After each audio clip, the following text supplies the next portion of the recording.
Right. As per usual, get a sup of the tea. And now, what it do, guys? Welcome to the finale of your new episode player journey. This episode here is going to basically round up everything that we've been doing so far. So it should be, we've done all of the storyline quests. We've done all of the star chart nodes that we need to do. This is basically getting you guys towards Steel Path, which is exactly what I said I would do with the series. That is exactly my goal. This is why we got Teshin yapping to us right now, because we are basically almost there. But I do have a few couple of other things that I want to go and do, at least for this series, before I finally move on. Problem is, we're going to get that Teshin pop up a lot. There's not much we can do about that. But then, well, for me, today is the 1st of October. There'll be actually 2 episodes today. I'll be doing episode 14, which is today's episode, and I'll also be doing the next episode today as well. So if you don't see a costume change, you kind of understand why. And then the next episode is to really recap everything that it's not so much that I skipped over or that I missed, it's just that I said I would come back to it later. So there's going to be things like Eidolons. I didn't want to have to farm an awful lot on this account because I had no real purpose to do it. Although I could show you what it was like, I can still show you exactly what it's like, but on the main account. So there's no difference there. So just going to let you guys know what is kind of happening. So without much further ado, we're kind of just jumping into it today. So I've got a few different things that I want to go and do. We're going to have things like Veilbreaker, Archon Shards, Netracells. I wanted to go and talk about the book enemy because I realized last episode I didn't actually cover the book enemy. Maybe that's probably better for you guys to kind of find on your own, but if I can find him, I'll look for him. And then there's Silver Grower Arbitrations and then Steel Path. And that's basically like the goal of this episode, is to go ahead and get this stuff done. So let's start off with let's get the important parts kind of out of the way to start off with, because as you can see here, we go towards story, we go towards all of this. There is also Jade shadows that I want to try and fit in here. I'm not too sure where I want to go fit it in. Maybe a little bit more towards the end, potentially, possibly. I'm not too sure. But for now, Veilbreaker is going to be important because it's quite this is like a I'm leaving you guys here today episode kind of thing, right? A little bit sad to be doing that, but it is what it is. So we're just, without further ado, we're just going to jump straight into it. Now, this is Veilbreaker, a familiar face that we maybe might recognize. But yeah, let's go ahead and just get straight into it then, shall we?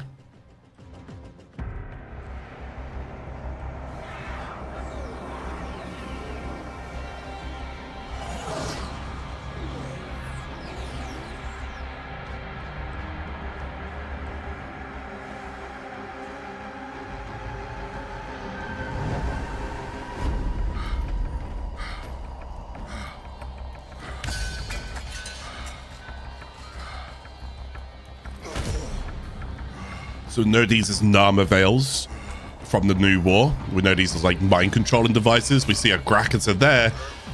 We might be presented with a very familiar face.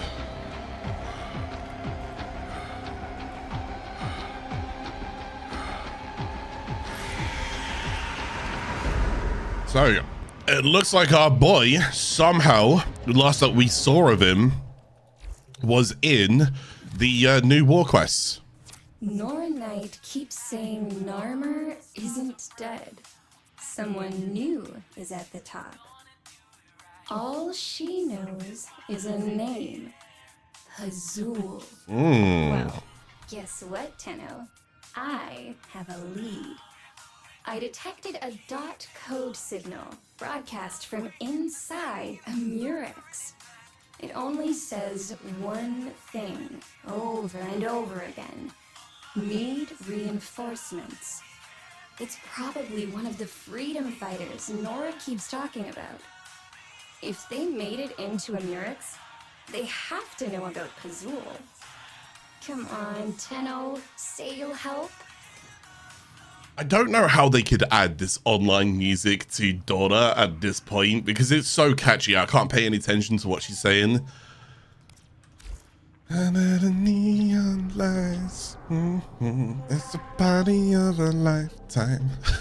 It's so catchy. It's so catchy. So, Reinforcements, Daughter of Chart, who's been involved, and it sounds like the Nama as a collective right there. As we know, the Nama was being led by Ballast, and then on the side we had Era. Now there's a new kind of name being thrown around, Pazul. So we got to go and learn more about this Pazul character, who they are, what do they want. So it looks like we've landed by a Murex. Inside of a Murex.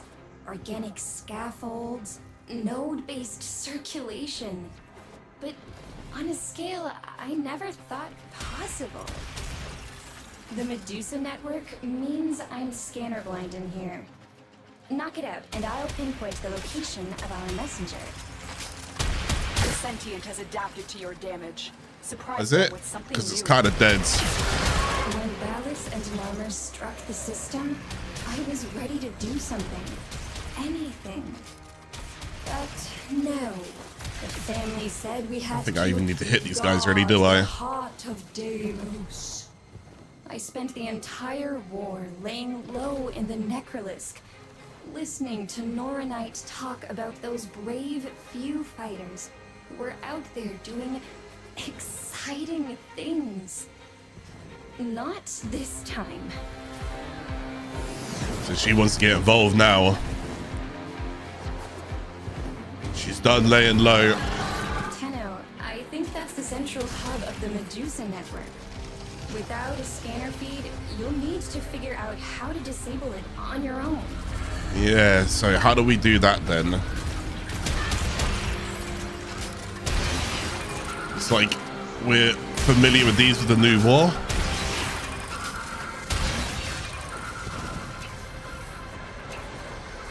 I heard it, but I didn't see where it went.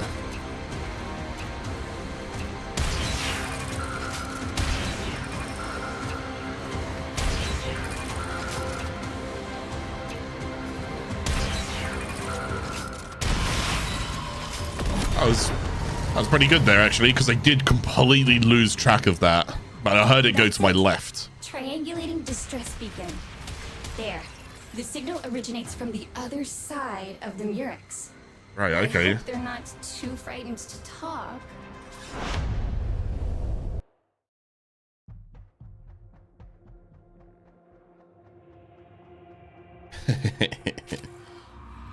Oh.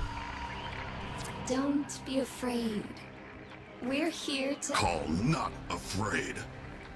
Call Don't me be afraid. brothers. Queen said, blue girl?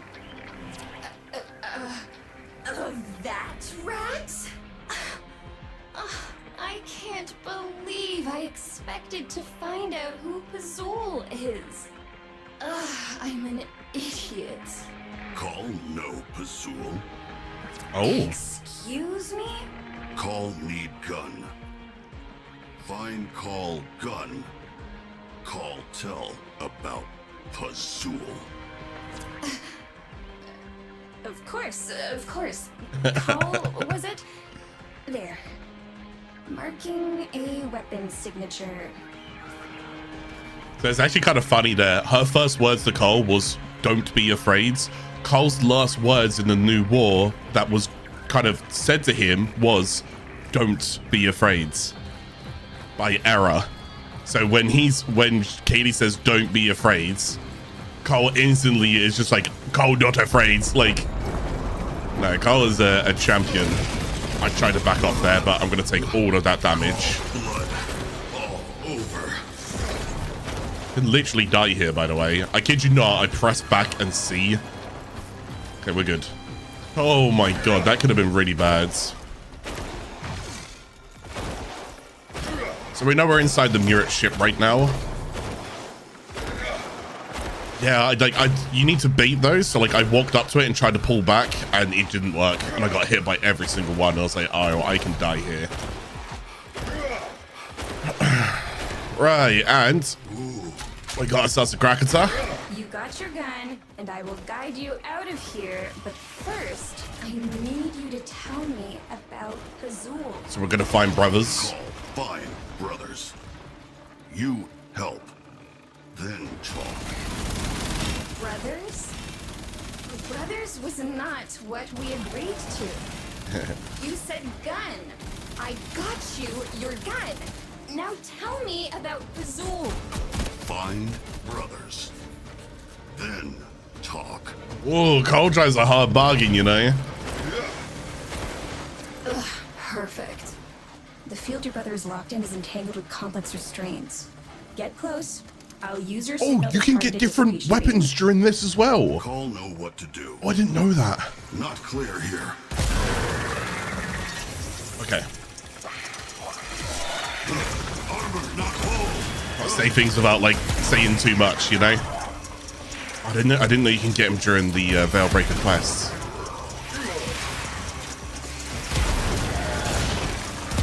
Oh, this is very helpful. So, looks like during this quest now, I can talk about this now, is what we're going to be doing is we're going to be saving a couple of brothers right here. So we've got to go and stand inside the field as well. But you can also go ahead and get, I don't know if these are set. I don't know. I didn't know the quest got it. But you can go ahead and find other Grineer weapons around here. So again, only Grineer weapons. So don't expect to find like a Nakada. And then once you're done with the field disruption, you can save your brother. Now what you're going to have now is a bit of a command interface. If I can just get these guys off me. So, Where you lead, Rock follow. oh, I didn't know Rock had a voice as well. So the idea is what you're going to do is like, as if you was to throw a grenade, I'm going to go and press G. And then you got a command thing on the right-hand side. So you can go ahead and command mode, or you can go and give command, or you can tell them to regroup. The idea is we're going to aim at this. You see how it like highlights a little? And we're just going to send him over.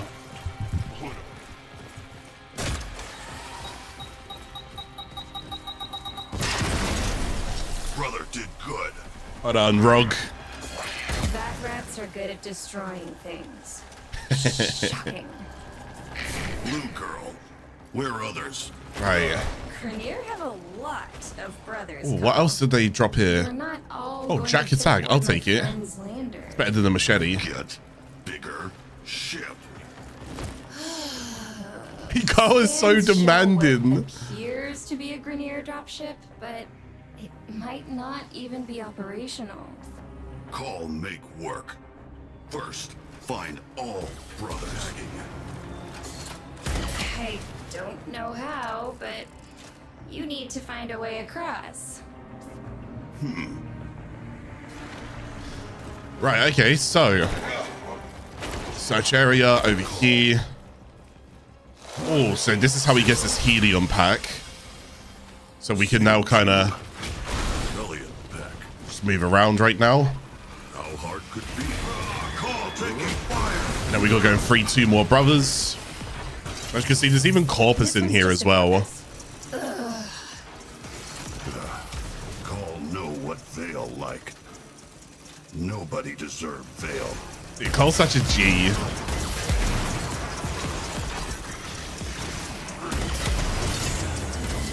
So what you want to go and do is get into this zone, but then my advice to you guys is whenever you enter these zones, command your guy to also stay in them, because it will continue to increase even with your guy inside. Hold tight, Carl. Just a little bit longer. Just get in it first so it starts. So make sure you're the first person in it, then command them to get in it. And then when that happens, you get in the next one. This way you just keep the time ticking and you're not wasting time.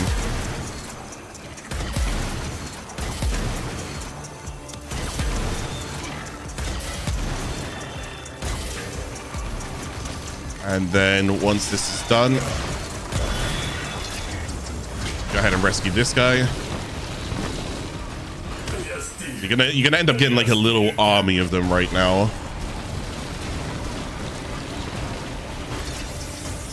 I'm gonna leave that guy on the floor, although I've told him to defend that. This other guy will follow me, but this guy will stay down there. That's okay. The thing might be on the bottom, so. What's his name? Junior Assistant Manager. Dunks L. Get in position. Okay, cool. So now what we go and do is get in here first. Command these guys to get in here now. So glad I got the Ogress for this mission. Oh my god. And there's quite a few different weapons you can go and get, but the Ogress is going to do quite a good amount of work. Oh, that was lucky. It was going right next to it. So we're almost done with this now. I wonder if I have to do optionals during this. I don't know what the Veilbreaker quest tells you to do these days. And that's that person rescued. So now we have 3. Now they can like die and go down. You just go res them. For the queens. Okay, looks like we're going this way. Queens, abandon us. Fight for brothers now. Yeah, the realization that the queens are abandoned. That's everyone. Can we go now? Dropship marked. Right, looks like we're going this way. You're coming up on the Volcor, and of course, A weapon there. I wonder what else you get.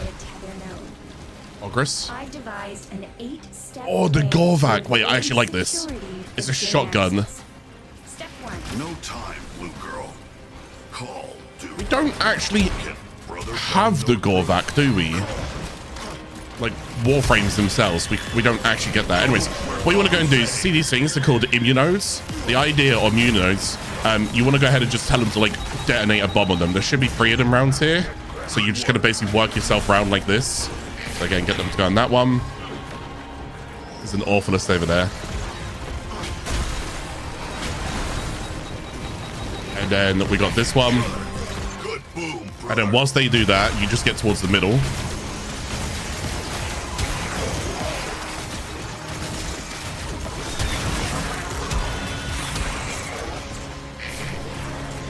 Okay, they are on that. Who's on it? It's Rog. Get on it, Rog. As you can see, it kind of binds to them. So we kind of need those destroyed. There you go. And then just basically shoot this thing down. Throw grenades, stuff like that. Okay, so you don't have to do optionals. Okay, cool. We fight for. You see this up here as well? You can't. If you ever come back to this mission, just come up here. I know it's like, you might not know what I'm talking about right now, but just come up there. It's not there right now. Right, so now we got a ship over here. I can pilot this thing remotely, but I need you to man the guns. No worries, we'll get on that. We got a Grattler in the back. You're basically going to shoot this here, shoot that there. And from what I'm aware of when I say this next part, it doesn't matter what you actually do here, but I don't know if the quest is a little bit different. Any more stops and you risk everyone You can go to shoot like the Ionics and so forth. Told me about Azul. Blue girl have brother? Would she leave him to die? You're loyal. I'll give you that. Plotting a course to the second Narmer holding facility. Hold on tight. Hello, Railjack. You want to leave the shots just a little bit. Hull integrity dropping. Yeah, I'm still pretty certain, even if I just didn't shoot here, it's still just the same outcome regardless. Yeah, I think that shotgun that you get there, the Gorvac, I think it's actually like one of the very few guns we currently do not own in the game. Control. Call. Yeah.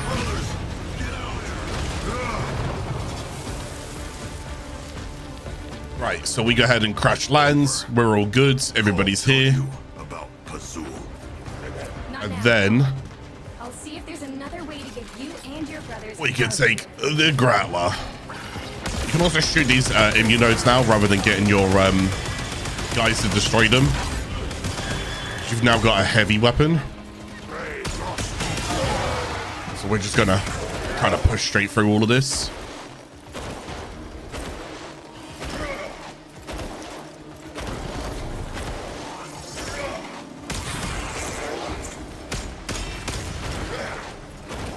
Once again, we're going to be freeing brothers. A little bit of a mobile defense kind of thing, if you will. More like an interception, almost. Better off to stay on the bottom floor for now. Try and help out with all of the ads. More wound, more scar.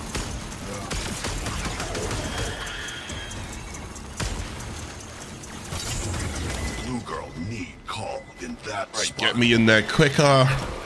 And then get these guys in here.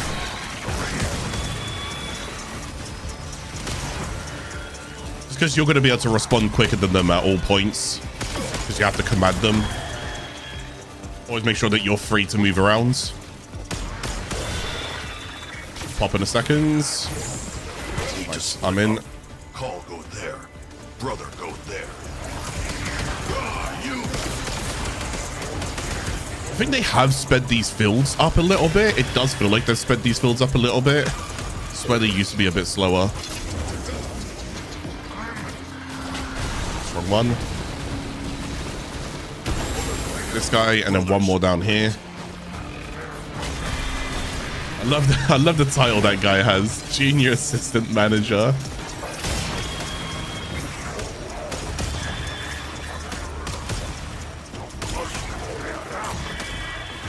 Since I got these guys at the bottom, I'm going to stay at the top.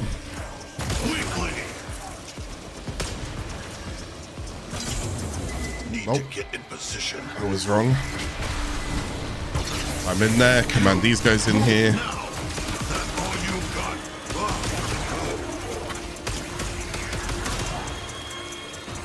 And now that they're in there, I'll go back to the middle. Perfect. Perfect. I don't know if they've also changed the rings as well. Sometimes these rings used to go so far away. Maybe they like tighten them. I'm not actually too sure. I'm here to drop a comment and a like. Thank you guys.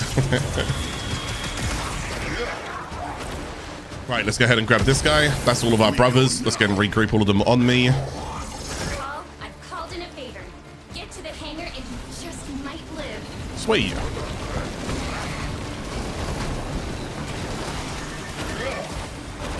Railjack, just up ahead. Nice. Tenno. Brothers trust Call. And Call trust you. Brothers, get in.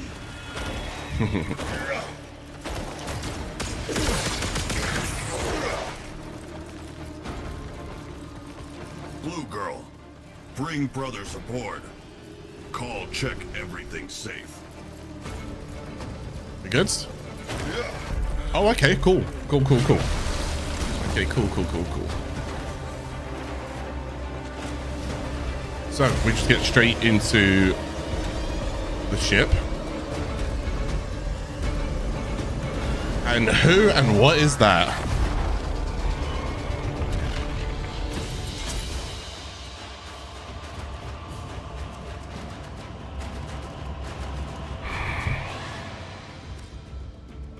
Right, okay, so Another job well executed.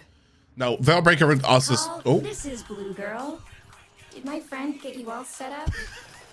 Tenno is friend. Call tell Blue Girl about Pazul. Body is dead worm. Head like animal. Dead worm. head like animal. We've heard of that before, haven't we? What more to know? Want kill Pazul? Find brothers. Break veils. Kill Narmer. That what Call do. Fine, I'm in. We'll get more done working together. Face it, that rat. You need me. If Narmer make veils, Call and Blue Girl. Break them. The origin system is ever Teshin, changing. shut up. Right, so we're going to go and talk to Cole. So what actually happens here, I'm just going to go mute Teshin because this is going to pop up a lot during this episode, forgive me, until we get to it. So what's going to happen now is that if you guys, and I never spoke about this real quick, so actually let me go and cover this as fast as I can as well, by the way. I never spoke about how Drifters Camp actually works. So when you guys are on Earth, or maybe I can't do it now because I might actually just be in the quest, but basically, you know how I said you can set your home worlds, like your orbiter, to basically this area called Drifters Camp? You can also put it back to the operator, your normal ship where the ship isn't split. You can do that as well. It should be somewhere over here. And you just click on that and you can go back to normal. You can't do it during the quest, apparently. But I just wanted to go and talk about the fact that I didn't cover that, so I apologize that I didn't cover that in case anybody doesn't want this area. But just going to let you guys know, there's a reason why I didn't change this area is because of this.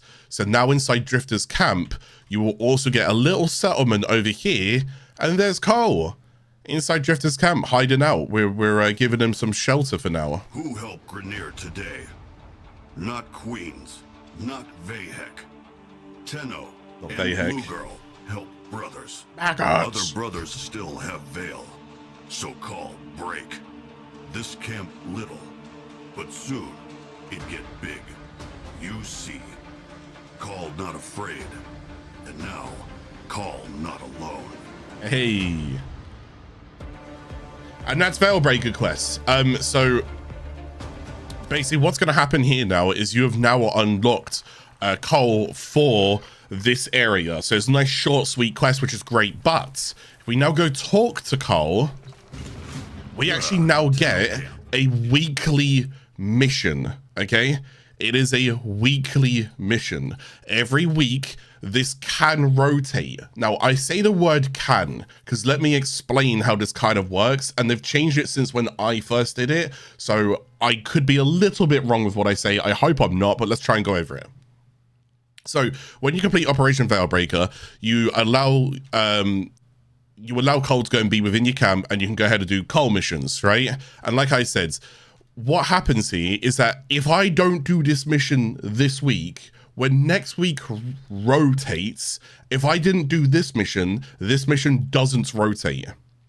So let me say it again, but a little change. So if I go ahead and do this mission and I complete this mission, next week when it rotates, it will actually rotate this mission. Basically, the point is you can't skip a week. You can't be like, oh, do you know what? I don't like Junk Run, which is the second week. There's 3 of them. As of right now, there's currently 3. There's Sneaky Sabotage, there's Junk Run, and there's Prison Break, I think it is, right?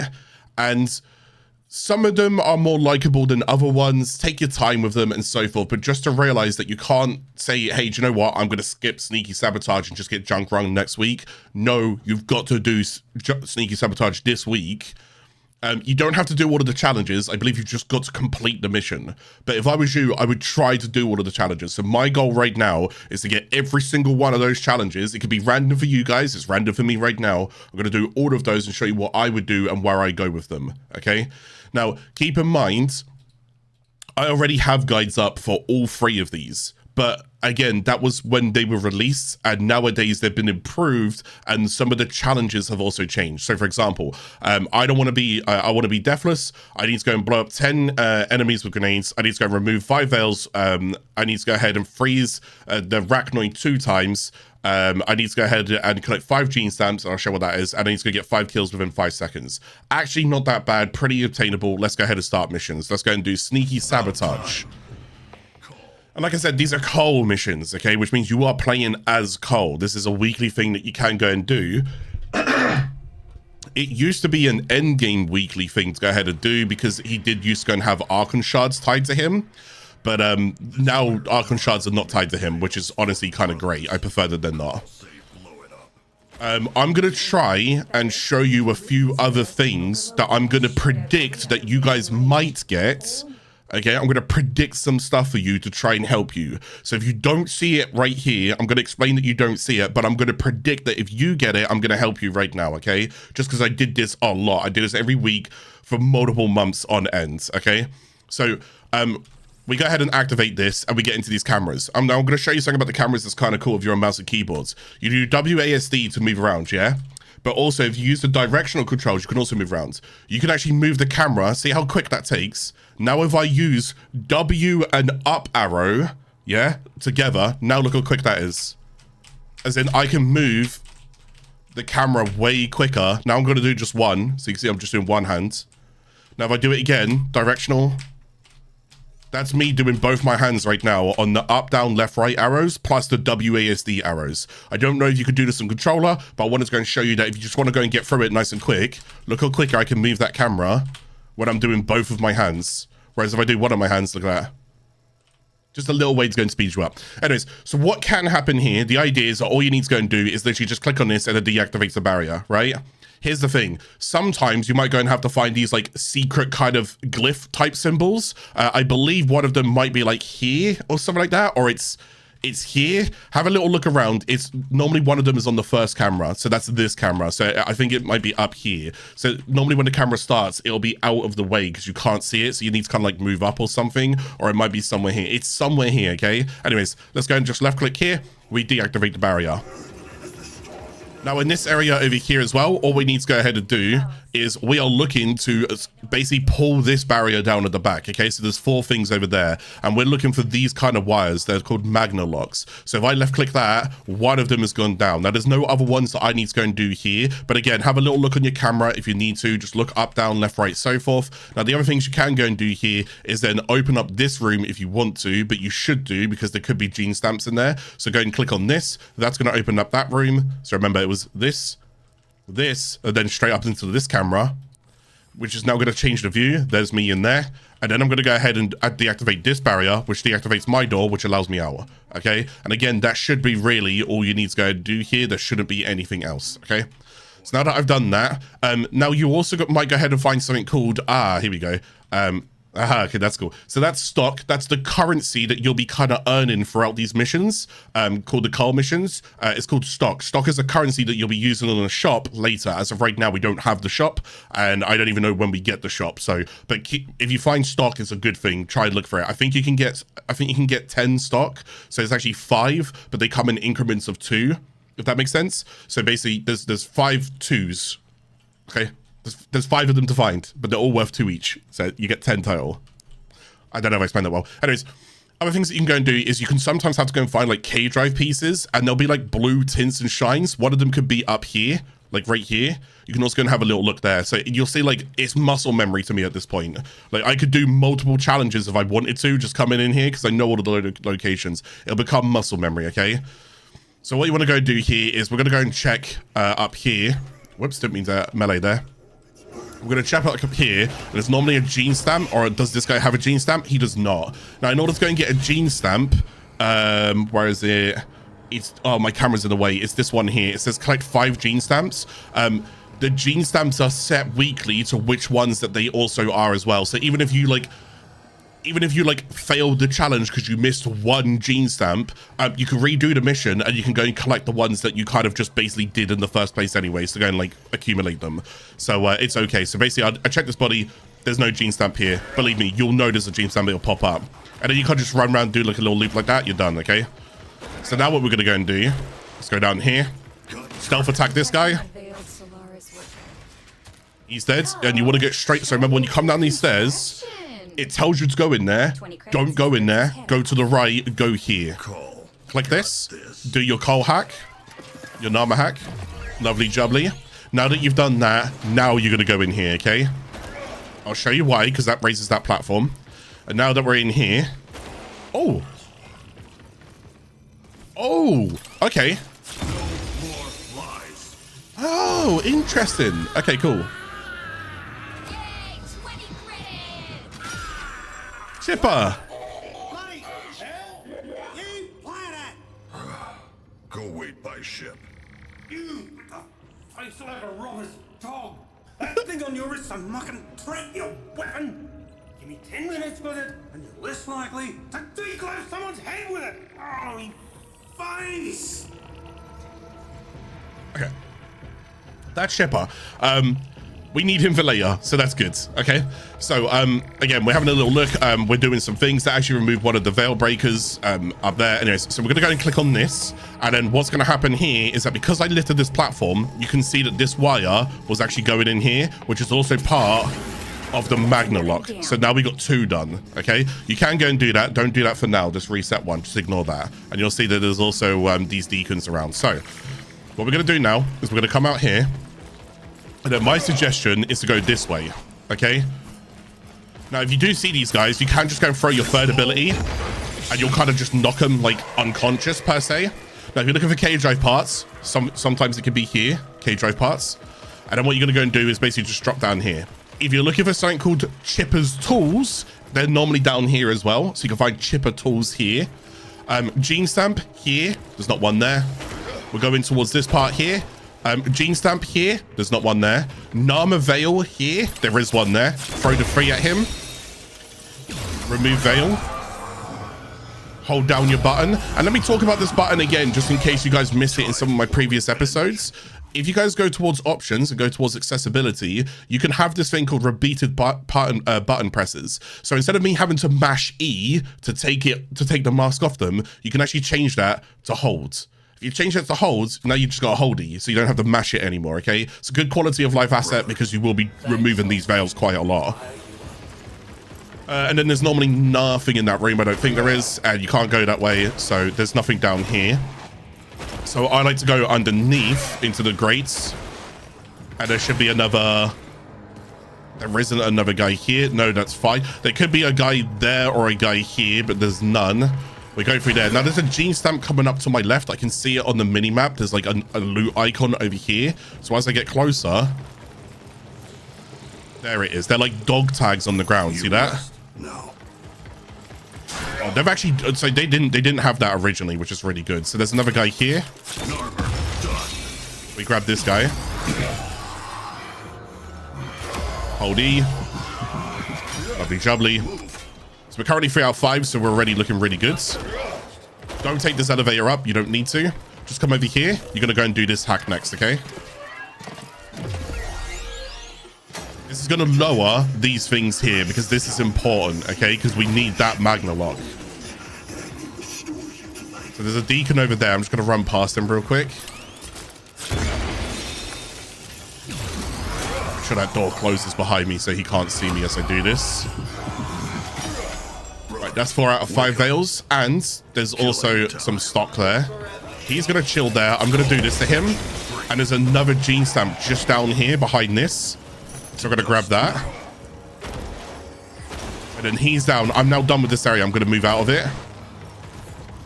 So there's another set of stock right here. And then we got these guys over here. So I'm going to go towards this middle part. And then jumping over here, there's another gene stamp body right here. Your fight is over. And then I'm going to go ahead and do this hack. Okay. Okay, then what I want to go ahead and do here... And then what I want to go and do here is I'm just going to look at this guy. See this mow over there? I'm just going to stare at him. When he looks left, I go. Okay. Now inside this area here, what you can go ahead and do is you could do something kind of interesting here. So I'm going to go and show you. What we're going to go and do is we're going to move this cargo veil over. And this can be one of the challenges. And both of these mowers go to inspect the cargo veil. And if you wait, you can release the cargo to kill both of them. Now what we have here is the 3rd Magna Lock, which is done. Just turn your camera all the way around, because I've already got you guys the 4th Magna Lock. So you've done all of the locks now, okay? Now there is still some other things. Go ahead and explore, although we've done those locks. There could, I think there's like a K drive part in here, maybe. I think there is. Let's go ahead and show you this. There's a Soma Cord tome there. I'm going to show you how to go and get that one. Now, there's a couple of different ways you could do this. I'm going to show you the way. Sorry, there's a tome there. There's stock there. I'm going to grab that. Now, I'm going to show you another way to go ahead and do this. You know that cargo bay that I just moved across there? Yeah? Well, you can actually jump onto that to get up on this railing. But if you've done what I've done, because I've told you to do it, I'm going to show you another way to do this, but this is just me because I'm stupid at this game. I'll use cover. You can go ahead and do that, is what you can go and do. I used the blunt from Cole to get me extra elevation, then I jump from the blunt onto the rail. So if you do happen to move the cargo, don't worry, just try and line this up, okay? So basically just look at like the edge and then press 2.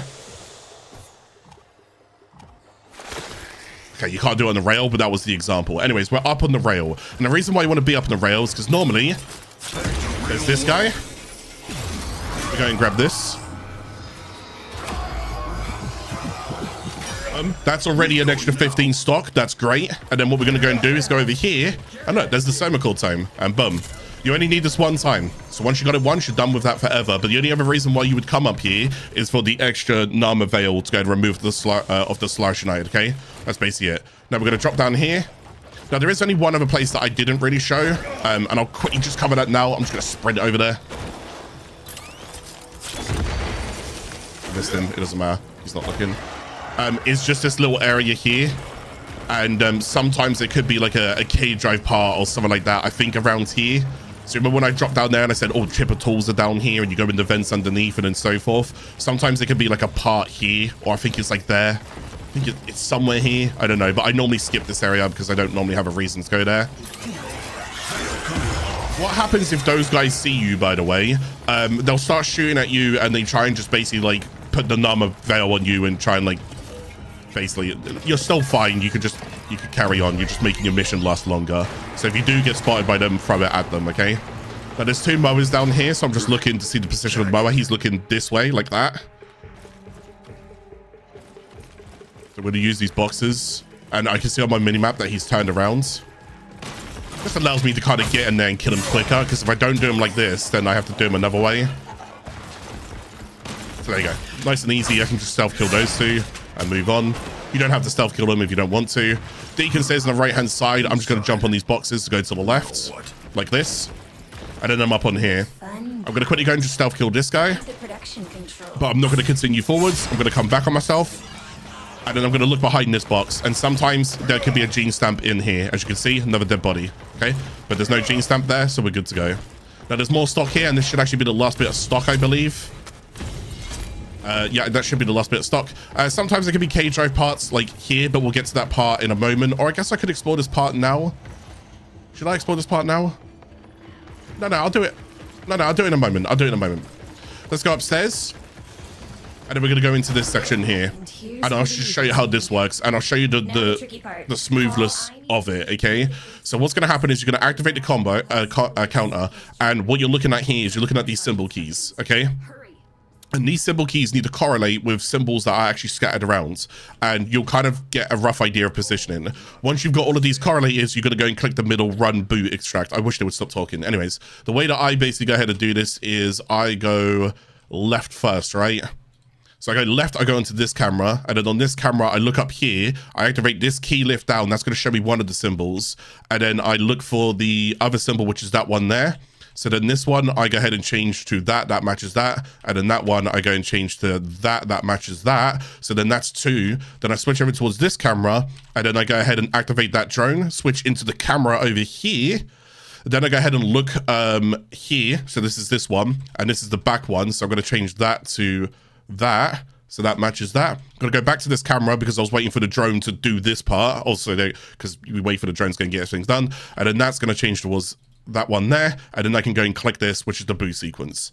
That's how I basically do it. So again, I start with this camera, I go ahead and move this lift down, I look down there, I enter in this one. Whilst the lift's zooming down, I enter in that one, I go back over to this camera, I go ahead and activate this so that this activates, because you won't see this unless you activate this first. As I click activate there, I move in towards this camera, I look over here, I enter that in there, I move over here, and then I look at that, and then I enter that in there. And that's just how to do it nice and smooth, okay? Now that I've done that, I've basically gotten a weapon, which is the Exegus. If you guys have got the Exegus before, cool, you know how it works. If you don't know how the Exegus works, it's big shotgun that go boom. Like, boom! So, now we're just kind of fighting our way out a little bit here. Now we can get 5 kills in 5 seconds is good if I don't get... Wow, did I get slow procced. Oh my god. Okay, he's just running for his life. I was actually going to show you where he is. You don't actually need to capture him anymore. You can just leave these guys. I'll show you where he was, by the way.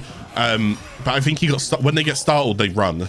But I'll show you where he was. He was basically just down there. But I'll show you that in a second. Anyways, let's go down here because you might be looking for some few other things. So we're going to go down here. We're just going to go and shoot this guy. We're going to go down here. We're going to shoot that guy. Okay. So we're looking for more like gene stamps and stuff. So there's a body on the bridge kind of here. So there might be a gene stamp there. There is. Lovely. And then we go down here. You might find a Veilbreaker guy here. Slash United. You can go throw... the thing. It could have actually been that guy, maybe. I don't know, but there's him there. And then you can also find a gene stamp over here as well. And there you go. There's my gene stamps done. I could show you something about me getting out of bounds here, and it's kind of to do with that drone, but for DE's sake, I won't show you because this is all like new stuff and whatever. I shouldn't really be teaching you guys all of my out of bound tricks. Oh, there's another gene stamp here on this side as well, but we got that. You can also go and find some K-Drive parts down here as well. I believe one of them can be like right here. It's normally like a board or something that's propped up against it and so forth, but that's kind of like that. I think there's also like some rare crates that you could normally find on top of these lists as well. So if you need to go and break a rare cache or a rare crate or something like that, I think you can find one of them up there. Or it's like a puzzle or a Nama thing. I basically jump on here and I look up there, and I think the other one's over there as well, and I can't remember where the other one is, but there is a couple of them. But anyways, they're like puzzle statues, or they're like Nama things or something like that. Yeah, so then there's normally another Veilbreaker / United guy here, but he's not there. So what we're going to go and do is we're going to click on this. We get the target marker, and what the target marker allows us to go and do is to actually kill things like deacons. So you're going to go and like get your command panel out, as you can see here, and I'm just going to target that deacon. That gets rid of that guy, so this guy's still alive right now. Now, do keep in mind, one of our challenges is to get 5 kills in 5 seconds. So ideally, what I want to go ahead and do, I'm going to try and get rid of this deacon as well. See, I use my free to like slow him down, and then use my the target to go ahead and get rid of him. And the target cooldown is just above my 1 over there. You see, it's just about to come back, and it's back. There you go. So that's back as well. I think you can also go and find, was there something else down there? Was it a gene stamp or something? Is there a dead body down here? I can't quite remember. Yada yada yada. And yes, there's also a dead body here as well, so you can find a gene stamp there. My god, trying to think of everything else. Bear with me. Okay, so at this point, this is where I like to try and get my 5 kills in 5 seconds, is when I start coming up this ramp. If I don't do it here, I just do it in the next section as well. But there's a couple of enemies, so I'm gonna try and, my goal is to try and get as many of them as I can on me. Try not to die during this. Try and get all of those guys.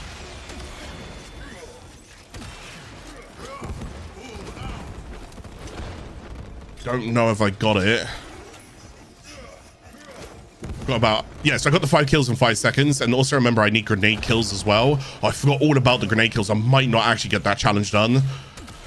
In order for you to go and get grenades back, you have to kind of just kill enemies. And it's a little bit RNG whether or not they drop grenades. I've never been a fan of the grenade challenges because of the RNG, whether or not they drop them.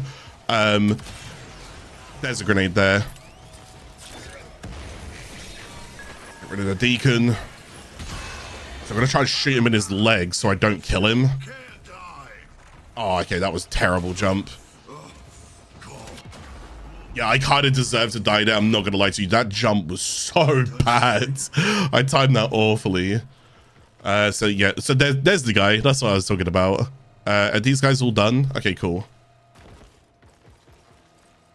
So that's the / Unite guy I was talking about. That was a really bad jump, by the way. I can't get over how bad that jump was. They can hit Cole pretty hard, so, you know, you died. I mean, this is good because it shows you what happens if you do die. I try and shoot them and then let them die to dart, but okay, there we go, like that. I tend to shoot them in the legs, as you can see. Yeah, the good thing about me dying here, though, is that this is going to allow me to go and get my challenge done. I didn't actually know this, and this actually might be a good way for you guys to learn about this. Learn from my mistake here, that actually, this was pretty good for us. There you go, throw a grenade on that guy.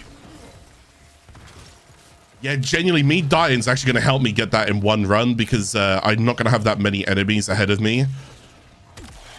There you go, throw that on him. I don't have any grenades, so I need to kill this guy. Throw that on him. Get rid of these shield ospreys because otherwise taking them down with grenades with heat isn't going to be great. Oh my god, the slow on me is insane. I hate that I have to do this, but he gave me no choice. Should just burn. Nice, that's 8 out of 10. These ones here, like these small mowers, I think you can just, yeah, you can just grenade them. They should just die. Oh, and he gave me another one. The bigger mowers, not as much. They're a little bit harder to kind of burst out. So, okay, so there's a couple more here.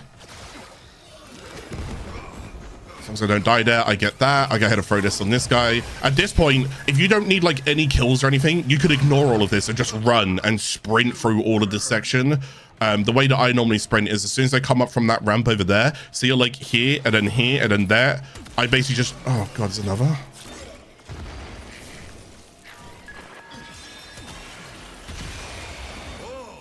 Stop with the cold proc. Oh my god. Okay, but yeah, anyways, then I just normally sprint along here. So I can ignore these guys now, but there is another gene stamp all the way back here as well. And I can't remember if there's a gene stamp over there as well. There might actually be, but again, it would pin. Yeah, so there's one up here. You can see it on my minimap. So there is one here. I think there might be a dead one over there. What I do, you see where these drones go past? Wait for these drones to actually go past, then go in here, okay? Because this will close the door on them. No! He managed to sneak through. So let's close the door on them, and then you get to fight this without them. Now look at these LN2 barrels. LN2 barrels are cold barrels. Shoot that, freeze the guy, use the big thing, throw grenades. And then just shoot a couple of times. Use the 10 heat procs plus your shots. And then that's him done for a second. Then when he comes back out, I'm going to shoot this. Or I'm not.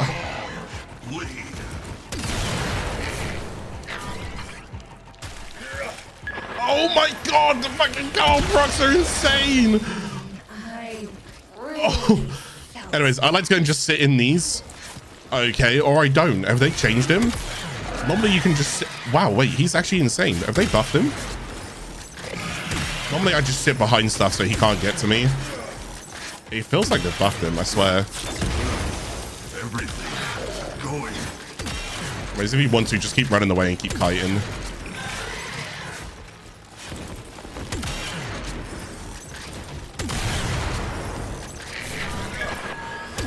Try and use the LN2 barrels to your advantage, and that kills him.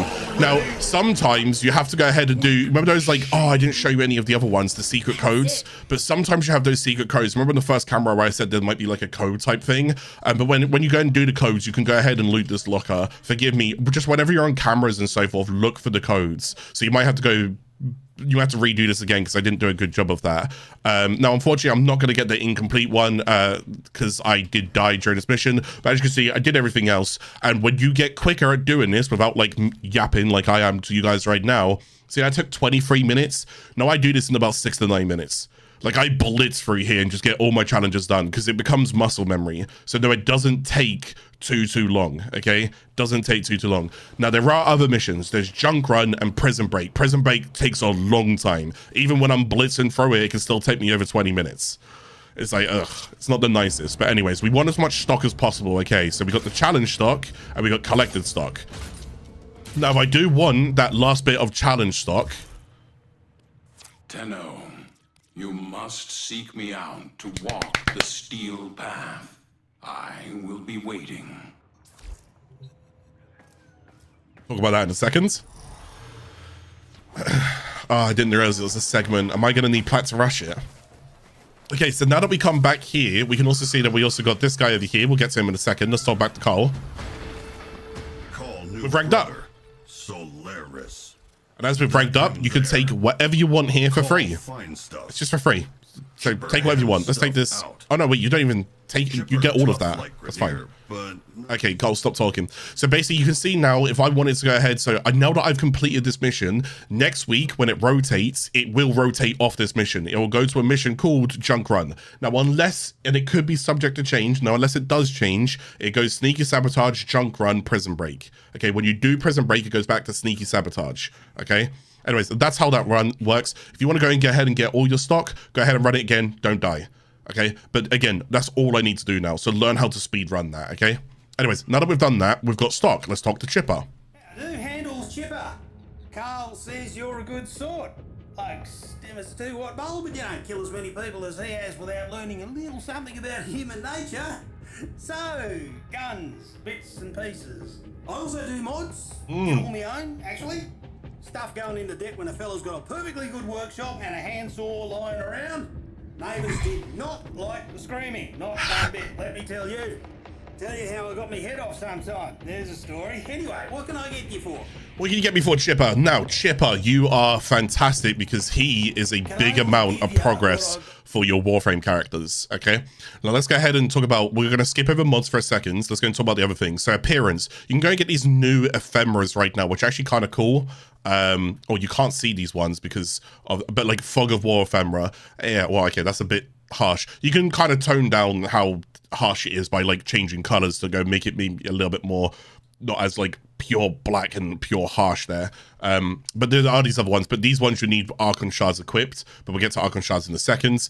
The other thing in this wares as well is the miscellaneous. Now there are things like a new weapon. There is a new ship that you can get here, just a little Grineer ship if you want to. So if you want to go ahead and move around and have a little Grineer ship in your loading screen, there you go, just a little silly small ship right here, which is kind of cool.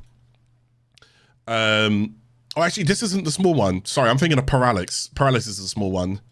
This is just a Grineer ship. It's kind of like Hull ship. And then there's some scenes. And then there's a Warframe in here called Styanax. And Styanax is very good. Okay, quick rundown of how Styanax is and what he's doing. Whenever, so Styanax, critical chance increases with his shields and doubles for spear guns. If you have any spear guns like Ferox, the javelins, all of that kind of stuff, it increases it. But for the most part, it's all good. Axios Javelin basically just groups enemies together. Ferox Strike goes in and removes their defenses, shields, and armor, like kind of instantly. It's really, really good. Rally Point is amazing. The idea is you will get shield on kill, and you also get energy over time, not just to you, but to allies. You can also get over shields. So in terms of like supporting, it gives shields and over shields and energy over time to you and your teammates. Right? So that's really, really good. And then over here, we got Final Stands. Now, Final Stand is basically you just jump in the air, you throw a whole bunch of javelins. It's pretty cool. But there is an augment for it. Again, unless it's subject to change, it's called Interpret Stands. Every single javelin that lands gives you overguards. Cannot stress enough. It's not just overguard to you, it's overguard to your team. Now, this is where Styanax gets really interesting is, I'll say to those who are familiar with what I'm about to say, if you don't know what I'm about to say, don't worry, you'll learn 1 point. Basically, you get rid of this ability, you subsume it for Grendel's Nourish. Grendel's Nourish gives you a multiplier on any incoming energy. This gives you incoming energy. Grendel's Nourish gives you a multiplier to incoming energy. As in, like, you see the energy rate... Sorry, you see the energy rate at the bottom there? It says energy rate 3, so that's like free energy. Yeah, you can end up doubling that as well. You could do way more. It scales off strength. Basically, your team can get shields, over shields, energy, and an insane amount of it, and overguards. He becomes this and he can also strip the enemy defenses in basically like one Ferox Strike. So shields, armor gone. He becomes this insane character to go and use, especially in like endgame content. Whispers in the Walls is designed for Styanax. Okay, it's designed. He is such a good Warframe. Okay, that's Styanax. Now, let's go and talk about these and what we see here. We have been introduced to a new line of mods called the Archon mods. Now, we haven't quite covered the Archon Shards at the moment, but we will go and get to those. But the Archon mods. Now, if we go and read them, let's go and read this one. Archon Continuity gives you 55% ability duration. Abilities that inflict a toxin status effect will now also apply a corrosive status effect. Okay, now 55% ability duration is the exact same as prime continuity. So now you've got 3 different continuities as of right now in the game. You've got continuity, the base one, which gives you 30%. You got prime continuity, which you can get from Barrow Katir. But if you notice that, what's the issue there? I need Barrow Katir to go ahead and get that extra 25% ability duration that it's giving me. Or hear me out, or what if we don't wait for Barrow Katir anymore? That gives me an extra 25%. See, continuity gives me 30%. Prime continuity gives me 55%. Archon continuity also gives me 55%. Now, don't get me wrong, it costs more in drain because it's 16 drain, whereas prime continuity I think is 14 drain. But the thing is, as of right now, I ain't got to wait for Barrow Katir to go and get a big buff to my ability duration. I can just go and take this mod, and even if I don't apply toxin status, it doesn't matter. I still get that big... Do you see what I'm saying? So you can apply that to this one called Archon Flow. This mod here is actually awful. I'm going to say it as it is. I want this to get buffed, and I'll explain why. right? You get 185% energy max. Now, we talked about flow, prime flow, Archon flow, right? Archon flow, prime flow, kind of the same in terms of the amount of maximum energy. So if you don't have prime flow, you can use this as a placeholder. See what I'm saying? But the passive on this one is enemies killed by cold abilities have a 10% chance to drop an energy orb. So should I tell you why that's not very good?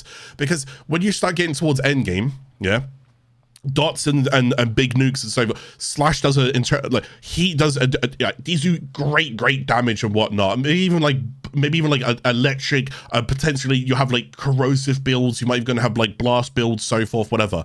Cold to be used as a way to kind of kill something, not really. Cold for status, yes. Cold for killing, it's kind of like viral. Killing something on viral, no. Killing something because you got the viral status, yes, because you amplified it. Well, cold's kind of the same there. So let's read that one more time.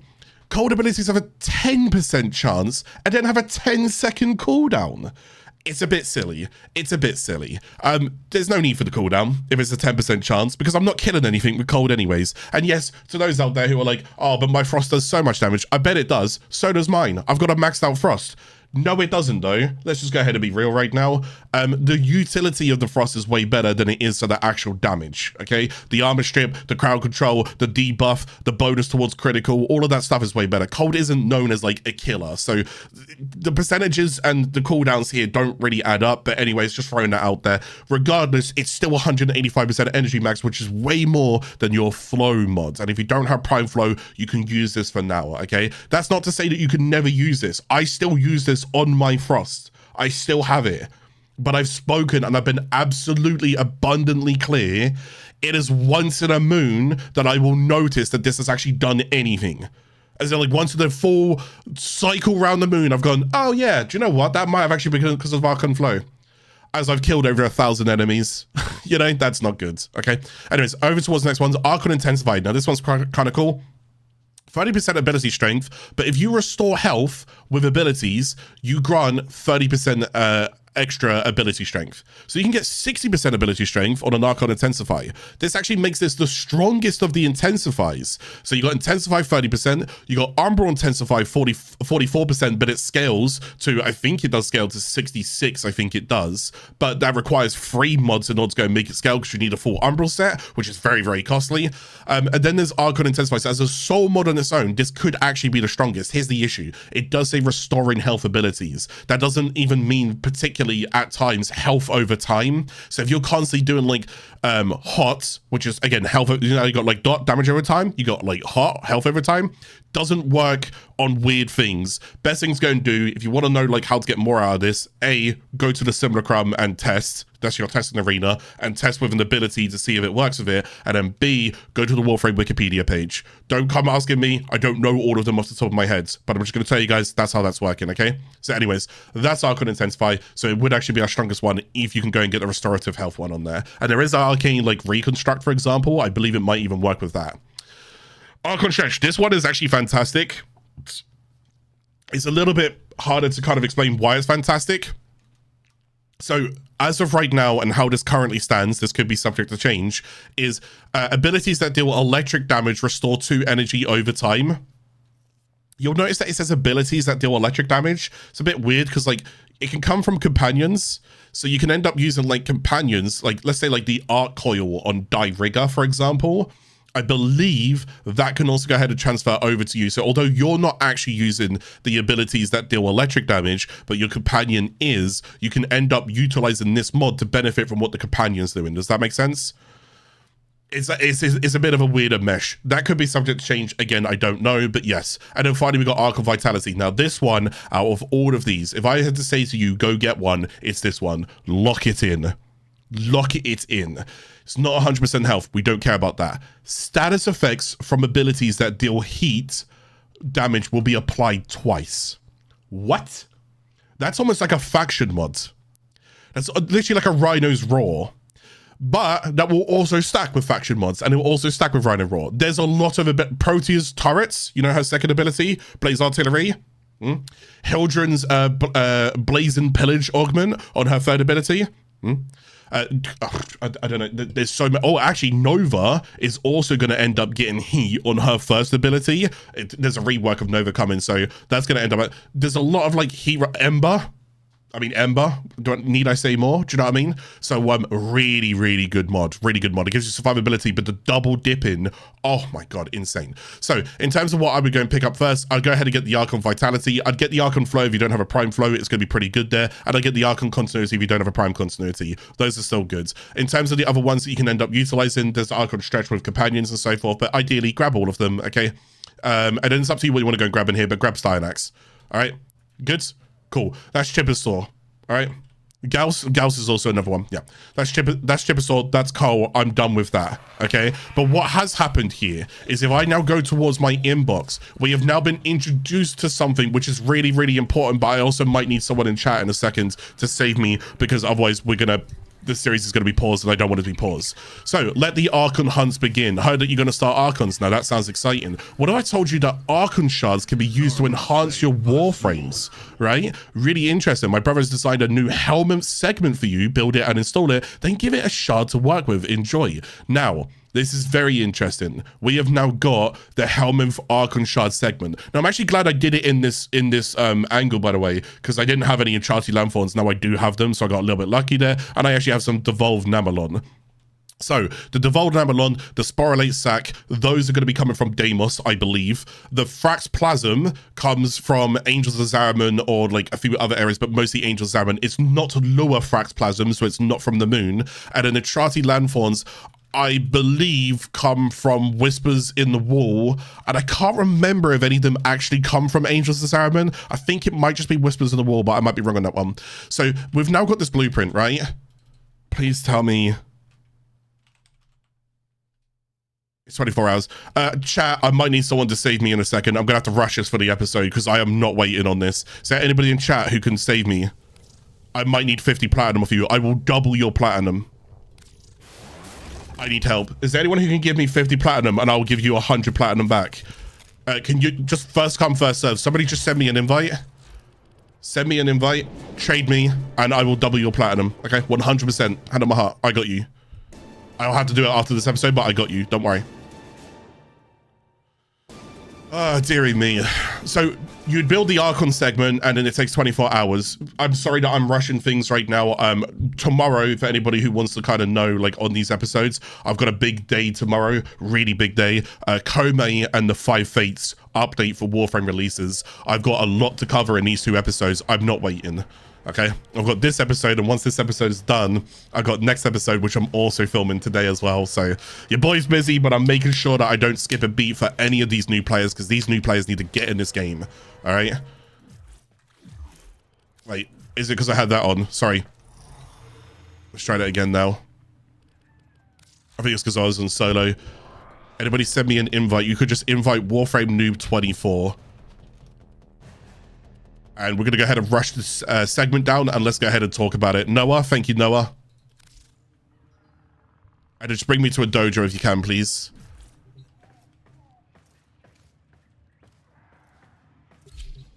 Excellent. Thank you, Noah. Thank you guys as well. Thank you for being so quick about this. And again, sorry to like have this kind of stuff lingering over our heads. Again, if you're a new player, please don't feel like you got to rush this. I'm only rushing to show you, okay? I want to make sure everything's done in an episode. This is like... I think this is like the 4th thing I've rushed for the episodes. I rushed the Void Rig.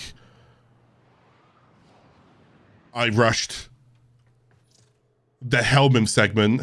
I've now rushed the Archon segment. And I think I rushed one more thing, but I seem to have forgotten what it was. I have been transparent about it, though. Every episode, I've told you what I've rushed.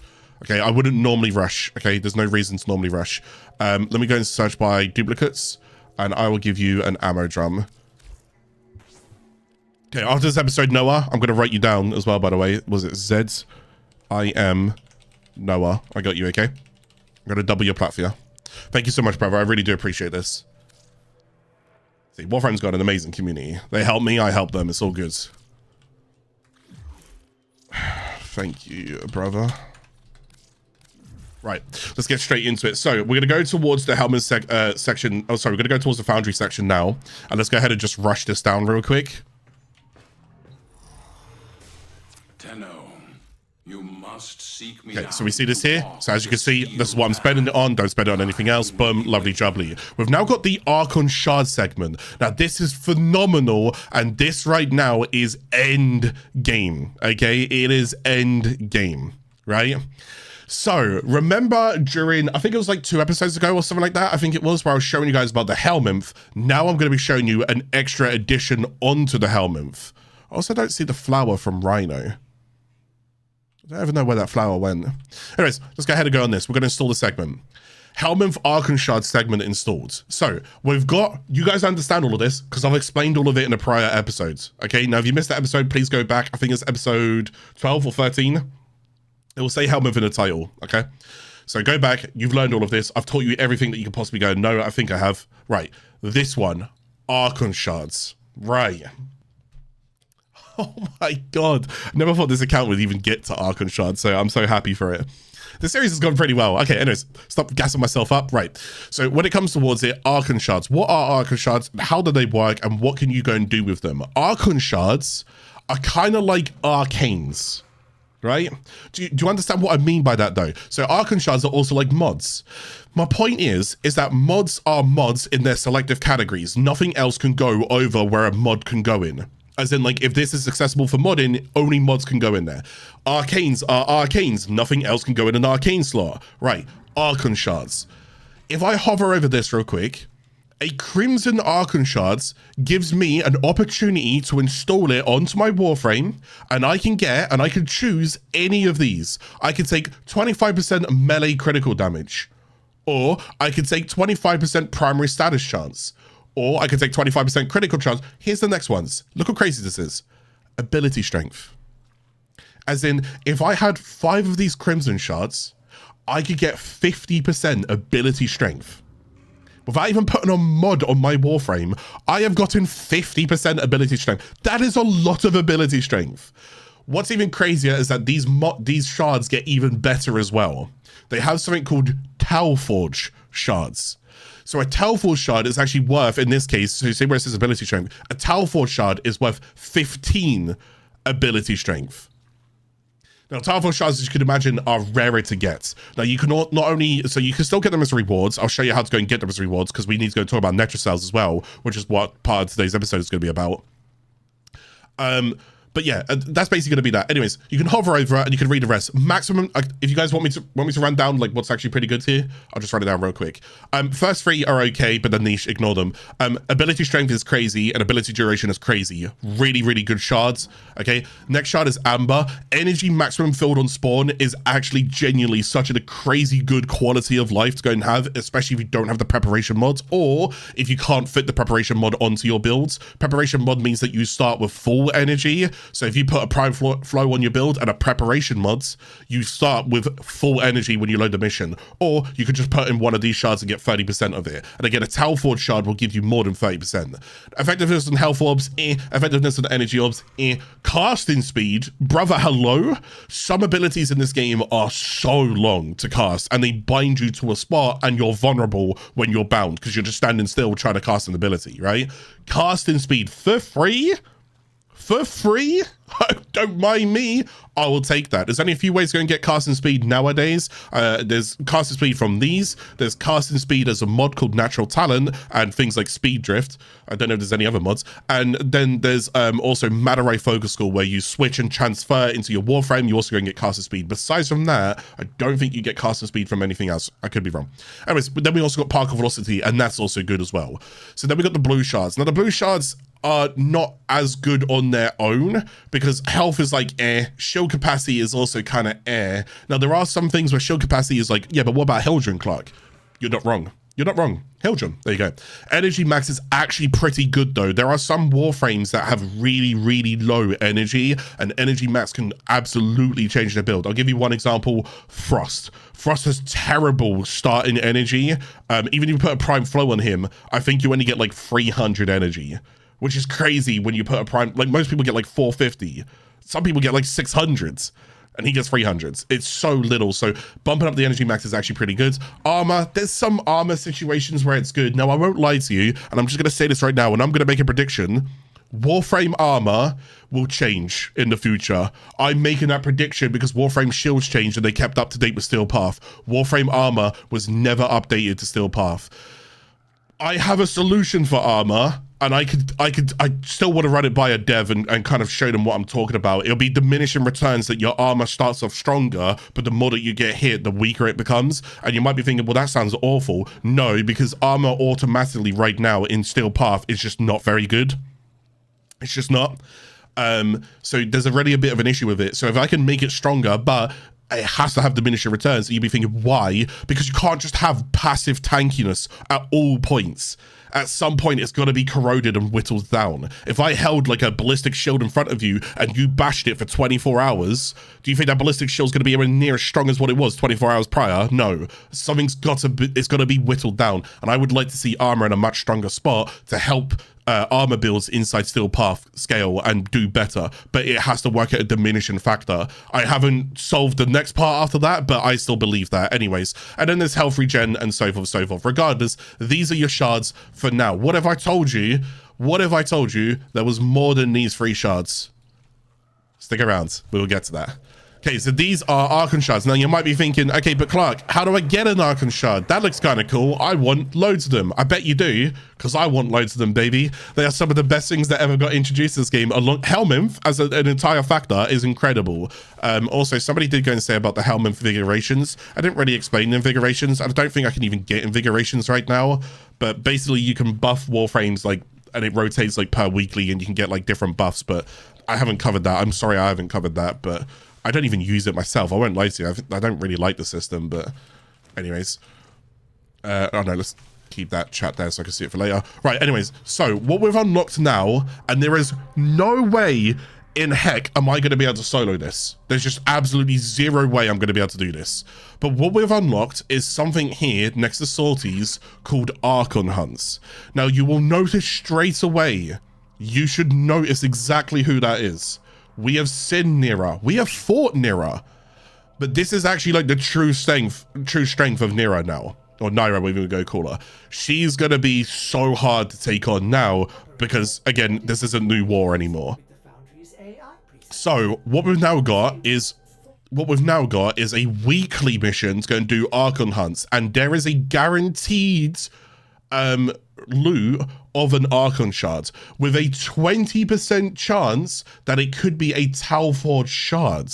Now, let me explain this part real quickly for those who don't quite understand it, and the way that this works is, what's going to happen from here is if I do all 3 of these missions and I complete it, as you can see, they're already level 130s and so forth. I've barely took on like level 80s and I've struggled, so I'm not ready for this right now. I'm definitely not. I need to go and farm former, make my build stronger, okay? But this is what I'm saying. We're getting you to Endgame, baby. All right, this is what this episode's about. You guys are Endgame, okay? You're not a new tenor anymore. I have to let go of your hands at some point. This is where I let go. So what we're going to do is, if I complete this mission now, and I don't get the 20% chance for Talforged, the next time this Nira, the next time this rotates, it will go up to 40%. It goes up 20s every time that you don't get to this shards, this colored shards as a Talforged. Basically, at some point, you're near enough just going to be guaranteed the Talforged shards. Okay, you're guaranteed it, but it might take several weeks of rotations. There are 3 Archons that we know of inside the game as of right now, as of how it stands, October 1st, 2024 in Warframe. We've got Nira, which is the snake lady, okay? We have got Amar, which is the wolf guy, and we have got Boreal. It's the owl, okay? The way that this works is when you actually did the New War quest, I don't know if you can remember what color shards they had. These shards were also used to revive Lotus, if you remember that. That's what the shards were actually used for. So they kind of like, they're like resurrection shards per se, if you will. But anyways, so this shard here, Amber, is with Nira. Amber is all utility. Very good shards. A lot of people struggle for Ambers because we use them on every goddamn build. You can never have too many ambers. I can promise you that right now. The Mars, the wolf, Mar, he has crimson. Okay, so if you see him as well, definitely go for crimson. Again, ability strength, ability duration, that kind of stuff, really, really good. And then we got Boreal on Earth, the owl. It's the blue shards, it's Azores, and it's all like health and utility and so forth. Now, here's the thing. I have told you, there are other shards, but we have to combine shards to get those other shards. We'll get to that in a moment, okay? Because I won't be able to show that here on this episode. It will be the next episode that I'm doing later today. So I got to keep going, okay? And I'll show you what those shards look like if you can remind me as well. But anyways, if you keep ranking up Whispers in the Wall, and keep doing all of the faction in there, you will go ahead and install a brand new segment. I might as well just show you where the segment is real quick. You can install, I'm gonna have to do these Archon hunts. I don't know if there's anyone in chat who can actually carry me through these real quick, just so I can show what they look like. There's no chance this account can do them. None. I've got an ego on me, but my ego is completely destroyed. Archons will absolutely destroy me. It's not even close. I will get absolutely obliterated. So I might need some people in chat, if they're ever so kind, who can kind of carry me through this. It's like one of the very few times I'm going to be asking for a carry for a mission, because goddamn. So if you go over towards Bird 3, you can get this thing here called a Helminth Coalescent segment blueprint. Allows the Helminth to fuse Archon Shards into more powerful variants through Coalescent Fusion and Ancient Fusion. I will tell you the other 3 shards and how they stand. We have got red, which is crimson. This is like ability, strength, damage. Actually, just overall, I'm just gonna go and put in here, it's damage, okay? Whether it be weapon damage or ability, whatever, and there's duration. It's kind of like damage duration, right? Then we've got, I think it's yellow, is it? Which is then amber.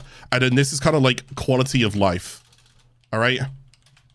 This is your quality of life one. And then we got, I think it's blue, which is Azure. And then this one is survival. When you get these, you need to fuse them together to bring new ones. It takes one of each crystal to give you a new crystal, I believe it is, if I remember that correctly. Again, I can show you this on my main account. So if I take one red and one yellow, I can get a brand new shards. The other shards will be emeralds. Sorry, it'll be green, which is emeralds. This is toxin, and let's say corrosive. The other shard is purple, which is violet, which is quality of life, electric. Why'd you stop there? I think. Let's just leave it there. And then the last shard is, I don't even know what, is it orange? Topaz, which is blast, survival, and secondary critical chance. Oh, okay. And melee critical chance. I got it. I completely, oh no, critical damage. Yeah. We got it. Quality of life, electric, so to explain these ones, emerald does a lot of like so emeralds as a whole, to give you guys an idea, it can actually add towards corrosive stacks. I'm going to run this down really quickly for you guys. Corrosive as an element, so this is the status chance of corrosive, could go ahead and reach a maximum of 10 stacks, at which we'll go ahead and reduce enemy armor by 80%. Okay, each stack, well, the first stack is like, I think it's like 26%, but from there onwards, I think it goes up by like 6s or something like that. But anyways, just remember 6, because 6 is more important. So basically, each stack is 6%, right?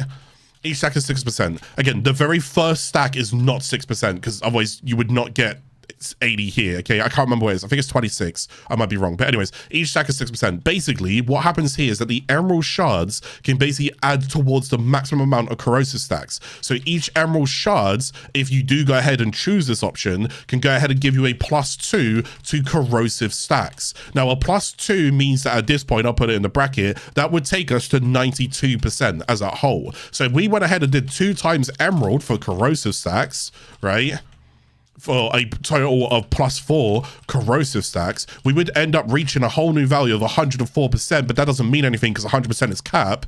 So basically, in just emeralds alone, 2 emerald shards with a corrosive status build, your weapons could remove enemy armor fully. Pretty crazy, right? See what I mean? It gets really nutty.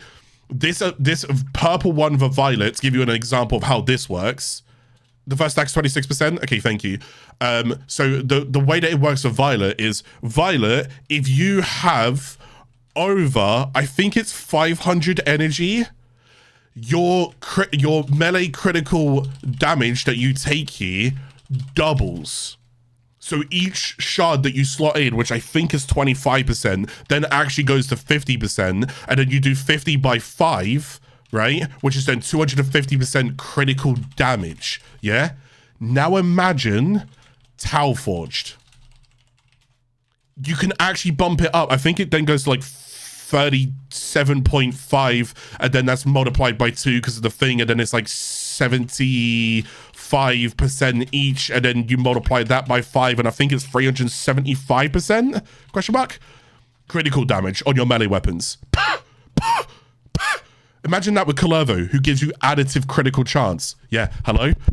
Go watch my video on Culervo. You want to hit 2.1 billion damage? Go watch that. Melees get crazy. And then Topaz, which is actually going to be pretty cool as well, though, but there's things like Blast Survival, which is like on kill and so forth and stuff like that, but it has to be with Blast. You can end up getting like health, and you can end up getting shields, but again, it has to be on Blast, and I think it's also on Blast kills, question mark, I think it is, and I think that's kind of like how that one works. But then you also get secondary critical chance, which again, imagine someone like Titania, right, where you're using her secondary Dex Pixia weapons, which is actually her secondary weapon when she's in Razor Wing form, right?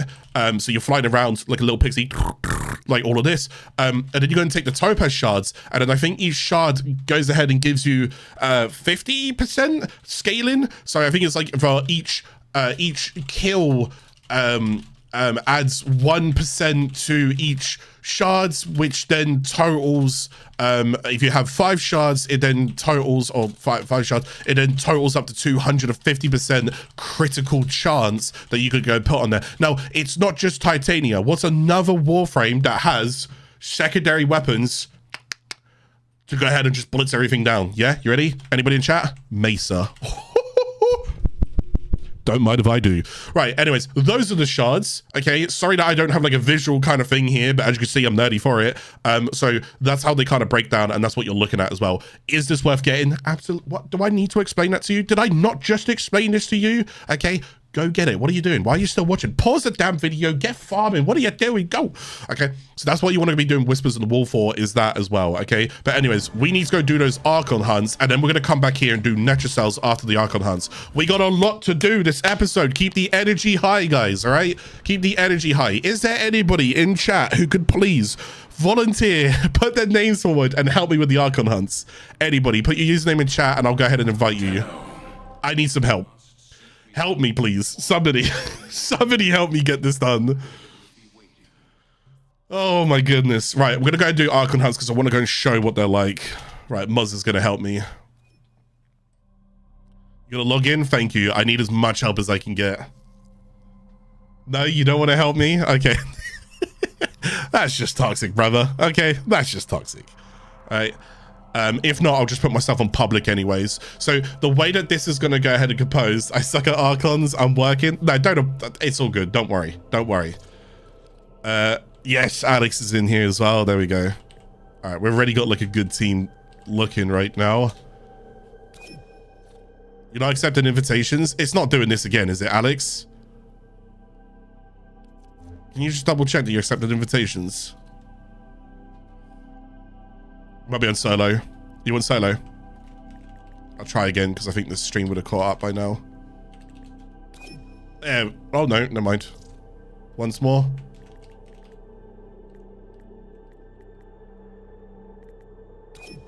There we go. We got there in the end. So we got that one. Now, what's also interesting about the Archon hunts, and I should go ahead and talk about this whilst we wait for the third person who's going to log in as well, is if you go and play someone like Banshee, you can get 300% strength, and you also get 500 health, and any of these weapons will also get 300% extra damage. So it's a way to try and help you get into them.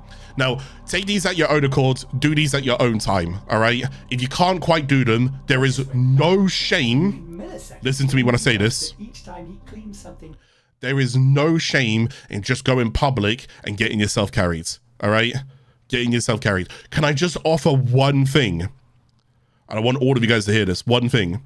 Depending on the mission that you're doing, can you please at least try and bring a frame, A, that doesn't die, or B, that you can actually, you know, help the mission with. So for example, if I go and join Spy and I'm just bringing Excalibur for no reason, what is Excalibur bringing to the Spy? Nothing. Can you try and bring like a stealth frame? Bring an Ash, bring a Loki, bring a Wisp, whatever, Ivara. Just try and bring something to at least help the team. Okay, at least try and help.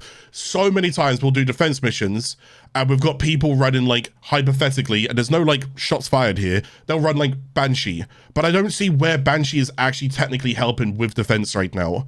So what happens is, as you're defending, you got other Warframes that are not really helping with like protecting the objective. So you got no Frosts, you've got no Coras, you got no Vorbans. Do you know what I mean? And then what will happen is this dies, and then people are like, oh, it died, and you got to do it all over, you got to do this like all over again, and it's like, it sucks. Okay, try to at least bring something. Okay, bring something. Okay, cool. Right, I should have a team here. Thank you guys for this, by the way. The only thing, blitz through these two missions. Okay, guys, blitz. I can help with Spy. We're fine. Blitz through the defense mission as well. When it gets to the Archon, just slow down a little bit so I can show a couple of things, and then once I kind of just show like a couple of things, I'll just say go. Just blitz it. All right. All right, let's go. Oh, I'm so glad that I've got streamer privileges. I realize not everyone's going to get this, so I apologize to all like new players who are like, God damn, you're lucky that you can just Avengers assemble when people just come jumping in. I'm very lucky to have such an amazing community that backs me, and I've always been lucky to have that. I'll never take that for granted. So thank you guys. Right, so Avengers assemble. People start putting their name in chat. I'm here, Clarke. Imagine Octavia is fine. On defense, yeah. On Spy, I guess is also fine as well, because it should be good. Like, I can take Volt because I'm going to be quick with Volt, you know, as a hypothetical. Find what you can.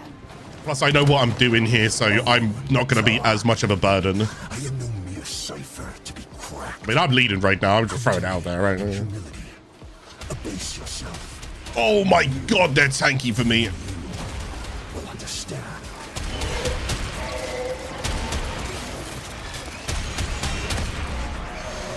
Stay focused. There's a heavy unit. Yeah, these are level 130s, so be on the lookout for increased security. I'm okay just to take these like one at a time if you guys need to. It's all fine, but if you guys feel comfortable, just go. Keep going. Nobody knows. Yeah, he's on it. He's on it. He's cracking through it. Now, I actually have a build for this as well. If you ever struggle with these Spy missions, by the way, if you ever struggle with them, as of how it stands right now, my advice, Wukong and the Helmeth ability called Perspicacity. Yeah, you'll just bullet through all of the lasers. They can't do anything to stop you. They won't even know it's gone. I'm just gonna give Alex speed because he's melting these right now. I'll just double check that JT's all good.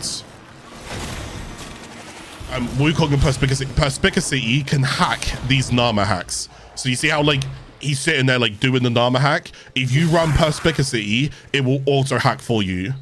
Do you want me to do it? I got you, brother. I can actually do B because B is actually a good one for me to do.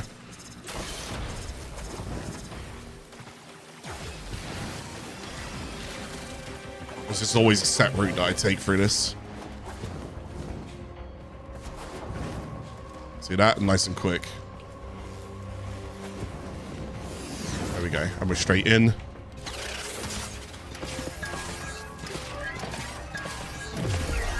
we go. Cool. That's that done. And then we just need C done, so hopefully someone's on C. Tenno. It's just A that I can't do on this account. For everything. I saw the truth. So, oh, we're actually hearing Pazol as well. Sorry, forgive me. She will never forgive me. There you go. Oh, God. Won't you? That's really important. Sorry, I haven't really spoken about Pazol and who Pazol actually is. So now we know Pazol is Era. So you remember at the very end of New War where we just randomly saw Era just kind of like disappear? We didn't know what happened to him. Thank you. We now know that Pazol is now Era. Like almost like a reincarnated version. So it looks like he had one of the Archon Shards, and now he's got like a ram's heads. Okay, so that's who Pazol is. We don't know much more than mostly really about that and like what's going to happen and what's intended to happen and where it's all going. But yes, that's who he is now. Okay. Okay, good. That was a really good spy mission. Well done, boys. How quick was that? Not too bad. 3 minutes. Cool. Then we got the defense mission. At least my vault will help in defense because I can put shields down and just defend it. Hopefully these guys can do all the killing.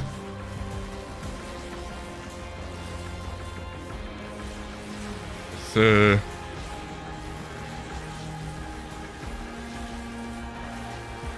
oh, you're LR4, are you, Alex? Yeah, look at you, eh? Look at you. What are you missing? Being nosy right now.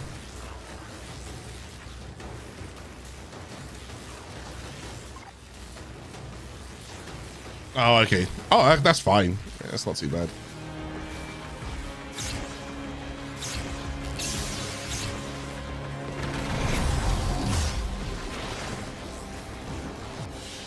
Okay, cool. We're done with that. You'll never like Spy? I will always like Spy. I'm a big old Spy nerd is what I am in this game. I absolutely love Spy. It is so fun to do. The Nama hacks, though, like how I said, can be a little bit tough at times, so they can throw you off. But I've always enjoyed Spy, so if there's a way that I can help people do Spies, I will always try my hardest to like show you what I would do. So just only queue up when you guys are ready, okay? Take your time. Seek me out to walk the steel path. I can't change a single part of my loadout right now because there's nothing better than what I currently have. I have to sit on everything I've got. So, but we're going to go do the second quest. It's just like sorties. It's quest after quest after quest, okay? And then this is going to be the final one. And we'll talk about these rewards that we go and get there as well, because there's actually some really good rewards in there.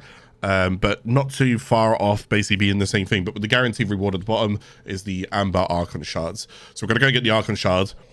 I'm actually excited to put it on actually excited to put it on Vault as well. What will I take? I might take the casting speed because I can speed up my Rhino's roll, which would be nice. Keep the specialist alive. Their wideband scans should Give you guys some energy and let's go down. I'm just like full support for this team right now. And what of your purpose, Netar? Were you sired? Right, so our defense is actually Chipper here, and Chipper is going to end up like roaming around. Let's give him the Grimoire. Go on, Chipper. Get the Grimoire. Well, that's actually hilarious. So he's going to end up running around, so we just kind of... Oh, we got over... Wait. Oh, we got 2 Frosts in here. Look at this. Yeah, and they've got overguards. So, like, you see my health in the top right now. You see that where it says... It's like an X and it says 11,000. That's overguards. That basically means I can't be, like, knocked down. Watch him try and knock me down. He can't. Oh, God, you gotta love having a Frost on your team, man. Let's give him... Rhino's Roar. Give them speed, give them Rhino's Roar. There's not much I can really do here. I'll just try and whittle them down if I can. Again, I'm very under-leveled for this, and if you guys are feeling under-leveled, then don't jump into Archon hunts. You know, just take your time with them. I'm showing you guys what they look like right now. And again, I wouldn't be able to do this if it wasn't for me either going public or me having, you know, my community at my sides. My character on this account is not ready for Archon hunts. But I might as well still show what they look like. Give them some more energy. Chipper, where you going? I think you just So we got 10 waves to go ahead and do here. Is there any questions I can take from chat right now? Anything you guys would like me to talk about as a subject? Because there's not much else to really do for the next 10 waves. We got an Octavia here. If I go and spam crouch like that, I can also go and cloak myself. I mean, I don't really need to. I've got overguard, but why not, right? Well, let me I'm gonna press 2 to see who's in range. And then when I get more players in range, I'll press 4.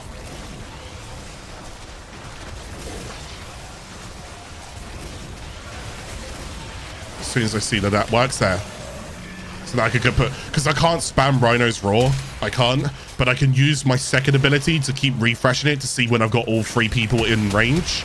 So it's just like a way for me to gauge like when I can go and press Rhino's Roar to help the team out. And now you can see that they've got speed and they've got Rhino's Roar. So they'll get movement speed, they'll get attack speed, they get reload speeds, but then they also get extra faction damage, which is also just going to help. Oh my god.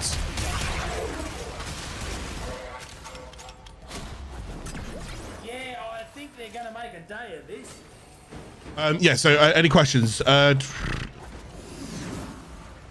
Maybe explain if someone goes down. Yeah, let's explain that.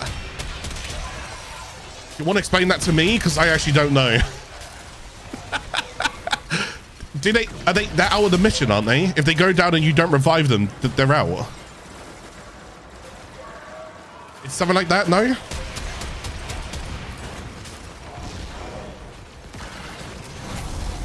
Oh, whoops, he's down there.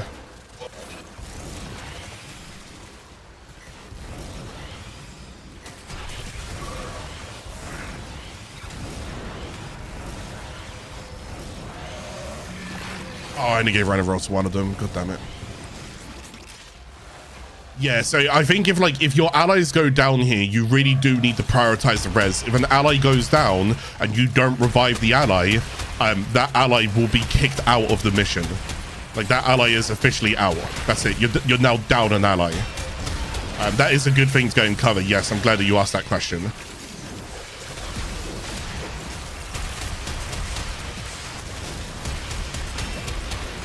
Yeah, you take these 1.4k damage. I'm doing no damage. Oh my god. Definitely one of the very first times in this series where I'm like, oh my god, I actually bring nothing. There me. Oh yeah, you also get no rewards as well. But the thing is, you basically just get kicked out. Don't worry about it. You just queue back up and come back in. But this is what I'm saying. Try and bring Warframes that either survive or bring Warframes to protect the objective. So you see where Chipper is? We all lose if Chipper goes down and no one reses him. He is more important than your life. So sometimes if you die and Chipper dies, I'm going to be honest. I'm going to put my hand up right here. I will go for Chipper over you. I don't care. I know that sounds rude, but we all lose then. So what do you want me to do? At that point, it's not on me. I definitely made sure I was geared and I was suitable to make sure that I was okay enough to go ahead and bring some survival into the mission. And that's all you guys got to go and do as well. Try and bring some survival into the mission. I do have a question in game right now, which is here. I have a newbie question. Can I change which shoulder my camera sits behind? Yes. If you're on PC, it's H. If you're on PC, it's H. If you're not on PC, I don't know what it is on console. Probably an analog stick, maybe clicking, but it's H by default on PC. Thank you. That's okay. His tenacity.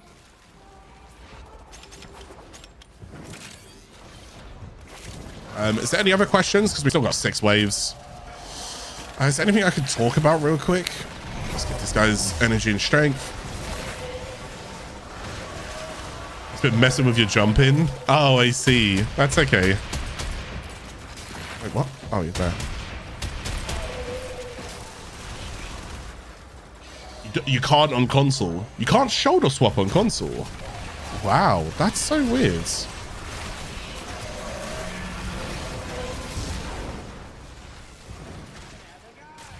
Well, today I learned. Unless it's like super niche. Do you have to ADS first and then try a button?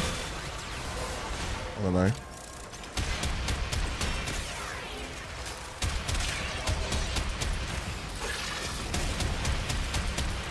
Oh my god. Tedo, switch weapon. They're adapted. Yeah, well, nothing else will hit harder than this, brother. The lords of Tau. Below, my people. Oh, there is something that I can go ahead and talk about if you guys are still like, you know, listening throughout the series and so forth. You know what I was saying about the coal missions, how like the coal missions, if they rotate and you don't do them, they won't actually rotate. Well, here's the thing with the Archon missions. If they rotate, they rotate. Like if you miss Crimson this week, next week will be something different regardless. It doesn't matter. Even if you don't do it, they always rotate. Whereas coal missions don't. At least, again, it could be subject to change. Coal missions only rotate if you do the mission.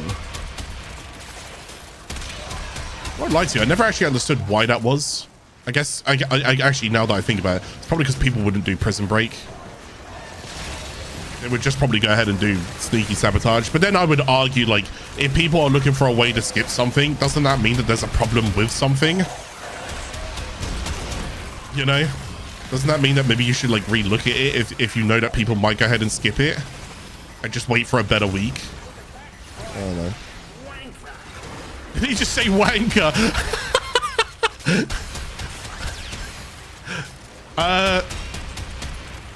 This stream is profanity free. Hello. Oh my god. How should I prepare for Comey? You don't. There's nothing to prepare for. I don't know why I see people having prep in their streams, but what's there to prepare for? Maybe get Sita standing up? Yeah. Scan's about half done. I think that's basically about it, because it could potentially be Sita stuff, so get Sita stuff up. I don't understand what else you prepare for. Get formers, I guess. Get catalysts, reactors. I don't know.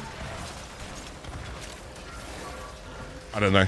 I think it's because I'm so over prepared on my main account that anything new that comes through is like I'm automatically at, like I'm automatically in a good spot. I've got everything I need, but otherwise just get formers, get reactors, catalysts, whatever you need to go and farm for. But again, it's within Cetus, so yeah, maybe Cetus stand in. I don't know.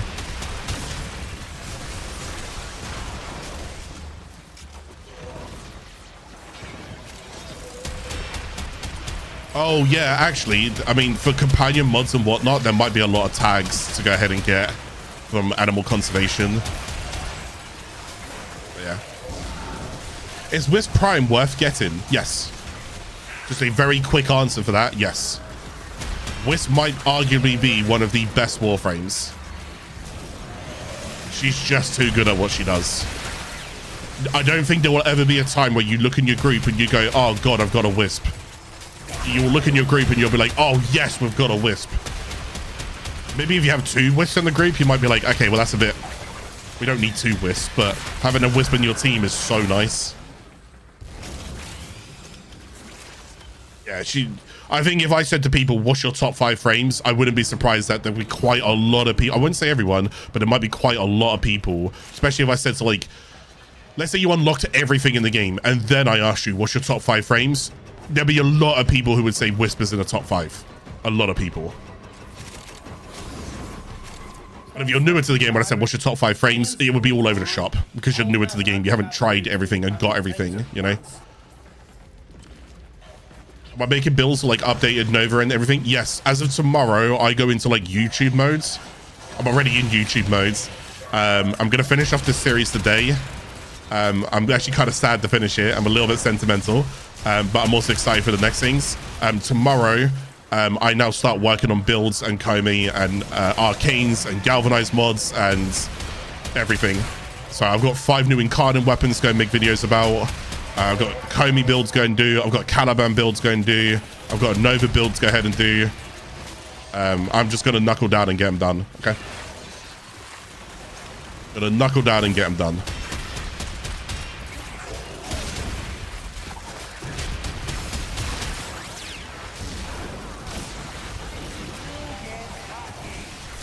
Go, operator.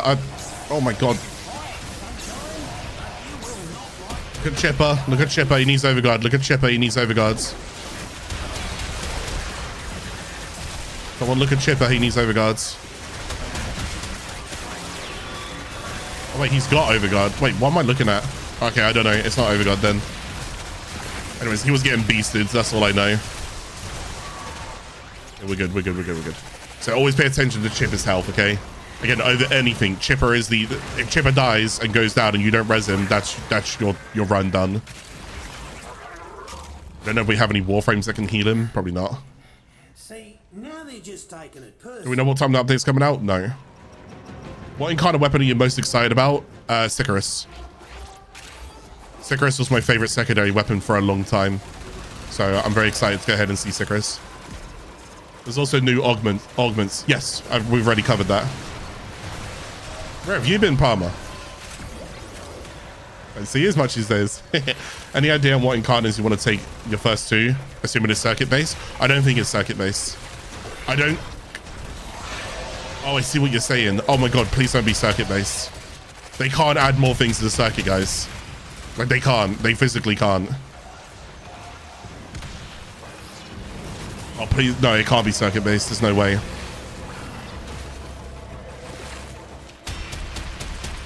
Wait, you've actually reminded me they could actually be Incarnate Genesis, and they actually are Incarnate Genesis because they're not actually Incarnants. I swear to god, if it's circuit based, all of the new players will find out how I feel about circuits in a minute. They can't put it there. Stop! I need to focus on the series. Why are you guys giving me a heart attack? They can't. It takes 5.5 months to get all of the circuit weapons. It takes 5.5 months. Why would you add more to the circuits? You can't. Periods. Okay, I shouldn't talk to chat. They're stressing me out. You've opened a can of worms. You're stressing me out. Okay. Okay, so this is the last wave that we're on right now. It takes 5.5 months to do all of the circuit stuff. 5.5 months. That doesn't include the hours that you need for Pathos clamps, which if you go for all of the circuit weapons, takes about 17 hours of straight farming aura worms.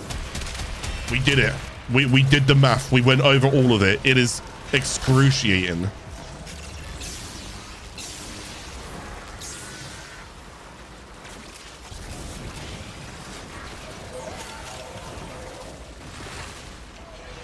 You don't need all of the incarnates. It's not about whether or not you need it. It's about just collecting everything, you know? If it's there, go get it, right?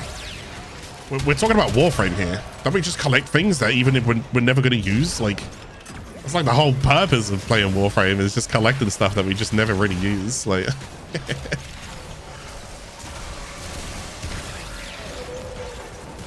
have I got an Ignis Wraith builds? Yes, I have a build for everything. And I mean everything. Except from Oberon. Who's bound to get a rework at some point. I actually have a build for everything. Even K drives. It's so weird. There's a reason why I created the second account is because I had nothing to do on my main account, so I might as well go ahead and get new players into the game, and then tomorrow I can farm some new stuff, which I'm excited to do. But I'm not done with the new player series yet, by the way. I've got a whole bunch of guides to go ahead and start doing. So, you know, there's certain topics inside this series, by the way, that I'll be making individual videos on. So, like Rivens, I will make a individual Riven video. So if you want to learn everything and anything about a Riven from the ground up, I will teach you everything I can about a Riven in a singular video. I'm going to do that for quite a few different topics. Same goes with like arcanes. I will review every single arcane, and I will go and do a video where I just show you basically what arcanes I'd go for and whether or not they're good and how that all works. Okay. So I've still got quite a few more videos that I need to go ahead and work on, but you have to bear with me because I'm a one-man army, so I can only do what I can do when I can do it. Right, okay, so anyways, back to this, because now we're gonna need to go and focus on this right now. Right, so we have now done 2 here. Let's go ahead and queue up let's go and queue up this part here, okay? We'll get to Steel Path in a bit, don't worry, okay? We will definitely get to it a bit. So I'm going to go and do this. After this, I want to go and do Netracells. After Netracells, I want to go and show you guys Arbitrations and Steel Path. After that, I mean, I'll try and do Jade and Silver Grove if I can. So this right here is going to be very interesting because doing this as a group can also take a little bit of a while. I tend to solo these because of just how it works, but I'll have to explain that another time. These enemies have something called damage attenuation. My advice to you guys is to learn what damage attenuation actually means. You go to Warframe Wikipedia, type in Archon, look for the Archons to fight them, and read the page. Read it. Damage attenuation is basically like the more kind of damage that you're essentially doing in the window of you doing it. Kind of like an adaptation, but not really. So let's just go ahead and get over there. I'm going to stop. I'm going to stop just here so I can go and buff. Get some energy and stuff.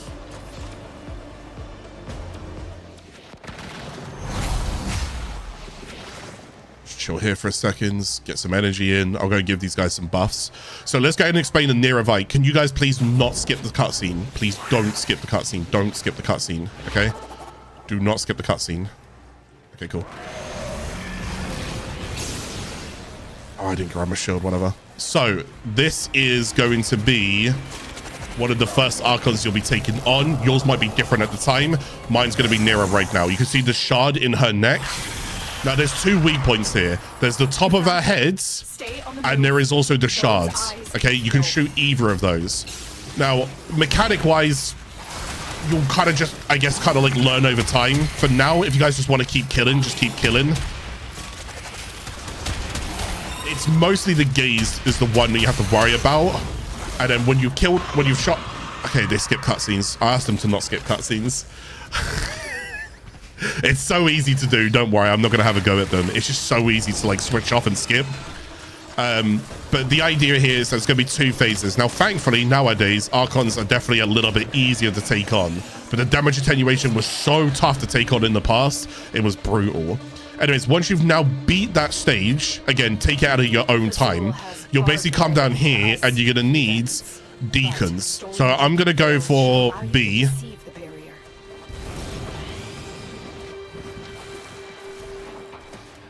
And then we just need to go ahead and get both of these deacon veils is all we need to go ahead and get.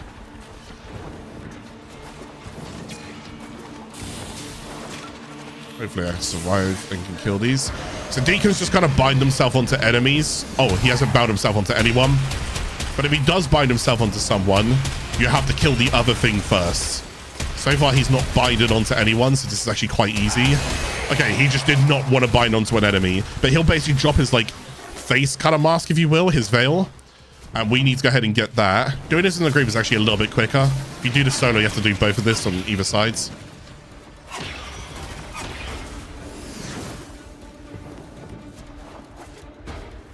Gone a long way.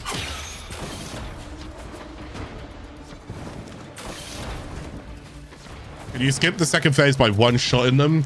Not that I'm aware of nowadays. No. No, not that I'm aware of. So I'm going to go and put in one of the Deacon's veils here. And then I think it's Alex has the other one. That goes in there as well. And now we get to go on to the second phase. But yeah, damage attenuation is basically like a window that it's like you can do as much damage as you possibly can within that window, but then it kind of just gets really, really, really tanky and absorbent to like damage that you're doing. So it's like, and then if you kind of stop, it kind of like resets that window. It's not far off like adaptation in a weird way. Not really, but kind of, yeah. Best thing it's going to do is just Warframe Wikipedia it. It's going to explain it better than I can explain it, and I can guarantee that. So let's go ahead and give him an energy field right now. If you can, try not to skip cutscenes, and I'll try and go ahead and take the shard if you guys don't mind. Don't worry, everyone gets the shard. I'm just going to try and do that in a second. Just wait for the entire team to be here.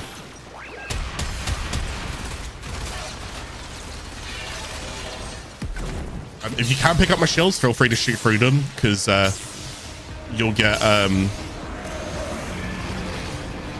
You get bonus out. I don't know if you can actually pick them up, can you? I might need the augment for that. Never mind. Anyways, when we're ready, proceed over to Nira. So, because she's like phased and she hasn't done anything, she's going to summon for reinforcements. Take the reinforcements out. Yeah, I do no damage to these guys. To be expected. And now we can take on Nira again. Just do as much damage as you can. Just try and blitz it out if you can. Shield there so they can shoot through that. I'm going to die. I'm dead. Someone grab me and also grab JT. Don't grab the shards. Thank you. Someone grab JT over there. Okay. So when she does go down, you're basically going to get the shard. You can harvest it and it just looks like this. That's all I want it's going to show, basically. Everyone now gets the shard, don't worry, okay? But everyone's going to have like different percentages as well. So their percentage might be like a 40% chance for a Tal Forge. Mine's only 20 because I've just started doing this. Massive shout out to these guys, by the way. Alex, JT, and Moz for helping.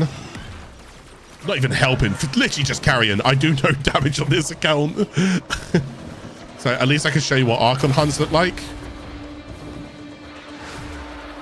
Will the 20%, I'll let you guys guess right now, will the 20% convert into a Tal Forged? Yes or no? Streamer luck. I've been really good with mods, right? This entire series, I've got really lucky with mods. Will I be good with a Tal Forged? I'm going to say no. There's no way. Oh, could you imagine? No, mods. If it's a mods, oh my god, my streamer luck on mods has been insane. So that 20% chance, we failed. So what happens now, and I'll show you in a second. But we got the Amber Shard. We're guaranteed a shard regardless. I'm not rolling the ribbon though. What we're going to be doing now is, I'm going to show over here. So that's now done. You can repeat this if you want to. There is no harm in you repeating this. Listen to what I'm about to go and say though. You can repeat it, you just won't get rewards. Okay? You won't get any of the reward pool in here, right? I'm done with my rewards. As you can see, I get the guaranteed Archon Shards. There was a 20% chance that I could have got it. Now you can see it's 40% for next time it rotates. So it's Nira, then I've got the other two to deal with. So I've got Amar and I've got Boral, and then it's Nira again. So I won't get it until, so 1 week, 2 week, 3 weeks, okay? And then that's how it's working as well, okay? Okay, anyways. So from there onwards, the other possible rewards I could have got, sculptures, ribbon mods, so forth, endo, boosters. It's really not that far off a sortie, to be honest. It's just a little bit more greater in terms of what you can get there. Honestly, again, I would go and say, especially for like newer players right now, if you can get in here, anything like those rares, all of those rares are goods.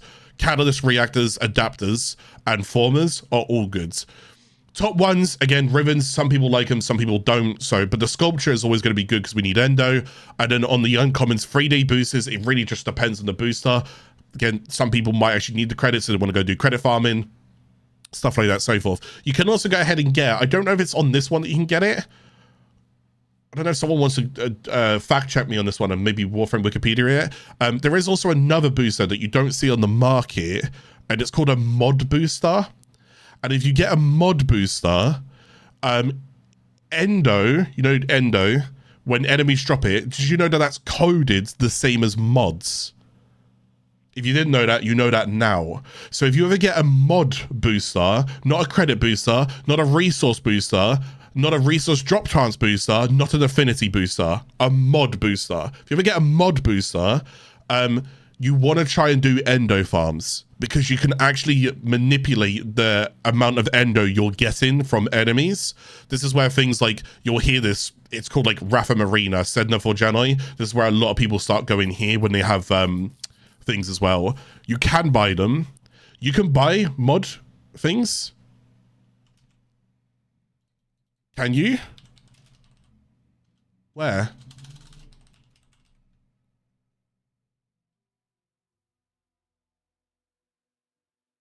Not from the market. Oh, it's from Barokatir. Oh, okay. Sorry, forgive me. Oh, okay. Yeah, you could. That's actually true. Yes, you can buy it from Barokatir. That is very true. Forgive me, I've forgotten that. So you can also get it from Barokatir. I believe you can also go and get it from these as well. Okay, so there is a chance you get a mod one. Like I said, you want to just do anything that involves endo, anything.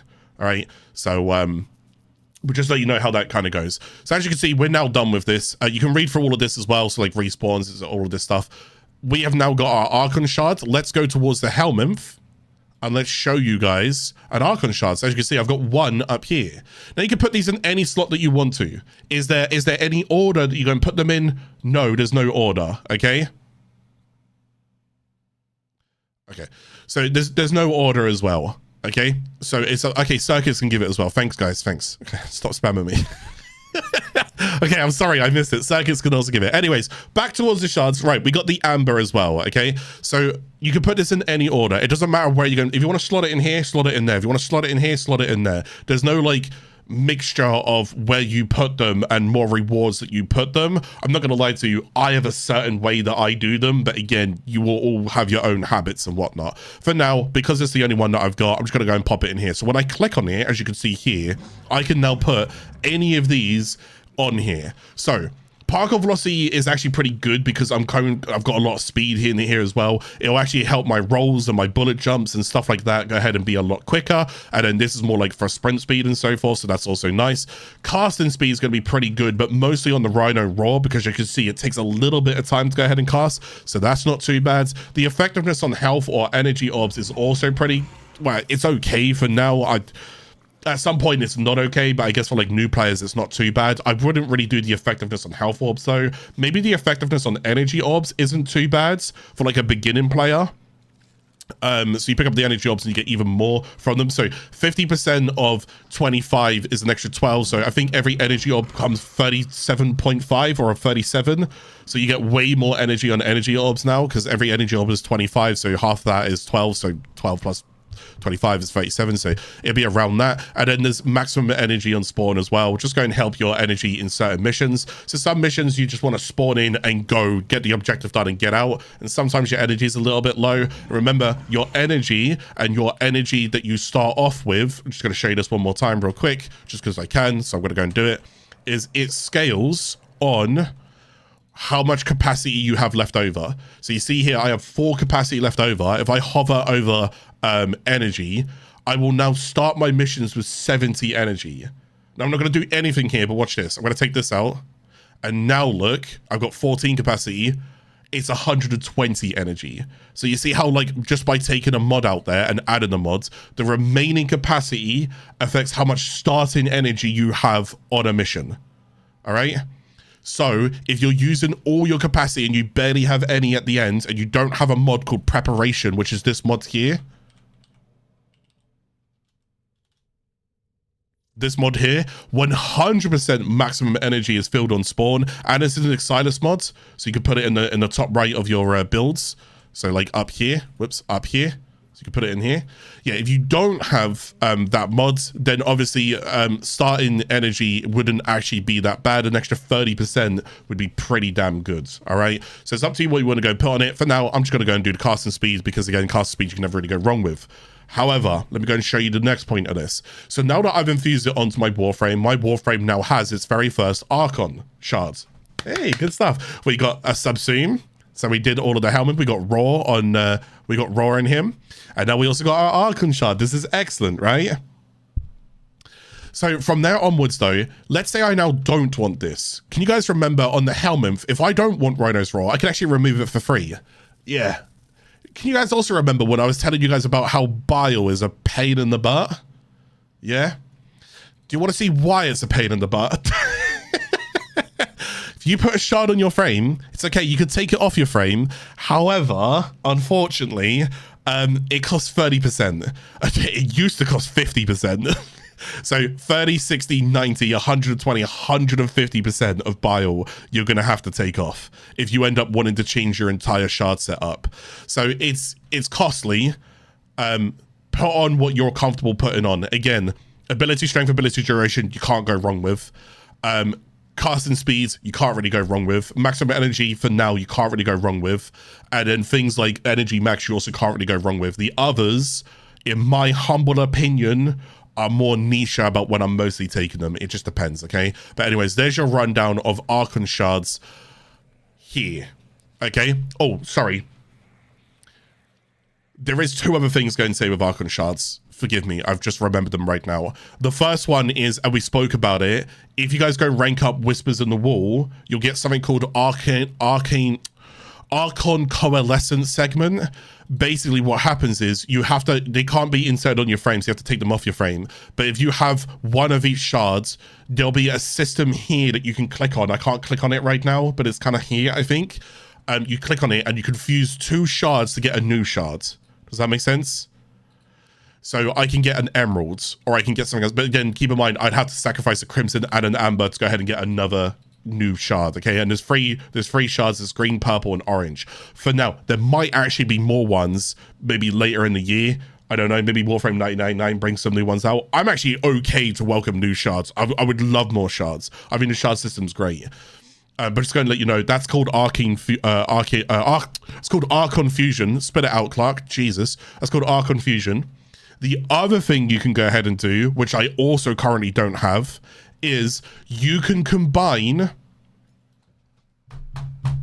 Is it 3 or 4? Chat, it's 3, right? You can combine 3 base Archon Shards to get a Talforge Shards. So if you are after Talforge Shards, but you're not getting any luck by getting them in Netracells or Archon Hunts or whatever, then you can combine 3 base ones to get a guaranteed Talforge. So, but it takes 3 common ones. The problem is, as of right now, there's no system to unfuse them, if that makes sense. So you can fuse them and get a Talforge, but you can't break down a Talforge. So once you got a Talforge, you've got a Talforge, okay? Right, let's go do Netracells.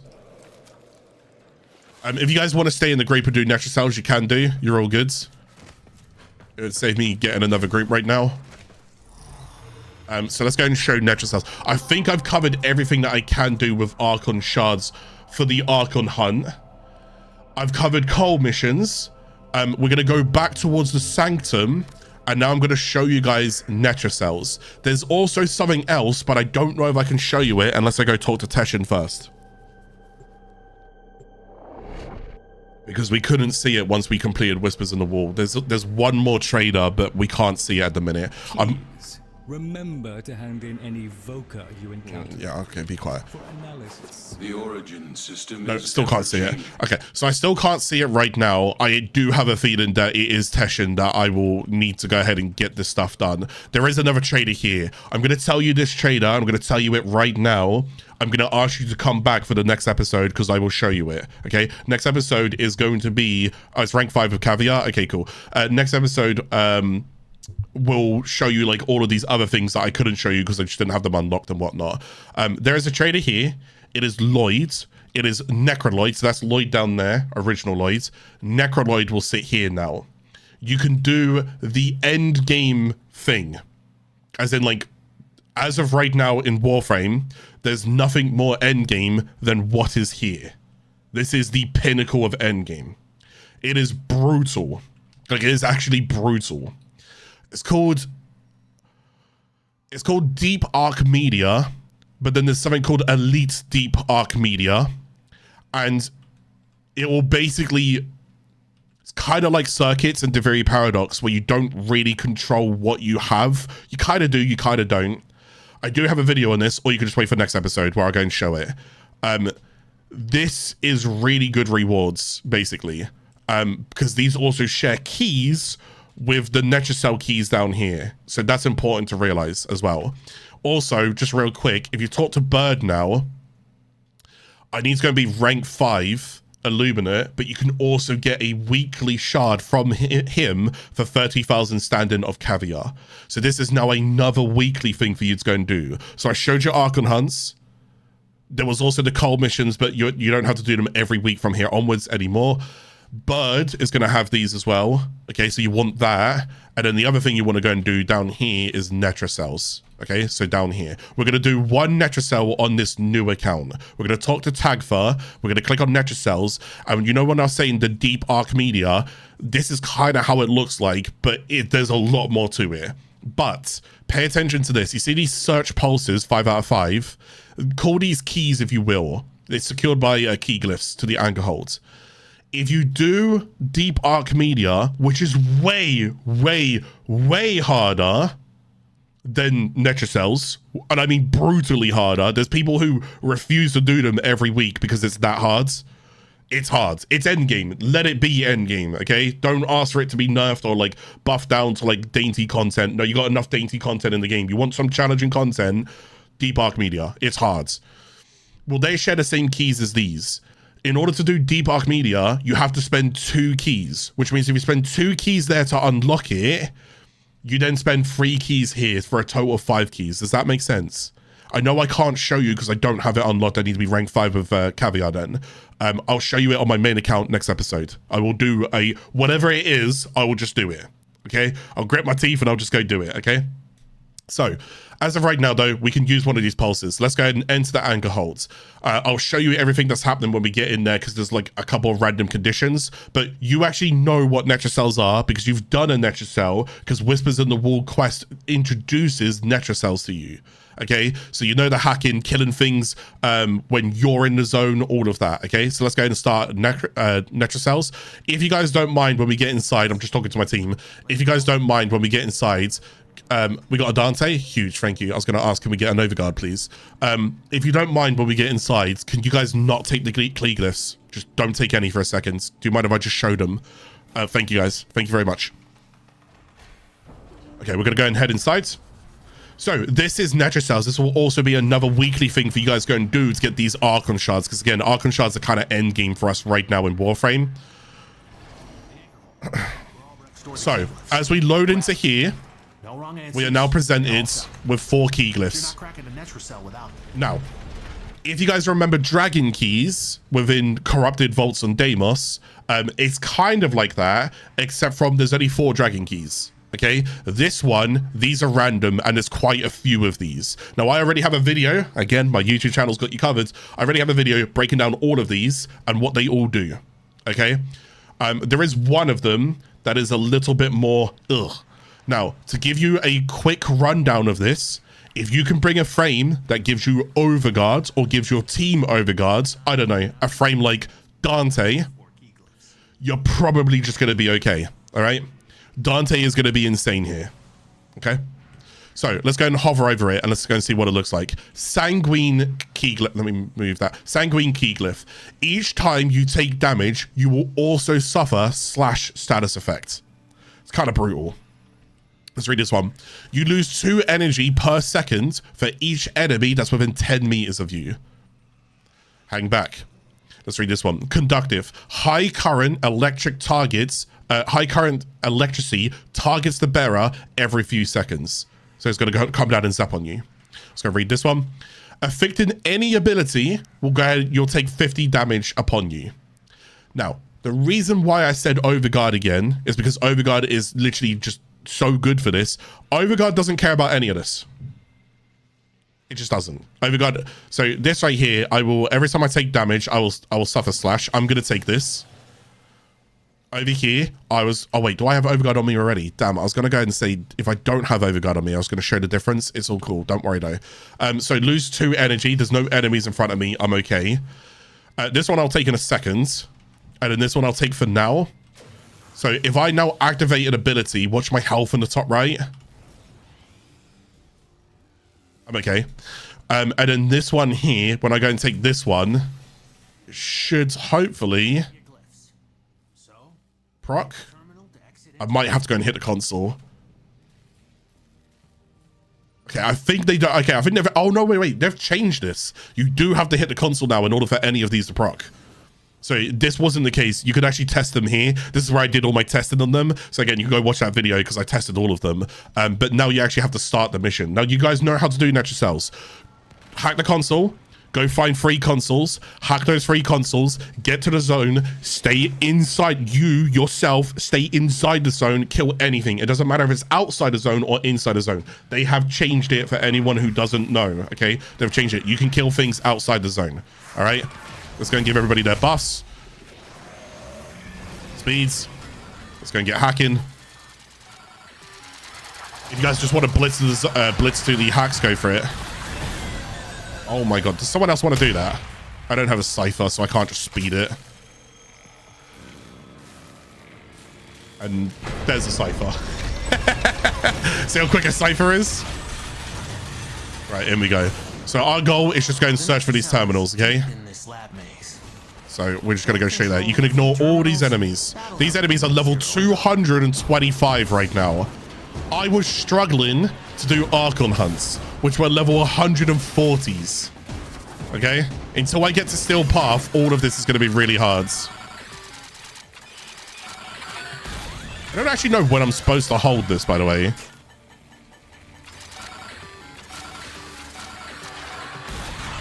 I've never done one of these properly.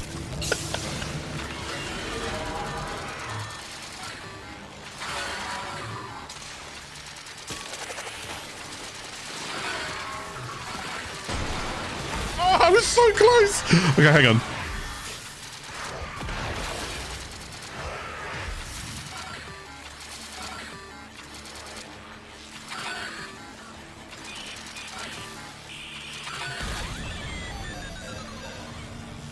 Do you want to just do this for me, Muzz?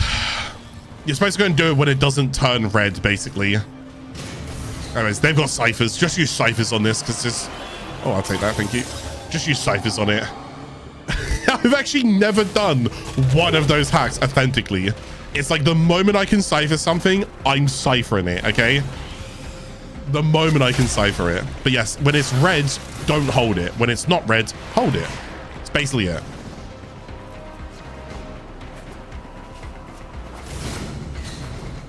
Right, so we found where the Netracell is right now. So we're all just going to run over there nice and quick.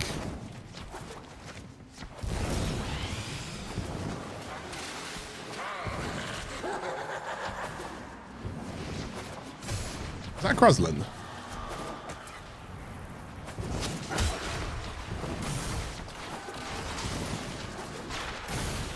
I think it is. It's behind me. Right, so I've got all of the keys, which means I kind of need to be here. But if I didn't have all of the keys, that's the electric key one there. If I didn't have all of the keys, if everyone's got a different key, then everyone needs to come over here and check if it's their key that fits. But because I have all of the keys, it's easier to do it this way. And whenever you do this mission with me, I will always hold all of the keys because I come in with Styanax or Dante or whatever.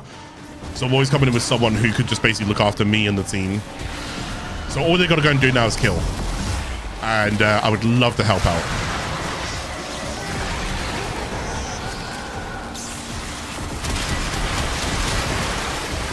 Actually, to be honest, my weapon will do damage because I have radiation and electric on, which is good against Murmur. So again, a friendly reminder of how this works, and please understand it because it's changed again. You can kill enemies outside the zone, but you have to be inside the zone. I'll say that one more time, because if you find yourself outside the zone killing enemies, please expect people in your, like, kind of instance to kind of basically blame you and flame you. They won't like that you're doing it. You need to be inside the zone. You can kill enemies outside the zone, but you yourself have to be in. From here, we're going to lower this threat level just by killing enemies.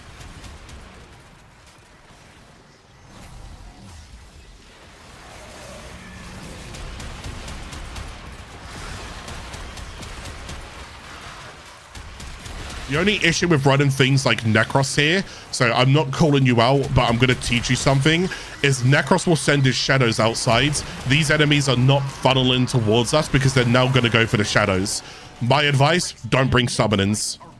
Summonings will seek outside the radius, and then basically they're going to stay fighting things outside the radius. It doesn't help. Anyways, when you've done this, you're going to go and get a Netracell. I'm going to give you guys some advice here. If you go and run... if you go and run a Zaku Warframe, who's also really good for this, if you press his fourth ability and you're in range, so I don't have to even see it. If I'm in range with my fourth ability here, I can break the Necromite without me even seeing it. This makes Zaku really good for this mission, to go ahead and just break Necromites rather than you having to search them. Some Necromites are hidden. They're like up behind a vent somewhere and you're like, oh, I can't remember where this one is. They can be a little bit hidden. Other Necromites are really easy to go and see. It just depends. Otherwise, the mission is pretty much straightforward. Oh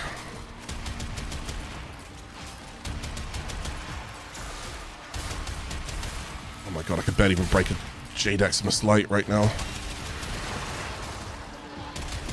Security level dropping. Don't quit now. Gotta know what's in that Netracell. Uncle Spy must be the bane of your existence. Just because I didn't know how to cipher hack here doesn't mean I don't know how to do spies, brother. And no, because you run Wukong and Perspicacity. So no. Also, Nama hack's actually quite easy. Come in this chat with some elitist kind of sentence. Get out of there. Get out of there. I will admit though, I probably shouldn't have ciphered every single hack that I've come across. So like, yeah, this Netracell here, for example, or like this Necromite here, you have to go like all the way around, then go and break it. And it's like, you could just go and bring a Zaku, stands here, press 4, and it breaks. Also, Zaku also brings his third ability, which is Gaze, which also will just strip all of the enemies off their armor as well, which is also really good, you know?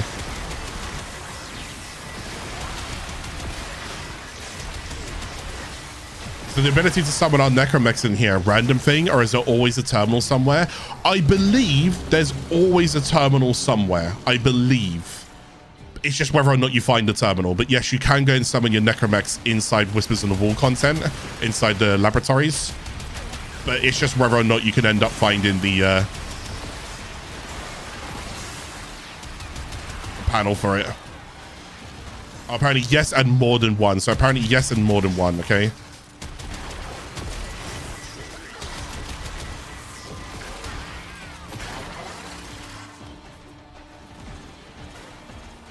Oh yeah, here you go. So that's like the terminal thing there. Additional firepower authorized.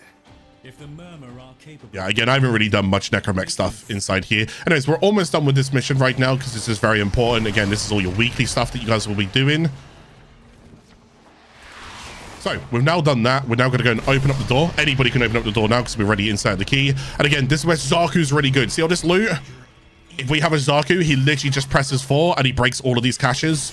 Instead, you're gonna have to go around and just loot all of this. Please don't smash the main cache if you guys can. Thank you. So we're just gonna go and break all of this.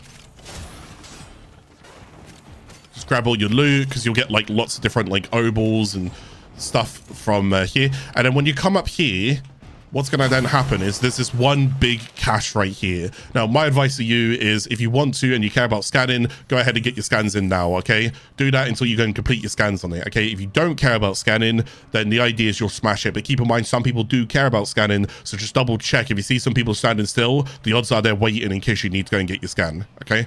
Now, since we've been waiting here for like awkwardly for about 10 seconds, you can go and break it and you'll go and get an unidentified item. That is going to be your rewards. It could be a, let me give these guys some movement speed so they can get to the exit quicker. There we go.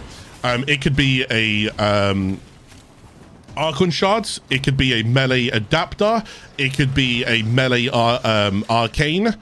We don't know what it is until we go and leave. Let's hope we get an Archon Shards. Okay.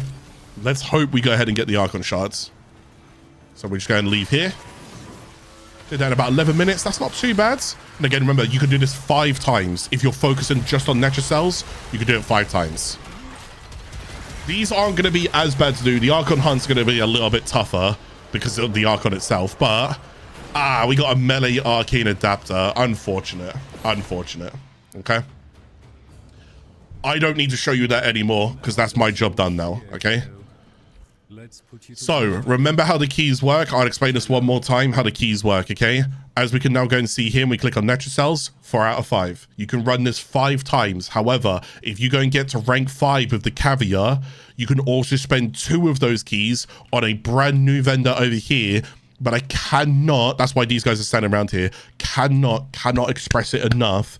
This is brutal. This account that I'm on right now would stand, and I'm not joking, literally 0 chance of soloing this or even being in the team. These enemies here are level 300s to base and like base already. And then there's affixes on here. For example, they could, I don't actually know if they changed this one, but you could have like ability duration was like reduced by 75%. I think they actually got rid of that one in the end because it came up way too often and I haven't seen it for a while. There's some crazy affixes on this. There's like Luminous that constantly follow you, that constantly just keep attacking your health They're invulnerable. There's nothing you can do about it. They just keep vulnering you. Oh, the 75% got reduced to 50%. There you go. You know? So anyways, there you go. There's like your rundown as well. These are very important. I'm actually going to show you guys something here, because now that I start, as we're on this episode, if I start clicking here, you might slowly start to understand my notepad now. There will be certain things on here, now that we've done this series, you'll start to see, oh wait, I'm actually kind of caught up where to like Clarke is. So for example, my weeklies here, bird 3 for the Archon Shards. Well, you know who bird 3 is now, right? And the Archon Shard, that's where I get that. Trader Teshin, remember, we know where he is in the relay. An Umbra Former, you know what Umbra Formers are now, or Kuva. That's what I normally look for every week. Paladino, Iron Wake, the trader. We're going to trade him Riven Slivers for 2 Rivens and 1 set of Kuva. You also now know what that is. You know what Mara's Bazaar is for the Ireton sculpture. It rotates every week, so you know what that is. Archon Hunts, we just covered that today's episode. You now know what I do every week. Archmedia Deep Dives for 2 out of the 5 keys for the Archon Shards. I also go for that. And the Netracells. You are literally at the stage that I'm now at. I'm so excited to have got you guys this far. I don't know. I feel like this is a really weird personal achievement right now, but I've really enjoyed this series. Other rotations, things like Vazia, Barricadier, weekly Syndicate relic packs that I go and use for like new primes and so forth, and then obviously Nightwave missions that I also go and do. You guys will have more things because you've also got things like Steel Path and Cardans. Speaking of Steel Path, massive shout out to all of you guys up here. Thank you so much for joining me on this. I honest to God could not have done those without you. So seriously, thank you boys. I appreciate it. We're not done just yet. We're not done just yet. Okay, let's go ahead and talk about something. Now, from episode 1, I spoke about something on and off. I don't actually know if I spoke about it inside episode 1, but my goal was to go ahead and show you guys. I didn't want to hold your hands on everything, but I did want to go and show you guys something. I said I would go and get you to this man right here, the Steel Path. You guys, as of this episode, and I've already kind of echoed it before though, but as of this episode, you are no longer new to Warframe. You're just not. That doesn't mean that you know everything. Don't get too smug about it. There's a lot to go and do. All right. We still got a lot to go and cover. But this episode right here is actually just, I'm letting go of your hand slightly. We need to go and cover 2 things. First thing we need to go and cover is arbitrations, because this is very important. I don't think I can actually just queue with a random team for that, so that's fine. The second thing it's going to show you is Teshin is calling upon us, and for the love of God, I need to go visit him because he's doing my head in. All right, don't worry. There's other things that we're going to cover in next episode because I'm still not done. You see this Lich? You guys still want to go and see how to take on a Lich and stuff like that, right? So I'm going to cover all of that. It's going to be next episode, and it's also today's next episode. So Eidolons, bosses, all of this stuff. I've got a lot to cover in next episode, okay? But you're now no longer new, so all spoilers are off the table. All right. You can talk about whatever you want to. You can see whatever you want to. You're about to go and see an account that has 8,000 hours. I'm going to show you everything. All right. So what we're going to go and do now is teleport over towards Teshin. And Teshin is talking to us about the Steel Path. So we've finally gotten you guys here. Now, my advice to you again is I want you guys to understand arbitrations before the Steel Path, but we're going to talk to Teshin about the Steel Path real quick. Okay. Steel Path. The enemy has learned your measure. The lessons you taught have made them wise. Their hatred for you making them strong. You are a blade forged and honed, true. But even the sharpest of blades can break, and they must break you, lest you lay them low, now and forever. Show me what you have learned. Survive. To the victor, my esteem and the spoils. Accept Teshin's challenge and unlock the Steel Path. You're ready, guys. Okay? I mean, you don't have a choice. You're ready. I've got you guys there.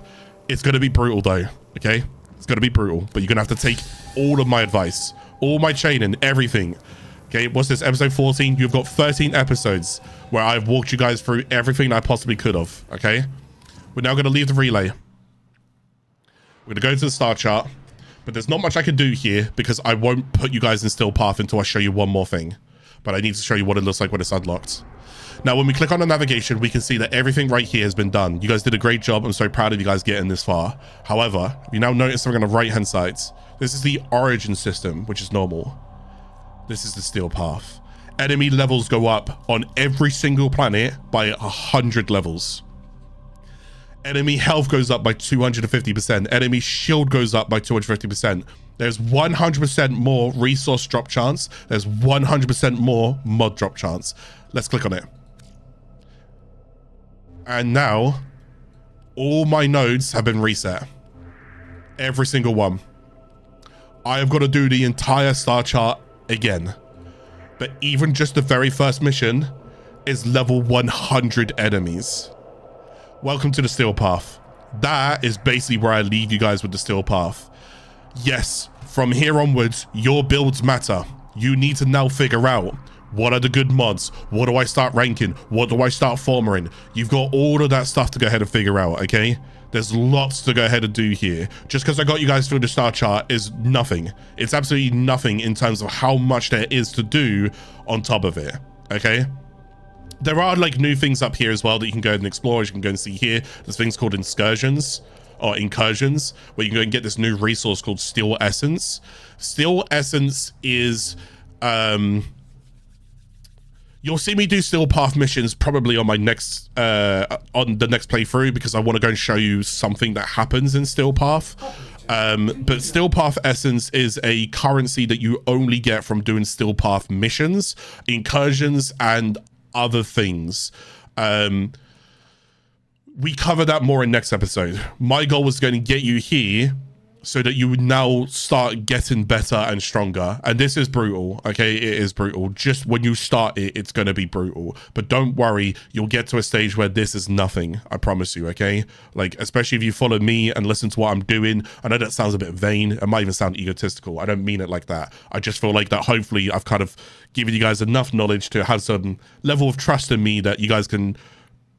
If you're stuck with something, you can ask me, and don't be shy to ask me. I'll try my hardest to help you where I can help you. That doesn't mean I'm going to be able to join you on every single mission. I've got my own stuff to go and do, and I've got my own stuff to go and test, to go and help other people get better in different areas. But my goal was to go ahead and get you here, so that's where I am. However, let's go ahead and talk about something. When you unlocked the Steel Path, you also unlocked something else called arbitrations, and these are essential to do before the Steel Path.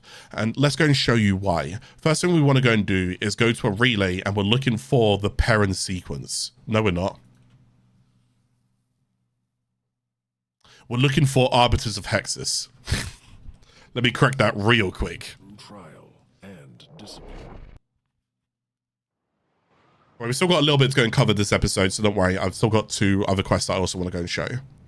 So now that we're here, we're going to talk to this person here. It's called Arbitration Honors.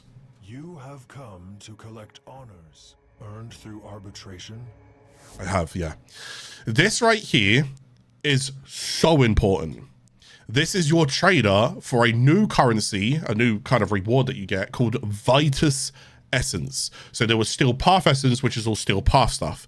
Vitus Essence is going to be your way to obtain some of the best mods in the game today. So when you get to Steel Path and you're doing Steel Path missions and nobody has recommended you arbitrations, shame on them. Shame on them. There are things like this. Let's just read this real quickly. There are things like this. You get 80% multi-shot. But then you will also get an extra 30% multi-shot that stacks an extra 5 times for an extra of 20 seconds. What? That's crazy. Let's go and read this one. You get 80% status chance, but you also get 40% direct damage per status type affecting the target for 20 seconds that stacks an extra 2 times. What? If you want to go ahead and make yourself stronger, these mods are a must-have. Must-have. Any of them that say damage, any of them, so direct damage, any of them that say multi-shot, I don't care what you're doing, stop it, get it. I'm not even exaggerating. Stop what you get it. This is a vital turning point in the series right now where you guys are going to go from like kind of new players with new builds to being like, nah, you guys are actually starting to become endgame players with what you're understanding right now. These are incredibly important. It's not just these, there's a few others as well, okay? So Galvanized Hell, take Galvanized Acceleration, you don't have to take right now, but it's basically beam length and projectile. It's good, but again, it's not as good as these ones right now. It's niche and it's quality of life. But Galvanized Savvy gets. Galvanized Crosshairs, it's critical chance on headshot. It's not a vital one. I'd much rather go and get Galvanized Shot and get Galvanized Diffusion before you get Galvanized Crosshairs, or like Galvanized Scope as well. So basically the three to like put to the side for the minute is Galvanized Scope, Galvanized Crosshairs, and Galvanized Acceleration. Leave those three to one side, get the others. Get Chamber, Aptitude, Hell, Savvy, Shot, and Diffusion. Get them. Okay, so you need Vitus Essence. How do you get Vitus Essence? We'll cover that in a second. Now, there's other things that you can also go and get here as well. Preparation. It's funny that we were just talking about that earlier with the Archon Shards, weren't we? Oh, look. We've managed to find how to go and get it. Arbitrations. Rolling Guards. And let me go ahead and just read this out for you real quick. When you roll, you become invulnerable for 3 seconds. You can remove any status effects you have on you and prevent you for status effects as well, I believe, for the next 3 seconds, but because you're invulnerable, basically. But then there's a 7-second cooldown. What's shield gating? What did I teach you about shield gating? Do I need to go further with that? If you need me to elaborate further, I can do, but hopefully you can kind of see where I was going with that. Shield gating and rolling guards, that's kind of... Wait, I can be invulnerable, like, pretty often. Pretty often. Think about it. Shield gating becomes a very vital asset when you start pairing things like rolling guard. And removal status effects. Someone puts a heat proc on me or a toxin proc. Toxin proc bypasses my shields. Roll. It's not on me anymore. I'm good. It's kind of crazy. The only problem is that it's rolling. And yes, I'm aware of it. And yes, I don't like it, but it is what it is. It's still a very, very good mod. There are other mods in here as well. Oh, it's actually not in here. Unfortunately, Vigorous Swap is also very good for particular speedrunning / botting things. It's a way for you to go and get weapon damage, but you have to put it on your Warframe, which is kind of cool. But basically, whenever you go and equip a weapon and swap a weapon, you get 165% damage. To give you an idea, that's a Serration mod. 165% is a max out Serration. That's kind of crazy, but I can get that, but I put it on my Warframe. Okay, well, that's extra damage. Now, there are these other ones here. Pick them up at your own time. They're not as important in my opinion. Okay? There is another mod that you can get from Arbitrations, but you can only get it from it dropping. It is a mod called Adaptation. Okay? I will spell it on the screen for you, although I'm probably going to spell this wrong. It's called Adapt. I don't know why I'm spelling it like that, but Adaptation. It's this mod here. Basically, you know when you shoot sentience, and sentience, yeah, you might see where I'm going with this now. You know when you shoot sentience, and as you're shooting sentience, they go ahead and become like stronger to what you're shooting with. It's that as a mod that you can now put on yourself. Now, in terms of introduction to introduction to Steel Path Star Chart, that's really, really good. That's going to help your survivability. Rolling guard is really, really good. That's going to help pair with gating mechanics. This actually scales way further because, again, what goes longer? Gated and invulnerability or damage reduction?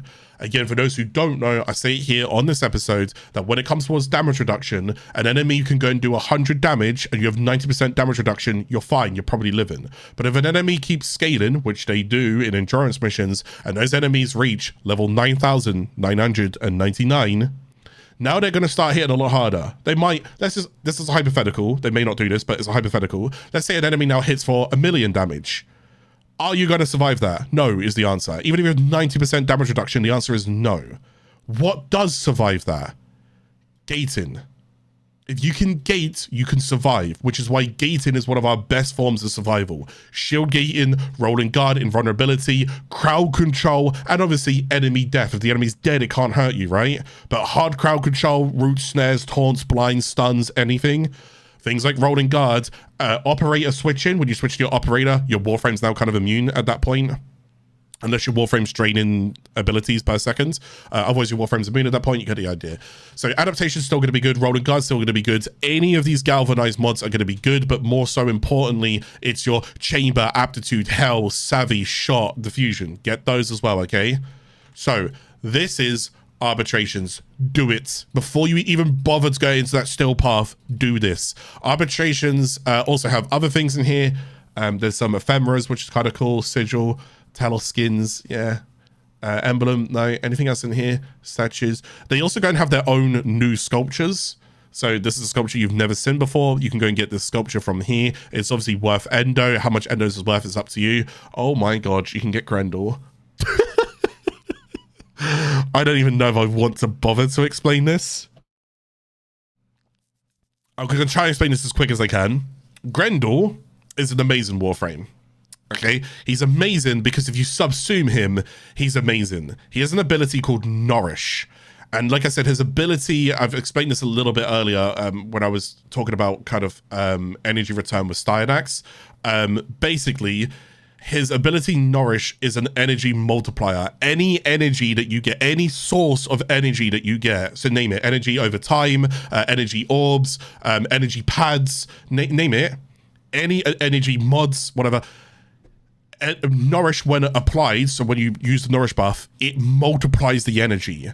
So he has that, and that's a subsumable ability. My point is, you want to try and get Grendel at least once, at least. If you want to go and rank him up for Mastery ranking and then subsume him, do it. It's worth doing. But these missions are pretty brutal.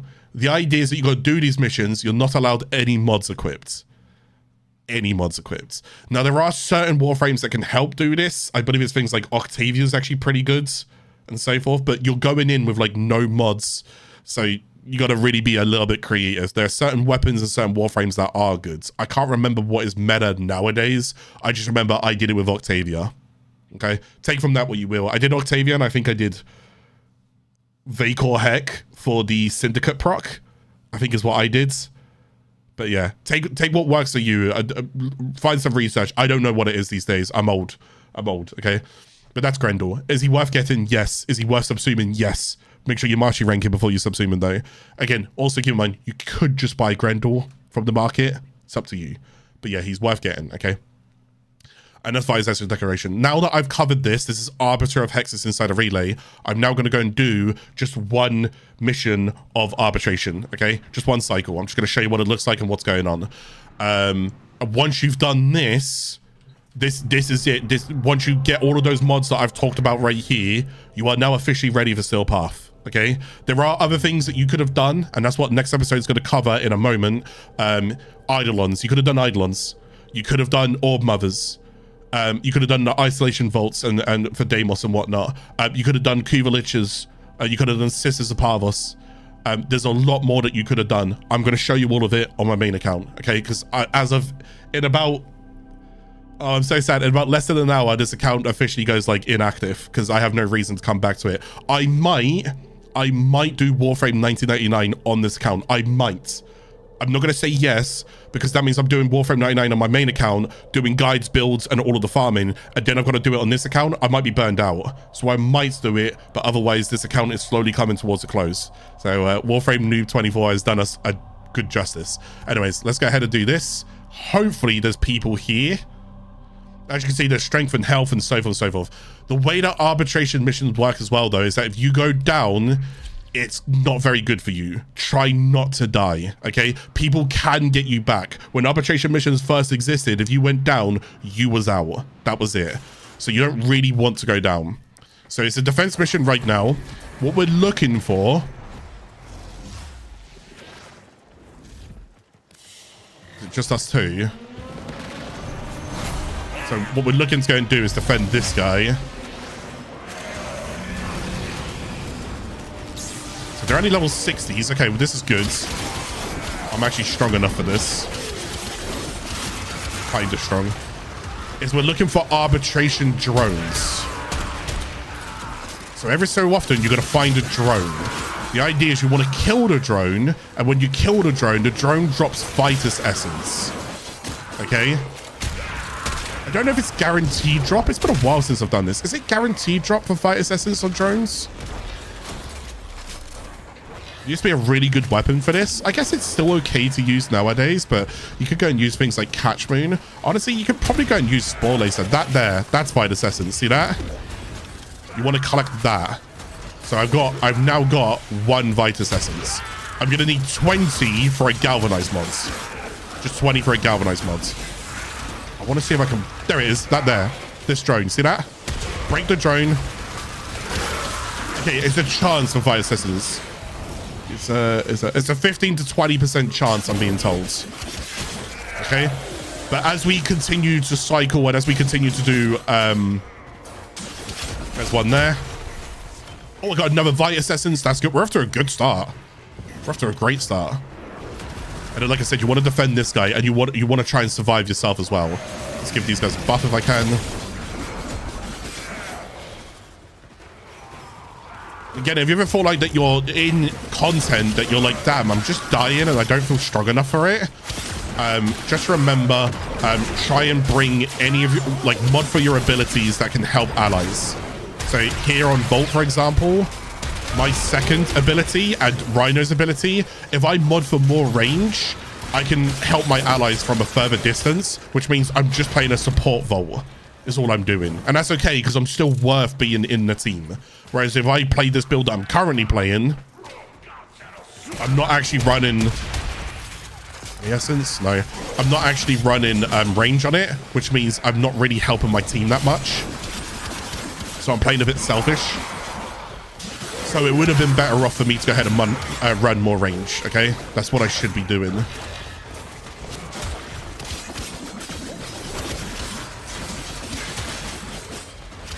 So we're on wave 4. We're almost done with wave 5. Protect the objective. He's over here. Make sure that he's okay. Give some Rhino Roar over to some allies. Make sure those guys are nice and strong. I'm at MR8. Everyone else is like, oh, there's an MR11 in here. MR15, LR1. Yeah. So these are your arbitration missions. Arbitration missions rotate every hour, is it? I think it might be every hour there's a different arbitration mission, and you want to try and stay in, again, as long as you can, but try not to die. Just take your rewards and dip if you need to, okay? But start getting those mods that I've recommended for you guys, all right? I only have 3 Vitus Assassins. So as you see, I'm not that far off getting one of those galvanized mods. Sure, I need another 17, but I'm already making progress. Those mods are going to be so vital going into Still Path of them.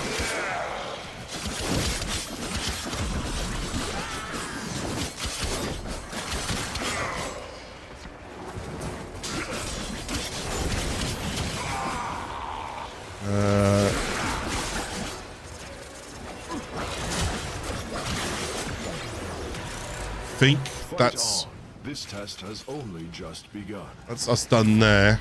Extraction is ready. So I get 3 Vitus Assassins for doing that. Me personally, I'm gonna leave. Hopefully those guys will stay in because they should keep going. They're doing great. I'm not doing that great here again because I need to go and make myself a little bit better. No, the map and the mission will rotate, okay? The map and the mission will rotate. So I didn't get adaptation, which is unfortunate, but I got 7 Vitus Essence. That was pretty easy to go ahead and get that. Okay, so you don't have that much of an excuse to not go ahead and work on this stuff, guys, all right? So there you go, all right? Just like that. Now, if I go and show you real quick arbitrations, now that I've done that, if I go up here, you can see the arbitration alert is now gone. So I believe, I could be wrong on this, I believe they rotate every hour. I believe they rotate every hour. And when you leave, you can't go back in again, okay? Yeah, genuinely, I wouldn't even bother to consider doing Still Path without doing arbitrations. This is so important to your progress on your account, okay? As of how it stands right now, and listen absolutely crystal clear, I have officially done my job to get you guys into Still Path. Don't get me wrong, there are some other things that we still want to go and cover. So I'm going to try and cover a few other things right now, but this is where I'm slowly letting go of your hands. You're not a baby Tenno anymore, all right? You understand Warframe as in, like, if you've been listening to me from episode 1 up until episode 14, the advice that I've given you is, in my opinion, good advice that you could give another new player, okay? So you should be at that stage where you're like, no, I kind of get what Warframe's about now. I kind of have an idea. You should also be like, no, I don't know what Warframe's about. I'm also really confused, because that's a true Warframe player. If any Warframe player ever tells you they know fully what's going on, they're lying, okay? Because still to this very day, I don't even know what this game is actually about. I don't, it's all over the shop, all right? It's got a bit of everything into one. I define the genre of Warframe. I don't know. Everything. There's horror, IRPG, RPG. It's MMO, but it's not. It's hack and it's you know, it's about fashion. So that is officially my goal there done. This episode though, I do want to cover two other things. If I go and show you, because we can go and see, there's Arbitrations is done, Veilbreaker is done. Now there's two other things I do want to go and cover just real quickly. I'm going to do these in these orders. So I'm going to go and just quickly go and do Silver Grove, and then I'm going to go and do Shade Shadows. Once I'm done with that, this account gets put into its cryopod. I'm not touching it. I may come back to it in Warframe 1999, okay? But then once I'm done with that, this episode goes off air. I now start the next episode again for you guys today, for people who are watching, just next episode. And then I've got a lot of like main account stuff to go and do, okay? So episode 15 is going to take all your questions, and I'm going to go ahead and farm all of the stuff that I said I would come back to. So I'm going to show you what it's like being on a maxed out account that has basically everything. Nearly every, I'm so close to having nearly everything, all right? If there was a completion progress bar, I'm like 99.8% of every, and I mean everything. The only things that I'm kind of like lacking on nowadays is scans, because what's the point? So again, you guys, you should be doing all your quests, all your warframes, all of this stuff. You don't really need me to go and show you guys what this stuff is like. It's better nowadays, and you're fine. Just go do it, all right? Do it in your own time that you need to go and do it, but you should have all of this access. Now, there is one...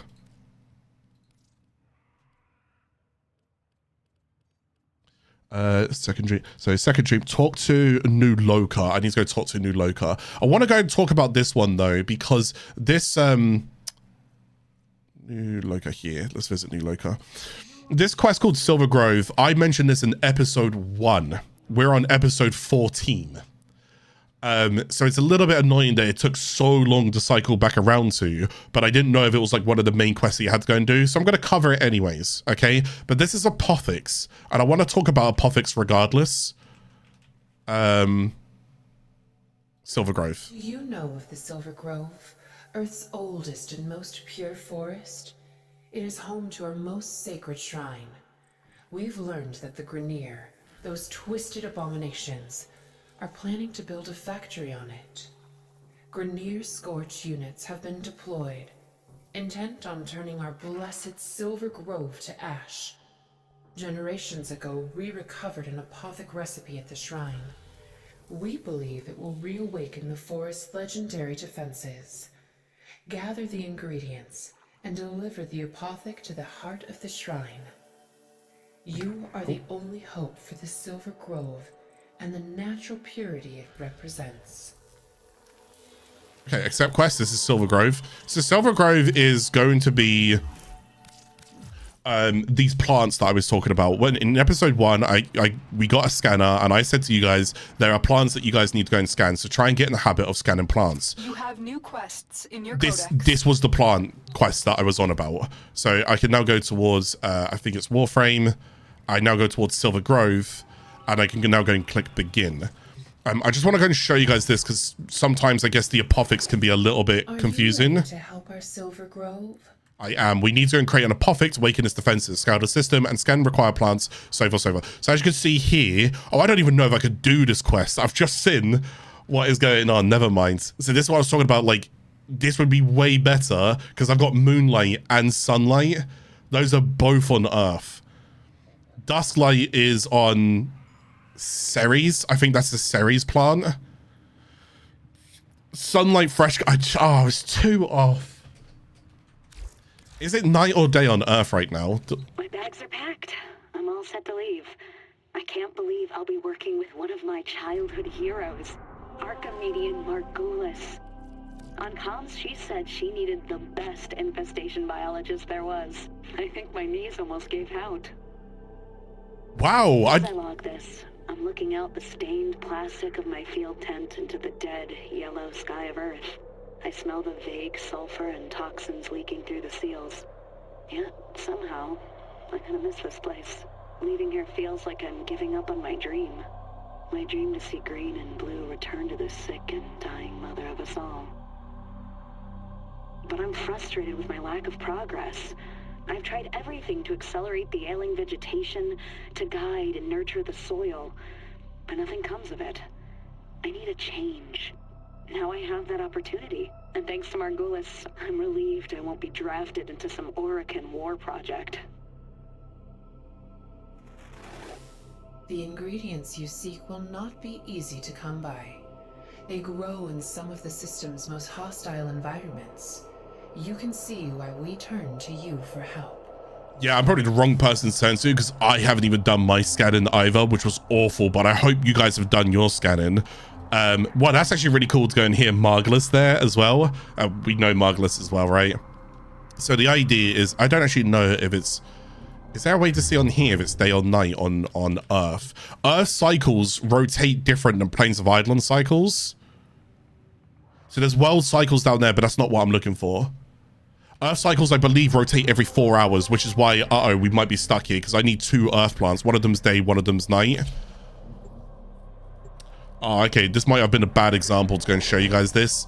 Oh, I was 2 off. I scanned 10 and I was 2 off. I can't believe it. There is a large platoon of Grineer Marines stationed here. Leave no I mean, I'm assuming this is day. But yeah, this is where...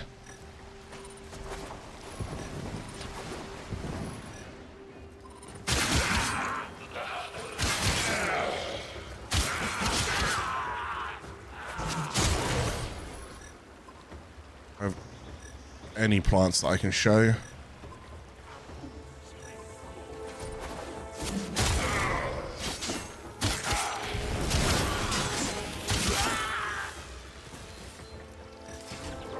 Oh my god, I got... Okay, so I should be able to see plants here. There we go. Like that there. Sunlight Jade leaf. Okay, so it's day. Yeah.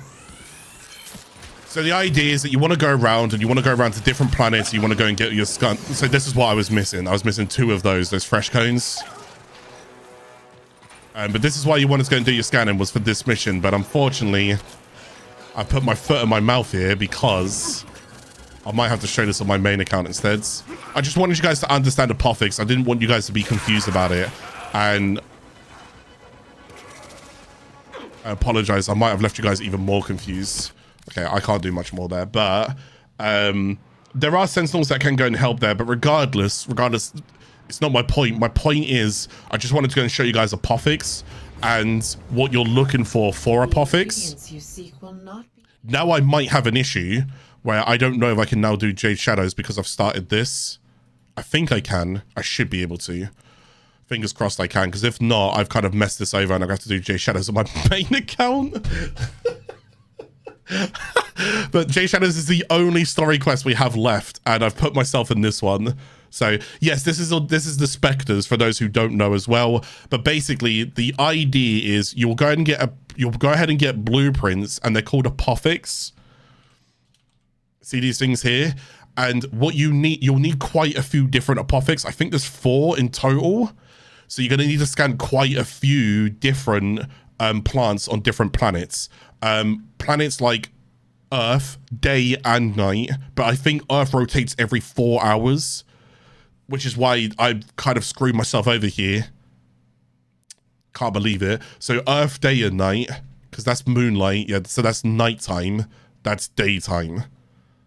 Again, I don't know what the time is. I guess I might be able to go and check a website called Tenno Tools.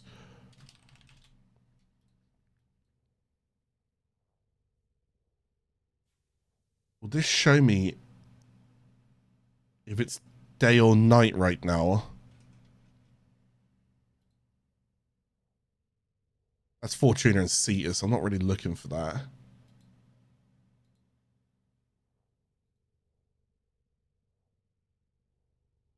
don't know what I've done. There we go. It doesn't look like this is going to tell me. The Warframe companion app shows it. That's cool, but that requires you to get companion app. I was hoping I could go show you guys. Here, apparently not. Anyways, Earth rotates every 4 hours, which is kind of annoying. Apparently it's 2 hours, 26 minutes until night. So yeah, I'm at a terrible time to go and show you guys this. So I'm just going to hand on my heart and apologize. It didn't go according to plan. I thought if I had 10, it'd be enough. I should have just done some research. I Should have done some research. I should have scanned it ahead of time. So that's on me. But anyways, basically the way that apothecs basically work is that you want to go and get yourself a couple of apothecs. So you're going to do quite a fair bit of plant scanning. I know it's not the most nicest thing to go and do. If I was you guys, I'd just do like capture missions, maybe exterminate missions or survival missions. Do missions where you can roam around. So survival's a good one. Capture's a good one because then you don't have to focus on any of the killing. Just do the missions like that. Ceres, Venus, Mars, Earth. Unless you need Moon as well. Because I think there might even be there is a moon plant. I don't actually know if you need a moon plant for apothec. You might do. So the good thing is that we wouldn't have been able to, I don't even know if we've been able to do all of them anyways. But basically, once you get these apothecs, if you do this quest, it will show you what a Silver Grove area looks like. And then you need to equip apothec, I believe, in your gear. And then you summon the Spectre to fight. And then you kill the Spectre and you can get certain mods. One of the mods that you guys can go and get is a mod called Grow in Power. And it's actually used in quite a few builds. Okay? There's some Sentinels that can help you. Well, yeah, you can go read it. Anyways, so you can go get a mod like that, and this is good on weapon on status effect with a weapon. You get an increased ability strength. So it's an extra way to go and get strength for an aura mod, which is actually pretty cool. So I was going to go and show that. I'm sorry, I failed showing you guys that. Oh, that's actually really annoying. So I let you guys down, but hopefully you guys can go do the Silver Grove and scan some plants. And this is why I told you guys to scan plants since episode 1. So you've been taking my advice, which I didn't take my own advice. If you're taking my advice, you guys should be able to go and just blitz through that mission now, okay? Go do that, because you want to go and get like growing power and so forth. The other thing we want to go and do, I don't even know if I can begin this right now, can I? Okay, I can begin this. Let's go and do Jade Shadows. Very big spoiler quest. Let's go ahead and get into it. It is the last quest to go and do on this account, so... Oh, 30 to 40 minutes. That's actually... Oh, this is perfect. Okay. This quest contains scenes of trauma related to motherhood. Okay. Type shadows to confirm. Yeah, we're not going to be able to do other things once we start this. So, first of all, different ship.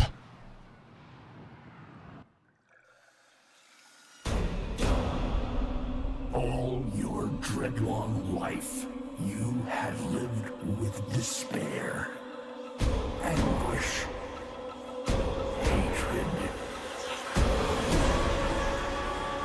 The Stalker. But none of these compare to your guilt.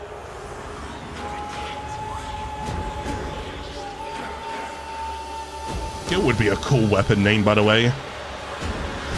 Hate, despair, dread, they're all weapons. Guilt's not a weapon. Not now, at least. Oh, that'd be cool. But this is what we see here.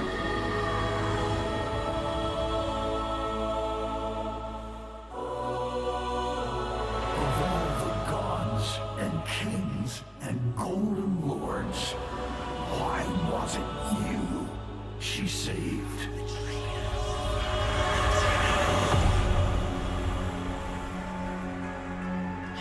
I forget how good the music is. So in this quest, we're going to learn a little bit more about Stalker and some backgrounds. And we saw a Warframe hovering over him.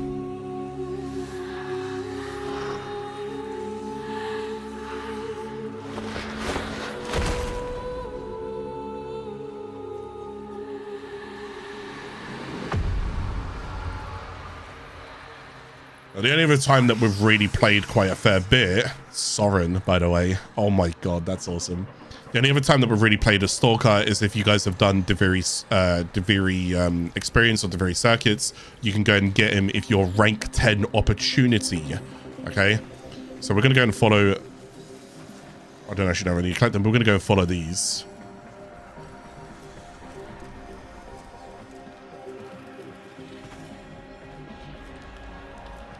Guess you can actually take a little bit more time to kind of look around like this. So if you get the opportunity to go and look around, have a little look around. That's an Equinox Prime helmet. We got an Excalibur helmet there. Helmet I should recognize. It looks like Saren, but maybe I'm wrong. There's a Wisp.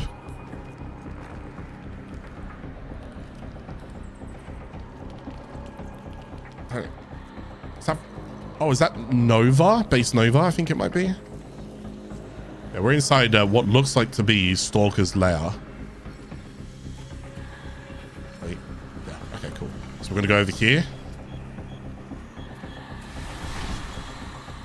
Her light is dying. Her life almost spent. And you will never learn why this unknown slaughterer chose to spare you.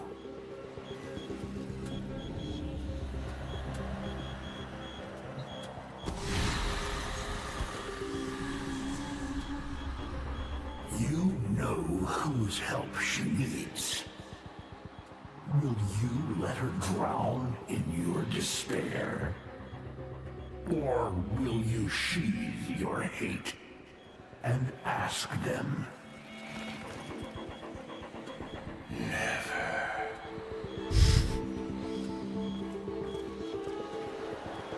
So we're going to go and find some medicine for this Warframe that we can see there.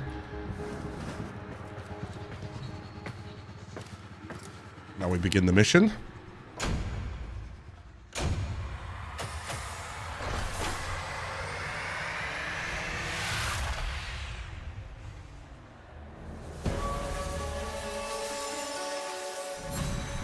Right, a loan that we have here.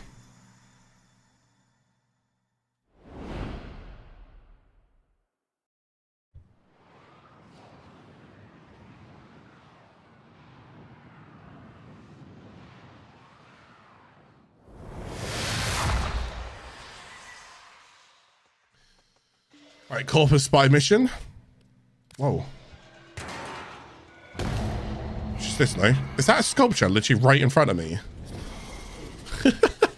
Wait. You delay. Is that? You doom the only one you ever wished to save through your own stubbornness. Okay, it's free for is there. So it looks like I've got a few more vaults to go ahead and hack than usual. And again, Stalker's kind of like Ash in a way. So if you want to kind of understand his abilities. Oh, I got an auto breach as well. Yeah, I didn't. Do you normally? Does anyone else get a sculpture there?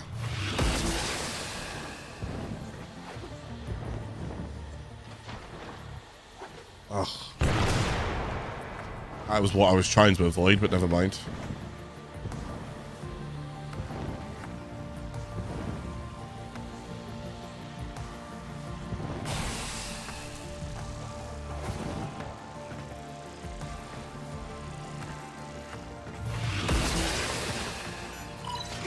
Okay, I guess you just don't hack with Stalker. We just lose a significant percentage of our bioplasma reserves. Well, hello? Any techs care to run a diagnostic? Would she actually be a sister of Parvos? Captain, whatever her name is.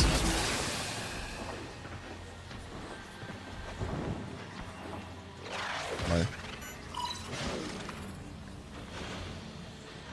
Yeah, it looks like he just has guaranteed hacking right now.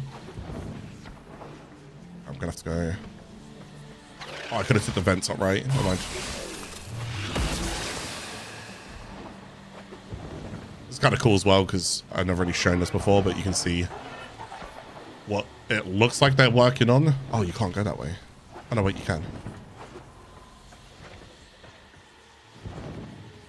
Go to the vent back here.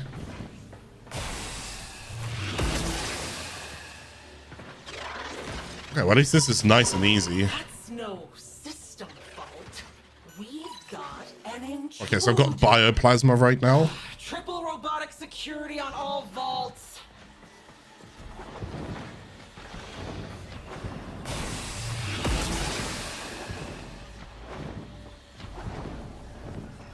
He has so much energy regen and everything as well.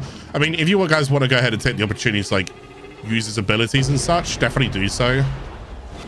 My goal is just to go ahead and get the mission done.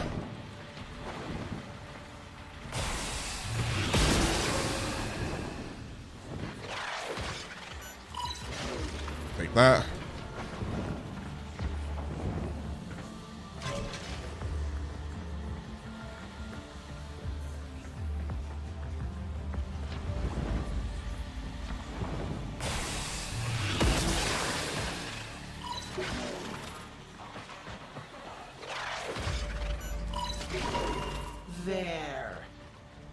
Another bioplasma. What is that thing? Tenno? Well, it doesn't fight like a Tenno. How would you know? I haven't done anything. But keep your distance. Am I on? Intruder! This is Captain Zito of the Ardent, in service to mighty Parvos. Whoever you are, stand down. Your actions will not be tolerated.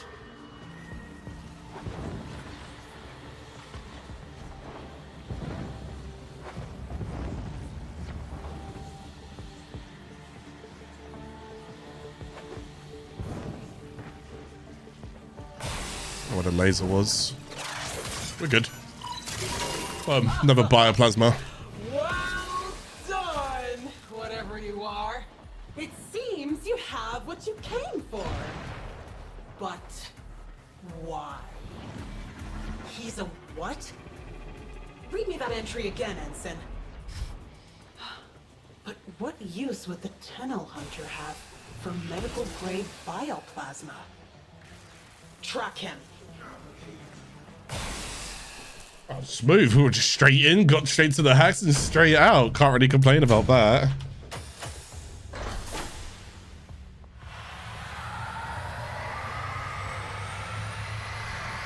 I should have given the sentence that says your actions will have consequences. That would actually be pretty good. Yes, that would have been kind of cool. Your actions have consequences. Okay, so we're back at the lair.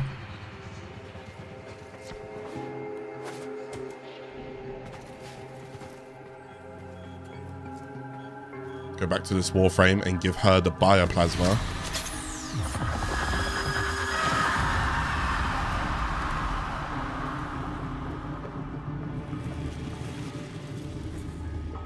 You see? Futile. Only one can help her now. Tenno.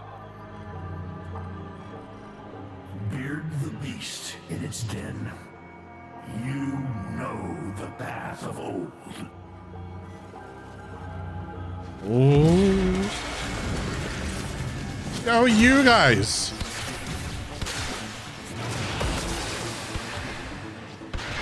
Oh my goodness, look at these numbers that we're hitting. This account has never hit these kind of numbers. So whenever you go stealth with Stalker here, you're getting a lot of critical chance, so try to remain stealth with him as much as you can.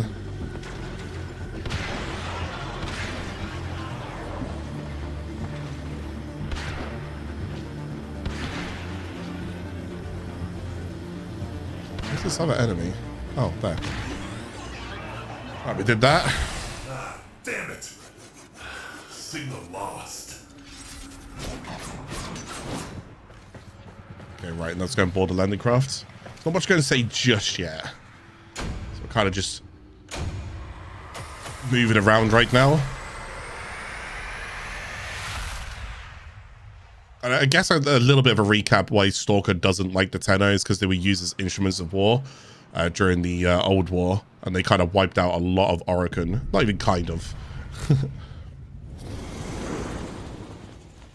Operator? Did you disable the security grid? Whoever is there, step into the light.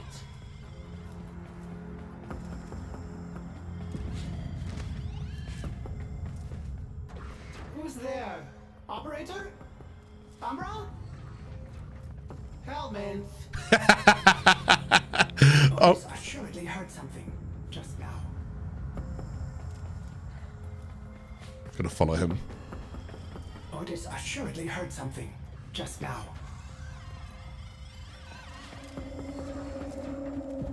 Just gonna sneak past there.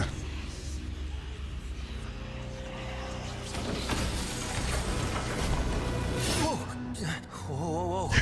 All too familiar. Last guy who tried sticking me with a blade? Things didn't go so well for him. Stay calm, Operator. Wait, Ortis. I don't think he's here for a fight. Are you?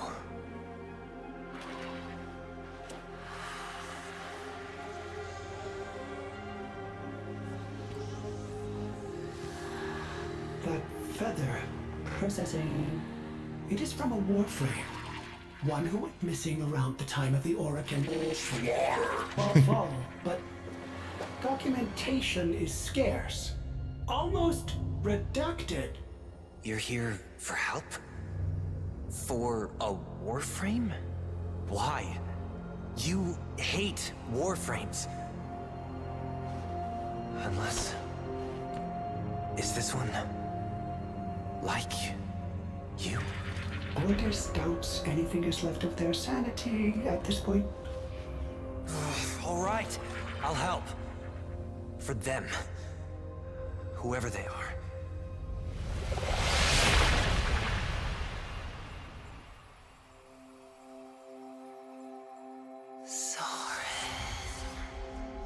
Second time we heard that name now. Hopefully at this point you're putting one and one together.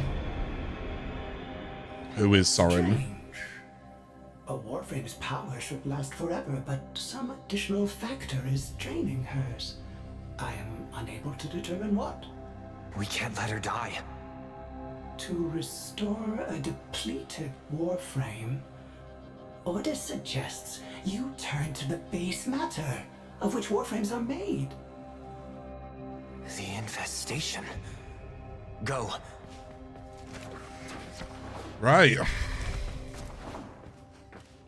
We'll slowly piece this all together right now. I want to say some stuff, but I don't want to say it because I don't know when it's going to say it. So I'm just like, okay, we'll play it as if I've never played it before, and then we try and fill in the blanks whenever we can. But infestation is how Warframes are typically made, so looks like we're going to be here.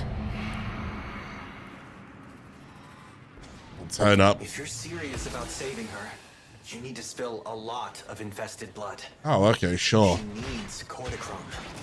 And that has to be harvested directly from a juggernaut. Ah, there we go, juggernaut. Oh, I'm so glad I've got a hate right now. Oh, look at the damage.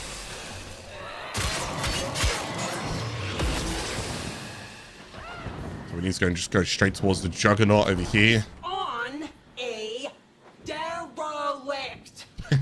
One of the old corpus hulks off Eris. Find me the cargo manifest. I want to know what he's searching for. Oh, well, we've seen this before, or at least you will see this if you do the He's woken a juggernaut. Atlas quests. Clumsy. Unless he meant to. My advice is just keep jumping and keep moving. Why?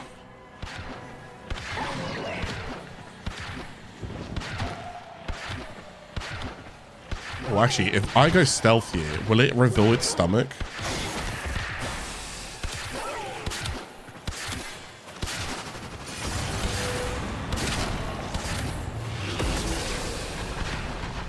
Shoot like that top part there that's open. Oh, it does show stomach.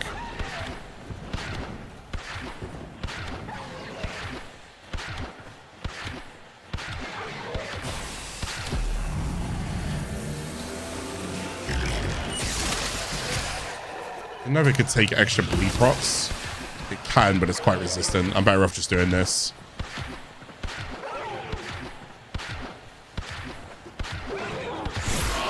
Cool. Huge fight right there. Right, so we got cortichrome. Don't just stand there. Go. The longer we wait, the less of a chance we have of saving her. Wait. Bioplasma. Now cortichrome. Could it be he's playing doctor? There's a Warframe at the bottom of all this. I'm sure of it. Alert the Sisterhood. No. Alert Vala herself. I want to deliver this asset to her personally. Okay, so we learn about Vala here. It's also pretty cool that we can learn about cortichrome and bioplasma being ingredients that made the Tenno as well, and seeing them inside game. A little bit of lore for you guys as well. See the ingredients that make us.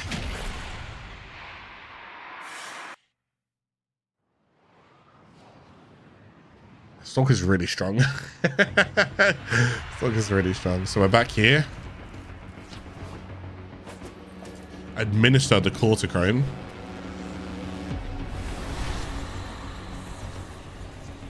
She's worse. We can buy her a few more minutes, but she's not gonna make it through this. Try.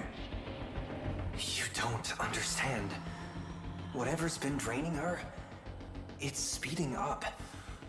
And she's not fighting it. Try.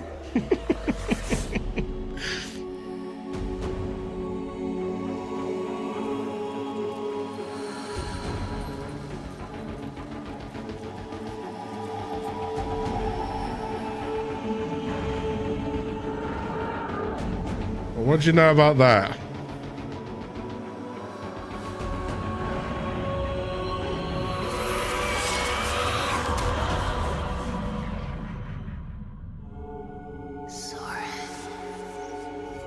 Jade.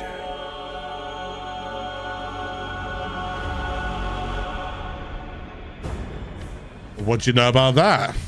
Soren and Jade's.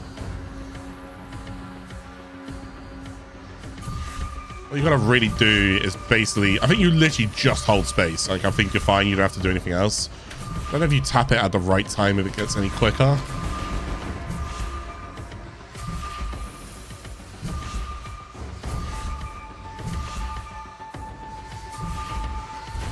Okay, there's that.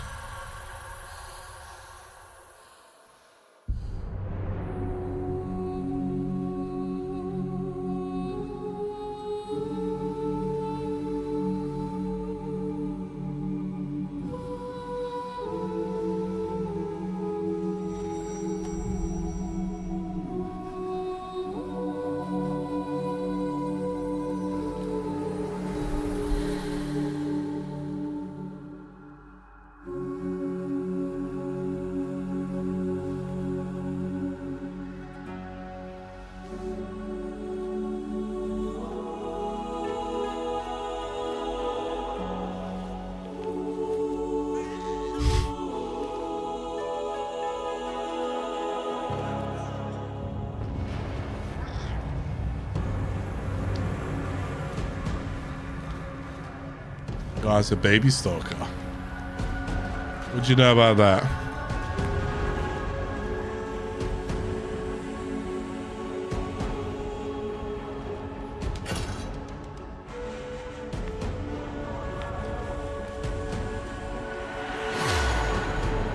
Oh, I forget how cool that looks.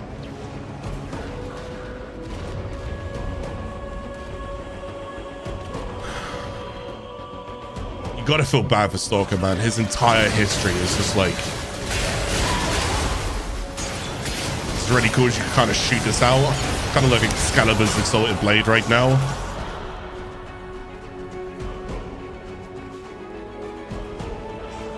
Yeah, Stalker's got a very, very dire history. We've secured his ship. He's not going anywhere. And we know that the Warframe was called Jade's, his partner. And we know Stalker's called Soren. So there is some humanity with him. Oh god, I wasn't expecting. Okay. He's coming up. Get security in position. Do not screw this up for me. The Sisterhood doesn't give second chances. Candidate. There's Valor. Cargos is watching.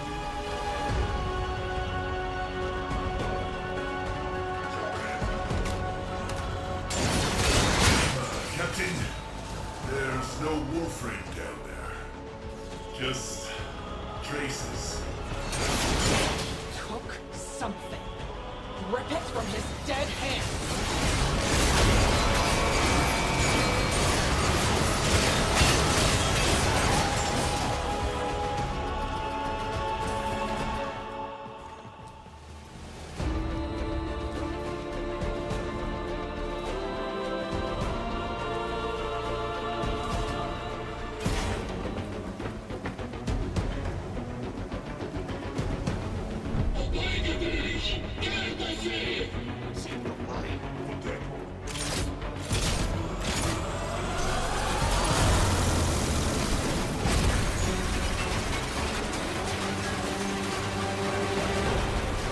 Stalker's so cool.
Lower.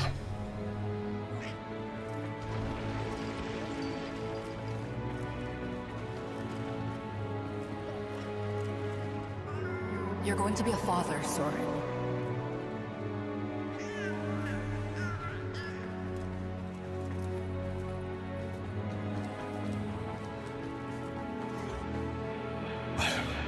But the Legans, if the Lords found out. So weird hearing his voice, like his real voice.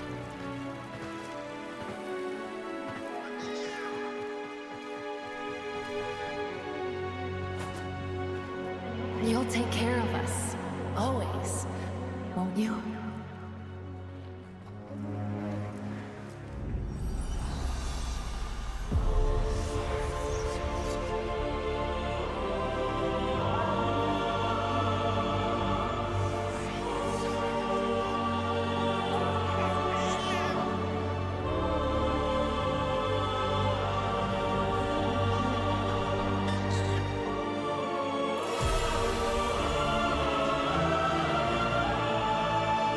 Curious what name you guys took. Sirius or Ryan? I can't remember what I took. I think I took Sirius. I also, unless someone wants to fill this in right now, the floor is yours. I don't believe it matters. Oh, a lot of you guys aren't serious because of Sirius back from Harry Potter. Did I go with Orion? Did I? I went with Orion then. We can go with Sirius for this gameplay. That's all fine. Name your child Sirius. Named. Sirius.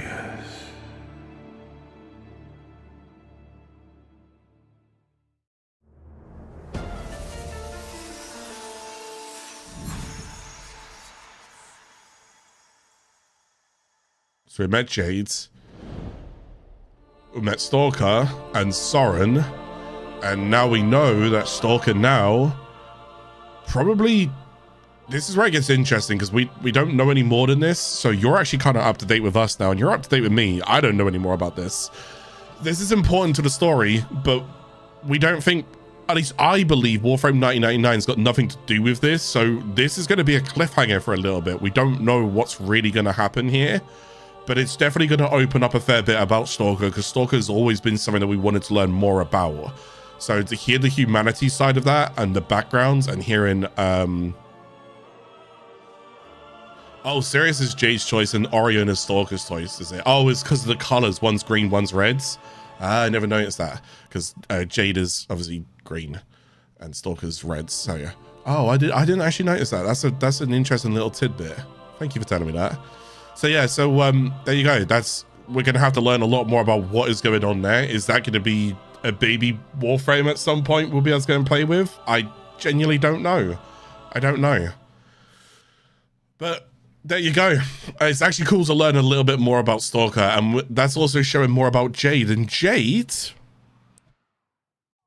Someone is attempting. if we see this now, Tenno, the shadow has fled. His lair is silent and empty. He will not return. Understand, she haunts this place. Her light has marred the earth. She whispers in the sleeping machines. Through the disintegration of her flesh, she lives on. In honor of my barren, void-scarred womb, I entrust Jade to you. He would not have wished this, but she would.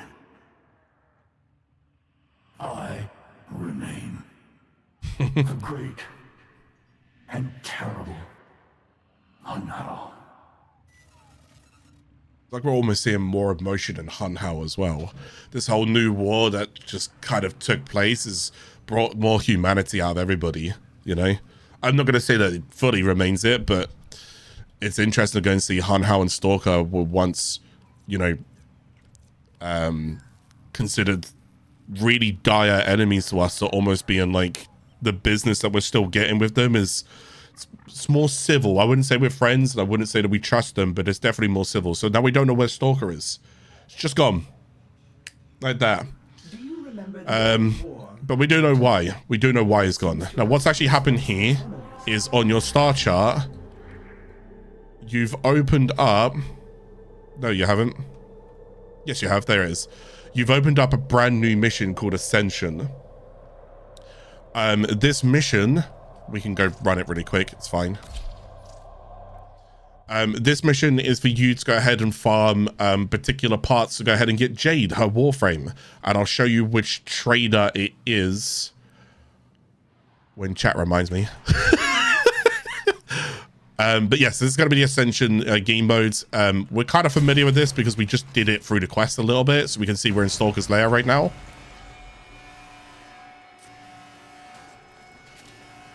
Order Drifter Camp, thank you, chat. Yeah, so we're going to end up just doing this mission to go ahead and get these motes we're going to end up getting. So this is going to be an Ascension game mode, one of the most vertical challenging game modes that we're going to go and have. And actually, now that I think about it, this is the last mission I ever do on this account, right? I think so.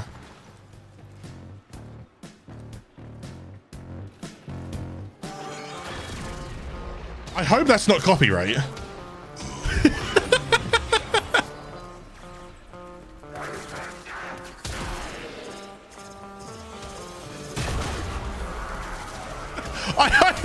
I hope that's not I'm gonna stay away from her for a little bit. You'll be surprised what YouTube will copyright you on, alright? Not YouTube itself, just other people, but...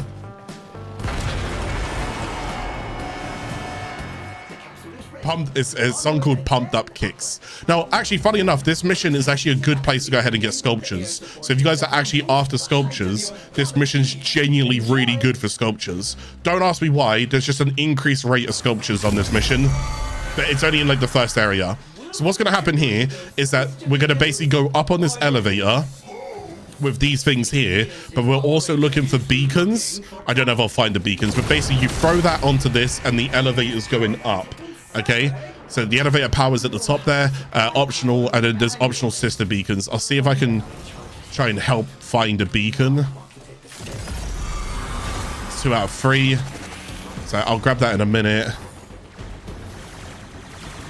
I might not be able to find them before these guys find them, but if you run around, you can kind of hear them.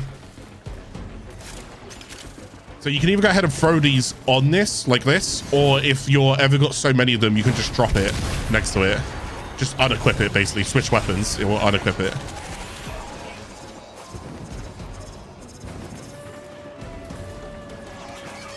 I think the sister beacons are just on the first couple of floors, so they're not really, really high up, I don't think.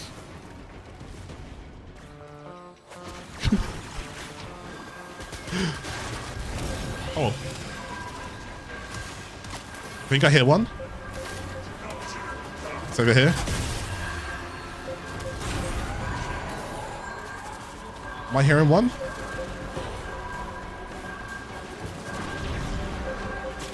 There it is. Here it is. So this is a sister beacon. You pick that up. There you go. You can hear it. Most of the time, you'll be surprised. You can, like, before you even start the mission, people find them so fast. So the idea is just going to keep pushing the elevator up. Oh, the music.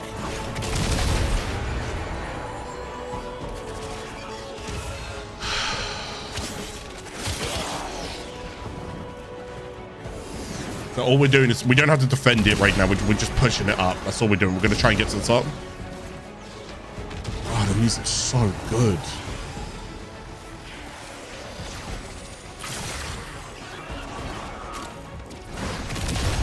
Now, there are different tiers of these things that I'm picking up here.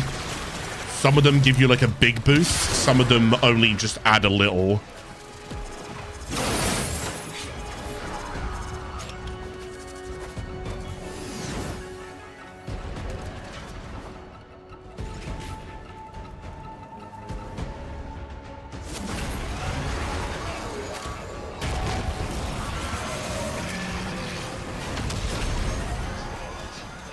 Just hear the Vandercord from oh,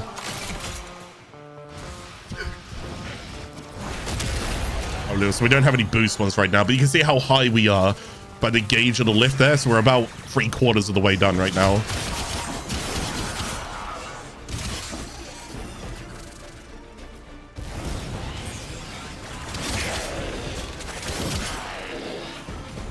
You just basically getting on and off the elevator to keep looking for power, because right now we have no power. I think some enemies also drop power as well.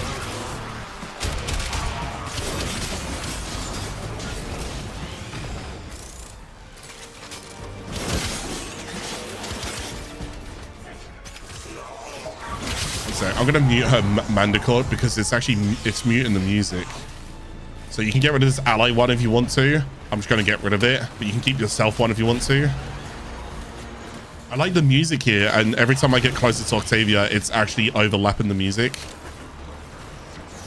Because it tries to let you hear her Mandicord. The reason why you do that is because every time you interact with Octavia, she's a rhythm-based Warframe.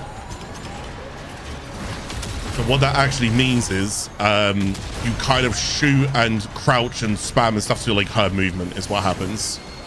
Okay, we're almost there now. The top level. And then if you get all of the sister beacons, you'll get a sister that will spawn over here, guaranteed. So we're going to want to... This is also really good for Xmas units. If you need Xmas unit kills as well, it's also really good for Xmas unit kills. So I'm going to go and buff myself right now. Everyone's buffing themselves. And then, there you go. This sister will spawn. Take her down. We get vestigial motes from it. Vestigial motes. Did I get anything else? Oh, I got an unidentified item, which I believe is... I can't even remember what I get. Is it arcanes? I think it's an arcane, potentially. I can't remember. Anyways, what we do now is that we're going to just, like, follow this round. Oh, there's ribbon slivers as well. Not that I really need them, but you get the idea. Now we're just basically like protecting this. And we just push just towards the end, and then that's it. That's literally the mission. So it's not a long mission to go ahead and do. Just if you want to get all of the rewards from it, you're gonna have to obviously spam it quite a few times. But yeah, you go ahead and get these vestigial motes. You go and get these. There's also, you see these like Jade's Eximus units. This is where they introduced the Jade Eximus units. So if you ever wanted to know, like, these are actually new Eximus to us as players. This is where they were introduced. So completing a mission will go ahead and give us an extra 11. Killing the sister gives an extra 7. And then we've got something called Arcane Battery. Gain energy per armor point up to 1,000 energy. So yeah, so there you go. So that's that one. And then when you get enough of these vestigial motes, I'll show you where you can go spend them. So you're going to need to go and have Drifter's Camp available as well to you. A new quest is Just available leave the in group your there real codex. quick. Put myself a solo. So again, if you need Drifter's Camp, or if you're not on Drifter's Camp or anything, go towards Earth. You see like Orbiter. You can click on this one, or you can click on Drifter's Camp, which is like somewhere here. Okay, so make sure you're on Drifter's Camp. And then you're looking for Ordis. You can't find him like that, but basically he's over here to the left. Just kind of chilling here. You Click turn on him. around and someone who meant the world to you can be gone. Ordis suspects. He has spent years missing people, but their names, their faces, are lost to him. They were important. Then Ordis changed. Ordis turned around and they were gone. We are obliged to keep on without them. That's the lesson, Ordis supposes. Perhaps there is a life after death, because what's the point of learning a lesson if it can never be applied? Life's not so much a dream as a dream sequence. To the dream, we surrender them.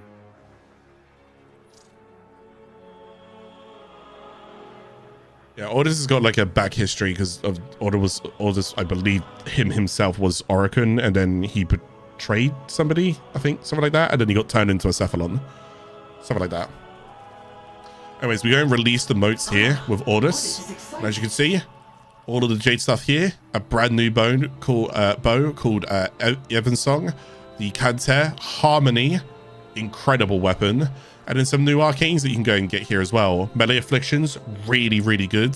Secondary Fortifier, and just read this real quick.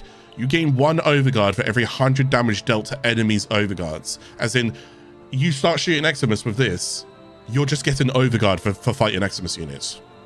Really, really good. And you also deal 8 times the amount of damage to overguards. So very, very good arcanes going to get there. And it only costs 10 motes. Not too bad, you know. Arcane Ice Storm, Secondary Surge, Arcane Battery, lovely jump. This is also really good on Frost as well, this. So yeah, so there you go. For now. And I believe...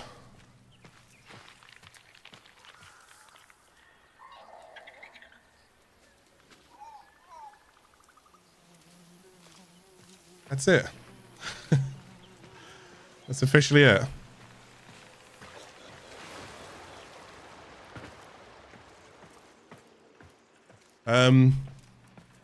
We got there. We did it. I'm actually surprised we did it in 14 episodes. We are officially done. I didn't do Howl of the Coup, bro. Yeah, you're right. At least for now, my job here is done. My goal was to go ahead and get you guys to Still Path and get you guys into the game, and I believe I've done just exactly that. Now, there are a few systems that, and there's like quests and so forth, that obviously I didn't cover, because you don't really need me there. It would be a little bit lame if I did every single little thing for you guys. So there's definitely stuff for you guys to go and discover at your own accord. But for the most part, we've done all of the quests.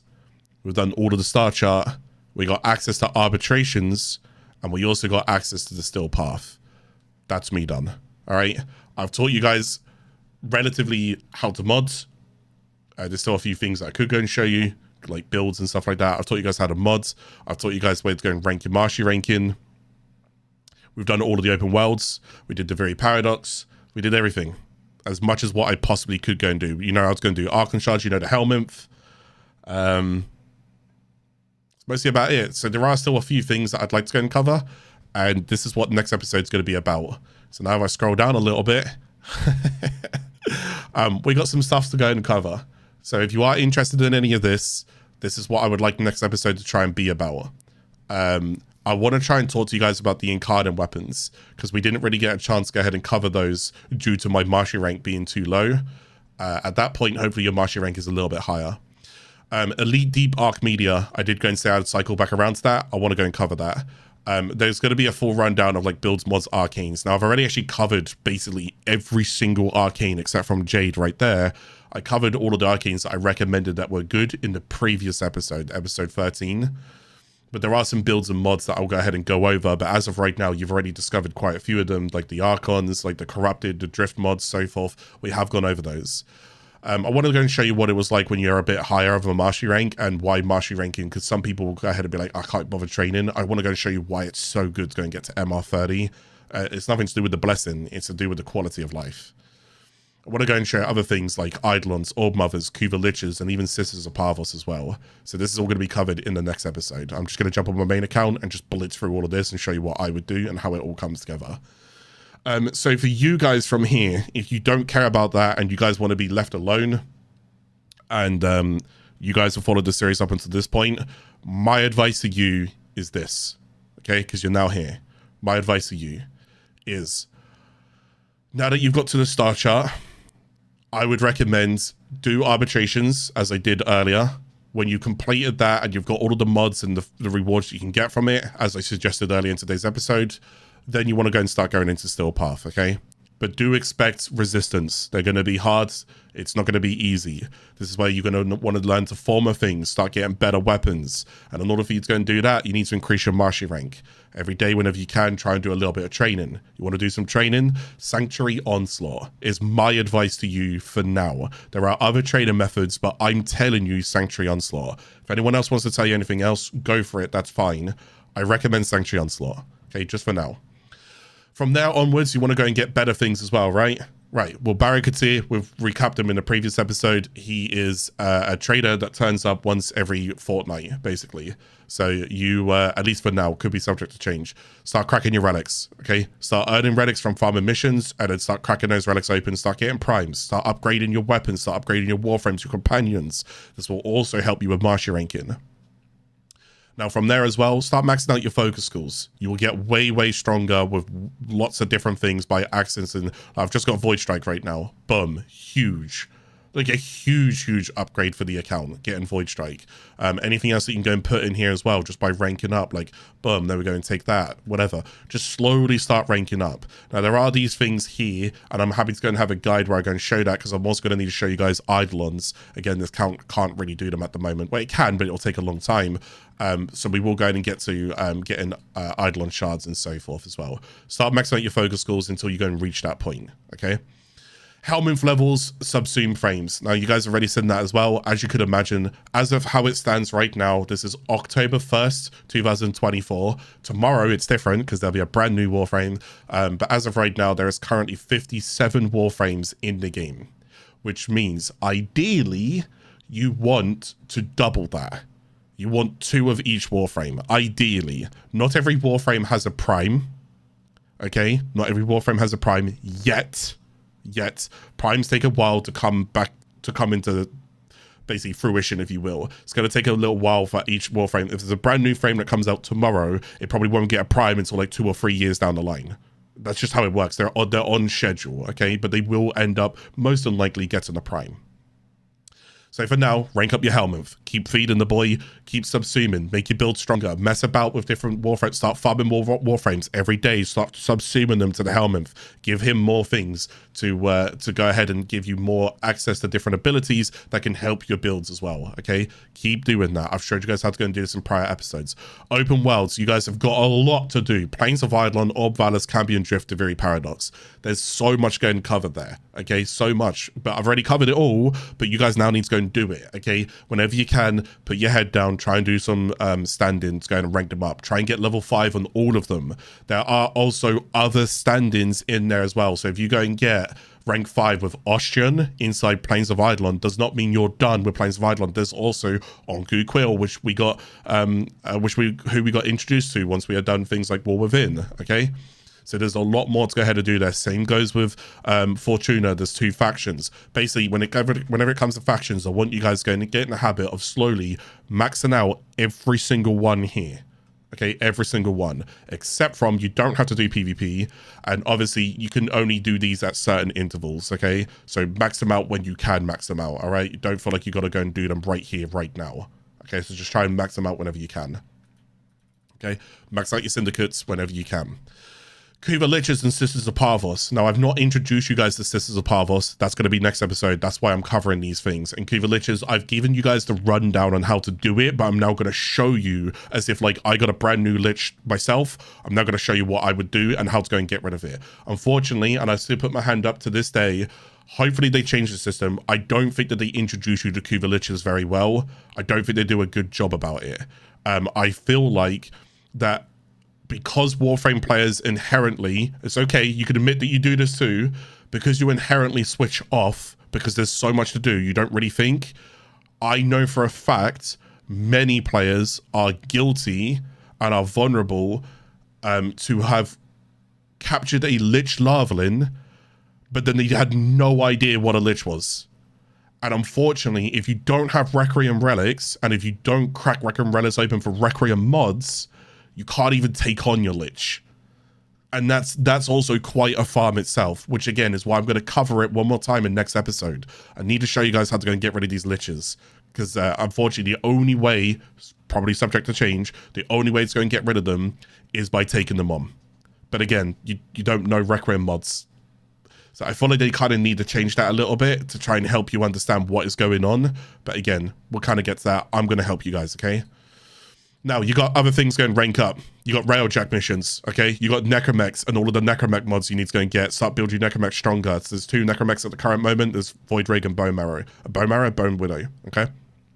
Archwing missions, all of that stuff. Start ranking them up. There's like quite a few different Archwings you're going to get. And Companions. And as of tomorrow, Companions get a huge rework, so.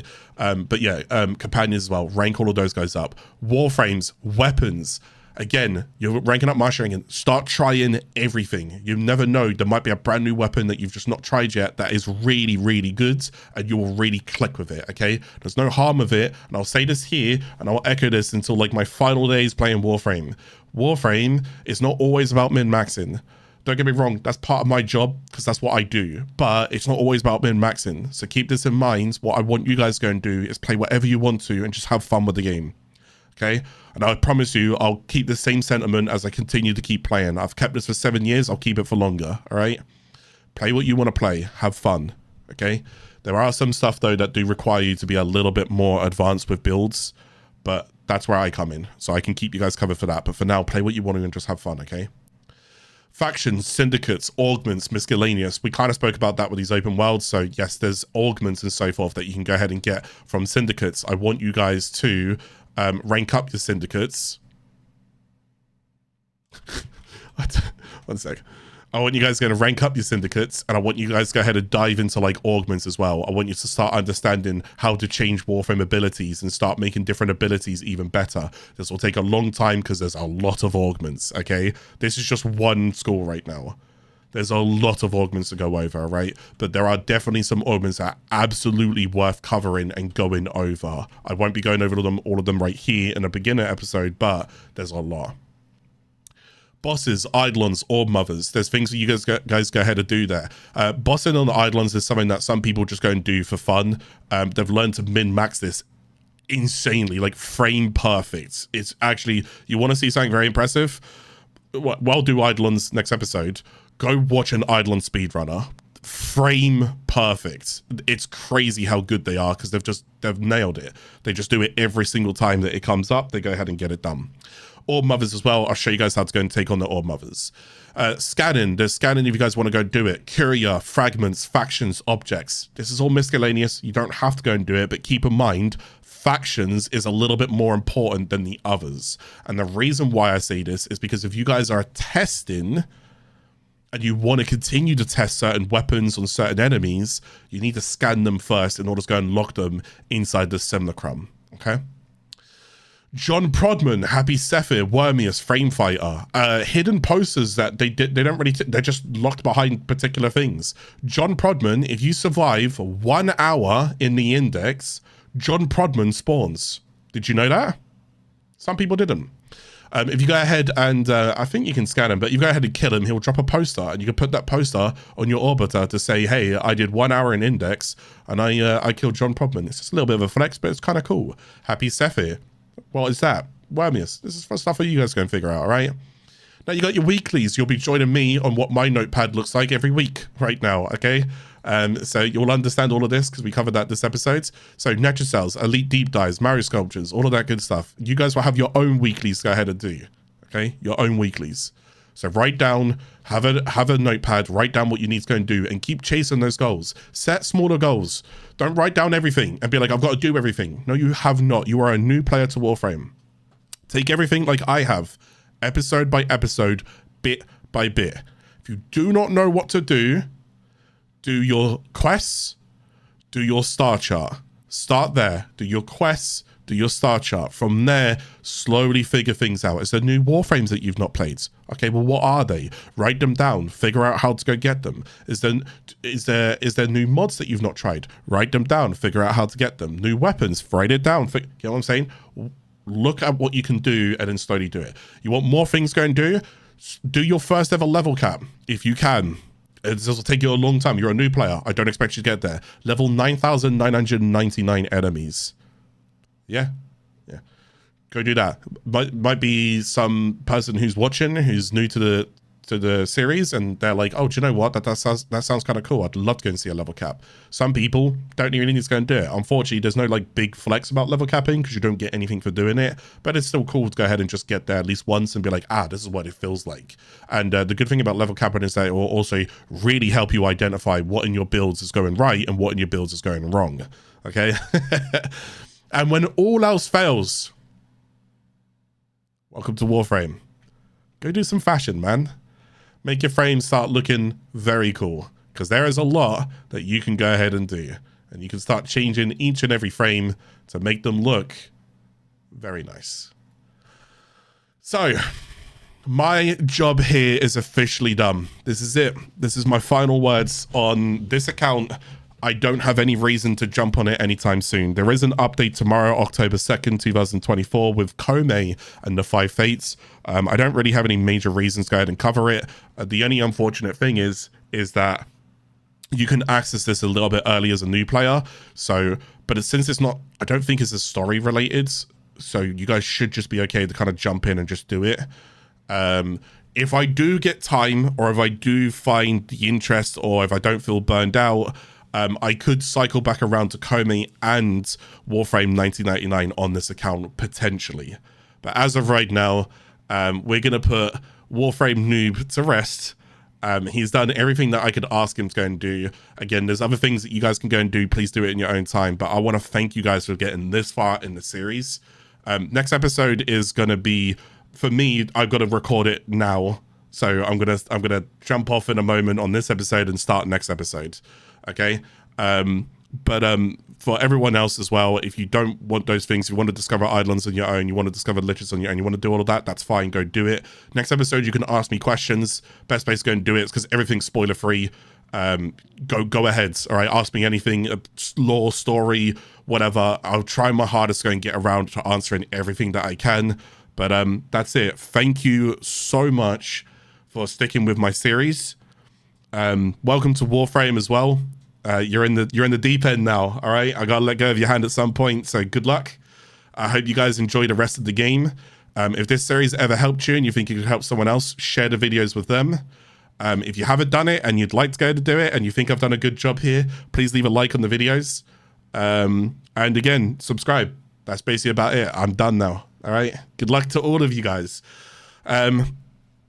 That's it. I guess I just wrap up the episode. Oh, I'm sad because we've done so much, but I'm so proud of how the episodes have gone. So I'm gonna see you guys in the next episode. If you guys want to go ahead and join me for that, stick around. All right. But thank you guys for being here today. We're ending today's episode. I'll catch you guys in episode 15, the finale, and showing you guys all of the other things that I didn't get an opportunity to go and show. And you're about to go and see my main account, okay? This is the account I've got lots of hours on, and I'll try to go ahead and get everything that I couldn't get to on this account, all right? But anyways, thank you guys for watching the series. I'll see you guys next episode. Goodbye, everybody. Bye.